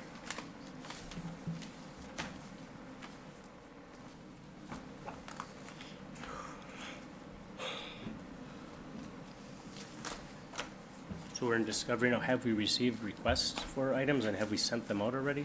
Or was that just beginning? Discovery can go back and forth Okay. for more than just one set. So you can do supplemental sets of discovery. So that period is usually extensive. And that could include council members as well? Anything, So right? that's something that I would want to discuss in closed But session. could it? Theoretically, you can include Okay. anybody that has any Okay. information with respect to the litigation, yeah. Thanks. I bought you a little bit of time. We can I always bring didn't that up find it. later. We don't have to do We it can right talk about it when we come back into that's open. Okay. Any other questions? Alderek has the motion and a second. Alderek, do you have the language in front of you?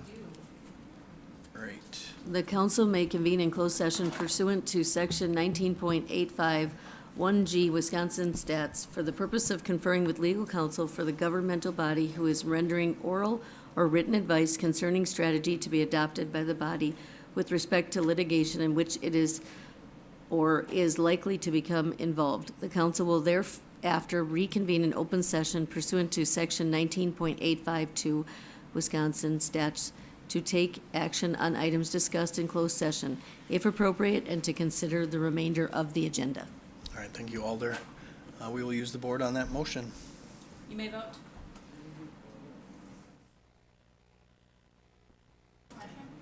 No, we have to have a evidentiary hearing on the second one before we go into closed, yes. We have attorneys here. I'll take counsel to give the update. Mr. Stevens? Here. Okay, Alder Hinkfist? Yes. All right, and that motion passes unanimously, so we will go into closed session.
Alder Eck makes a motion to return to regular order of business, seconded by Alder Stevens. All in favor will say aye. Aye. Opposed, nay. The ayes have it. We're back to business. No motion necessary on item 1. Item 2 is a quasi judicial hearing on revocation of Class B license at Madrid Tapas, 225 East Walnut. Attorney Bungert. Yes. All right, so this matter is before the Common Council as an evidentiary hearing under our ordinances to revoke the liquor license for this establishment. It is a quasi-judicial matter. It is the goal of the Common Council to provide and conduct a hearing that is fair in form, appearance, and substance. To ensure that this hearing satisfies these goals, each member of the council must confirm that you do not have an interest or conflict in this matter, and you have not received any communications from any person or party about this matter. If any of you do have such a conflict or have had any communications, that would be the time you can do a point of order, state such conflicts or communications into the record. Any of those? Okay, seeing none, we can now proceed to verify notice. The respondent, Amanda G. Patterson, care of Madrid Tapas and Wine Bar LLC, was personally served with a summons and complaint regarding this petition to revoke the license and has received proper notice of today's proceedings. There is a copy of the affidavit of service in tonight's council agenda packet. Just want to note for the record whether the respondent is present. Okay, for the record, she is present this evening. So procedure is a decision will be made based upon the testimony that's provided and the Green Bay Municipal Code. At this time, the petitioner's complaint has been made part of the record and will be represented, and the city will be represented by Assistant City Attorney Lindsay Mather. And the respondent has not provided any evidence ahead of today's proceedings, but she will be able to present oral testimony and evidence during the proceeding itself. So the council will be able to hear from both parties before issuing its decision. Both sides will have 10 minutes to present testimony and evidence, 5 minutes for rebuttals, beginning with the respondent and followed by Attorney Mather will go first. Okay. Apologies. Attorney Mather will go first, and then the respondent will follow. Each speaker will be sworn in as well by the clerk. The evidence needs to be credible, relevant, and probative. Throughout the process, members of council can ask questions of the speakers, but should not be engaging in debate with the speakers. As a reminder, council members also cannot testify or present opinions or statements. Following the arguments, we will go into closed session, deliberate, and then come out and make motions as appropriate. You will either be able to announce your decision tonight or take the matter under advisement and have the decision at the next council meeting. You will be making findings of fact and conclusions of law based upon the record that is before you. Once those are adopted by the council, copies of the same will be provided to the respondent. All right, at this point, the Assistant City Attorney Mather can proceed, and the clerk can proceed in administering the oath. I'm going to do it from the seat or from the podium? It doesn't matter. She can go to the podium. Okay. Oh, that's There right. you go. I can be, but I'm representing That's the party. okay. I'm No, right, you already not a have. witness. Yes. Good evening, Alders. So I believe you all have a copy of the complaint in the packet. Just to clarify, typically when the council's doing quasi-judicial matters, you do hear from the member of the public first. In this situation, this is not an appeal from something that a committee decided, but council is actually originating. The hearing's originating here at council, so that's why the city as the petitioner is going first. So essentially the grounds for revocation in this case are under the city's municipal code. Sorry, I'm inadvertently moving the mouse here. Under the municipal code, section 4-8, any license that has not been in use for a period of 60 days or more is subject to revocation or non-renewal, and that's part of our municipal code. Excuse me. So Madrid Tapas was granted a license for liquor license 2023-2024, so the current license year.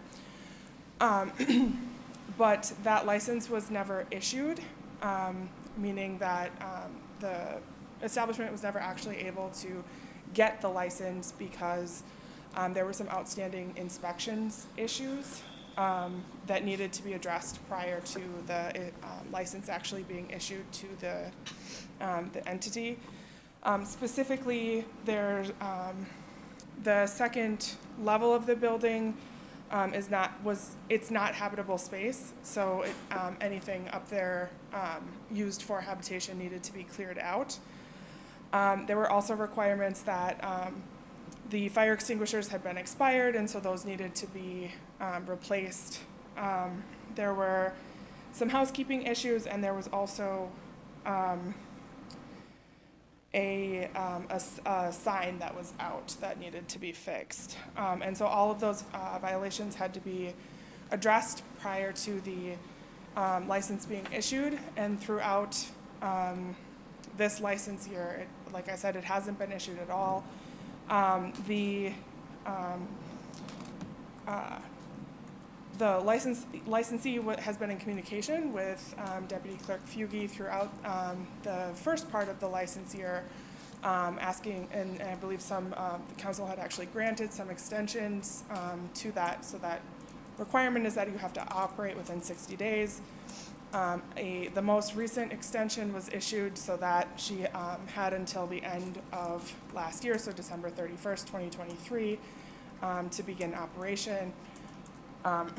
To date, that hasn't happened. The license hasn't been issued, and no subsequent requests for extension have been granted. And as detailed in the complaint, there are a number of businesses in the community that are currently seeking liquor licenses, but there's a quota that the city can only issue so many liquor licenses, and we're at that number. So any new businesses that want licenses have to get a reserve license, which costs $10,000. So anyone who currently has a license and is not using that license, we're trying to free up licenses that aren't being used so that businesses that will actually use them have the opportunity to get those. We make those licenses available, and then those new businesses have the opportunity to get them. So those are the grounds for the city's petition to revoke this particular license, not for any problems with the establishment itself, like we've seen in past cases with police calls or anything like that, but strictly because the business hasn't been operating this entire license year in accordance, in violation of our, the section of the code, I'm sorry, not violation, but it is subject to revocation because it hasn't been operating for more than 60 days. And obviously, with the most recent extension expiring at the end of last year, more than 60 days have elapsed since that extension. And so for that reason, the revocation is being pursued. Any questions? Any questions from council? All right. Thank you. Thanks, Attorney Mather. I don't know the answer to that. I think that the respondent might be able to answer that. Thank you. Okay, thank you. Thank you.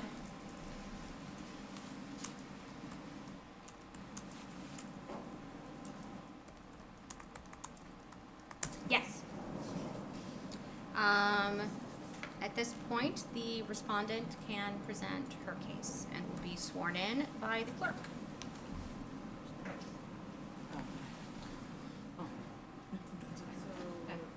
Swearing in.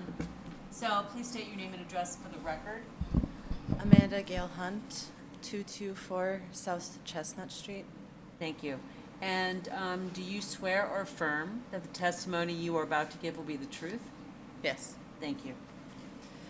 To answer your question, the business is operational. I just don't have the ability, obviously, to serve liquor. I was granted the restaurant license. Unfortunately, what has landed us here is, last year, I was homeless, and we have 6 children. My prior landlord told me that, whom actually is the president of the Freedom House, I believe it is. She took me to eviction court because my special needs nephew hung on one of the chandeliers in our house on Adams Street, right next to Madrid. She tried to get us evicted a couple of times for various reasons. It didn't take. They were all dismissed. The judge did tell me at the last time, he said she's a new landlord. She is obviously very passionate about what she's put into her property. She's very upset. At some point, she's going to find grounds to evict you. I think you should go to mediation and take what she offers. I could not find affordable housing, as you have all been discussing tonight. There was no affordable housing. I was put on a waiting list for the Golden House for a family room, but because we have such a large family, that wasn't really an option. Moved the things from my house upstairs Madrid, and that's where things went awry. We do have a home, and we moved in at the beginning of the year. The only problem is that I still have some of my personal things, so if you went upstairs Madrid, like the base to my bed is actually up there, and like a couple of things. I'm moving those things by myself or with family. We don't have a large vehicle. So that's what landed us into all of the other things, inspections comes through, should pass, unless there's something new or something that was overlooked from before. It's just,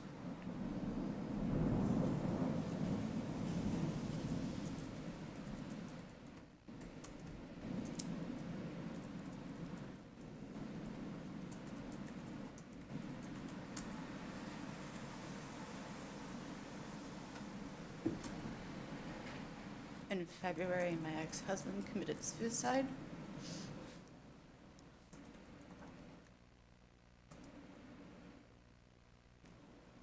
And that was what I was mainly focusing on, was my children. And this last year has been, pardon my language, but absolutely fucking terrible with loss. Ryan.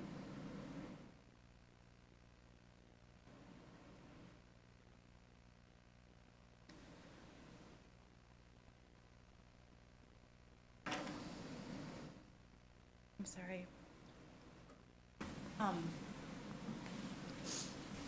Our best friend and employee, and actually Ryan's roommate, the kids after the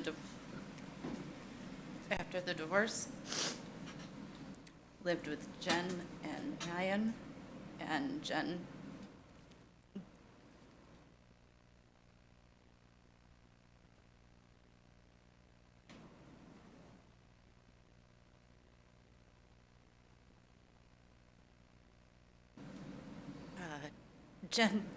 passed away in September of liver failure, and our other best friend and roommate,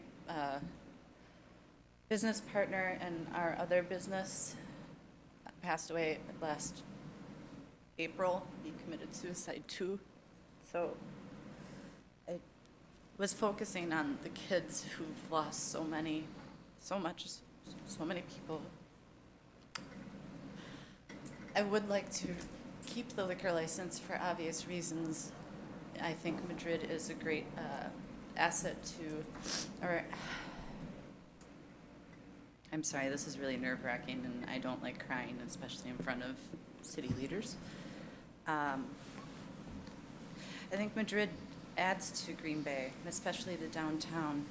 And I think it's, if we can somehow salvage it, I was planning on opening next month. I just have to schedule the inspections and get the rest of the personal effects out of the upstairs of Madrid. I don't know if you have any questions. Thanks for your testimony. Any questions from council? No? Okay, thank you. Attorney All right. Bungert? Yep, now we would move on to rebuttals if the city has any statements? Nope. Right. And, at this point, we can move to deliberation, in closed session.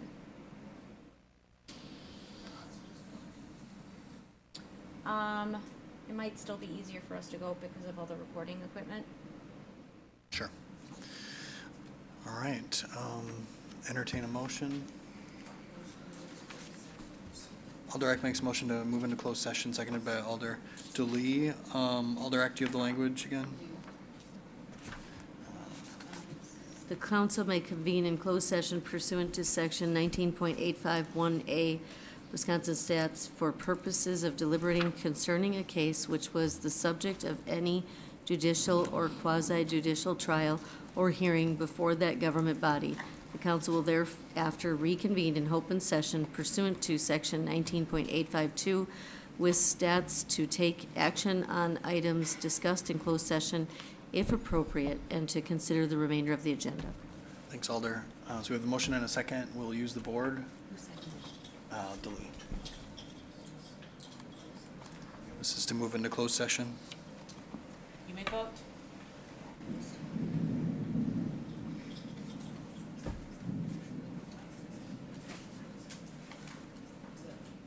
Alder DeLee, Alder Presley. Yes. Thank you. Yes. Thank you. All right, that is unanimous, so we're moving into closed session.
right, I'll entertain a motion to return to regular order of business. Alder Johnson makes a motion to return to regular order of business, seconded by Alder Hinkfist. All in favor, say aye. Opposed, nay.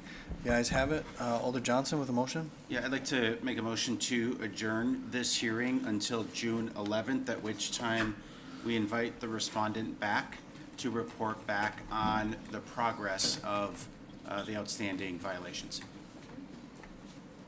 All right, is there a second for that? Seconded by Alder Eck. All in favor will say aye. Opposed, nay. The ayes have it. That motion has been adopted. Now on to ordinances first reading.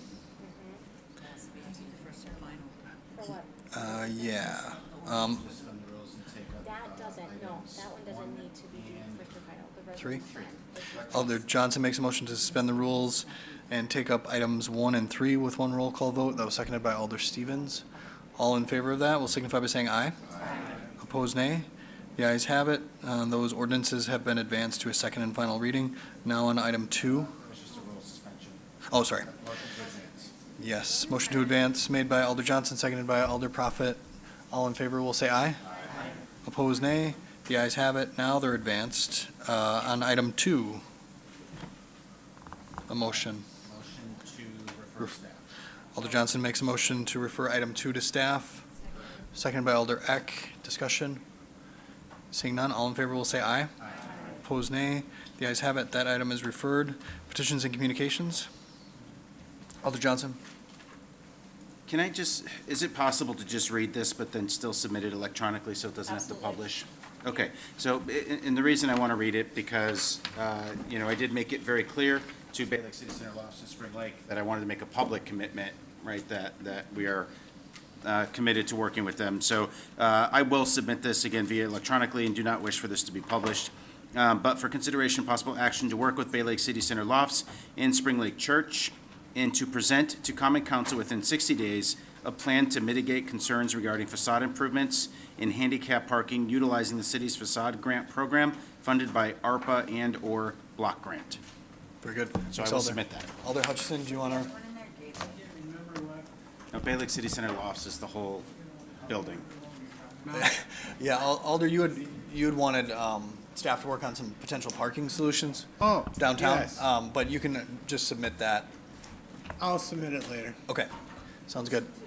Motion to adjourn made by Alder Eck, seconded by Alder Johnson. All in favor say aye. Opposed, nay. The ayes have it. We're adjourned. Thanks.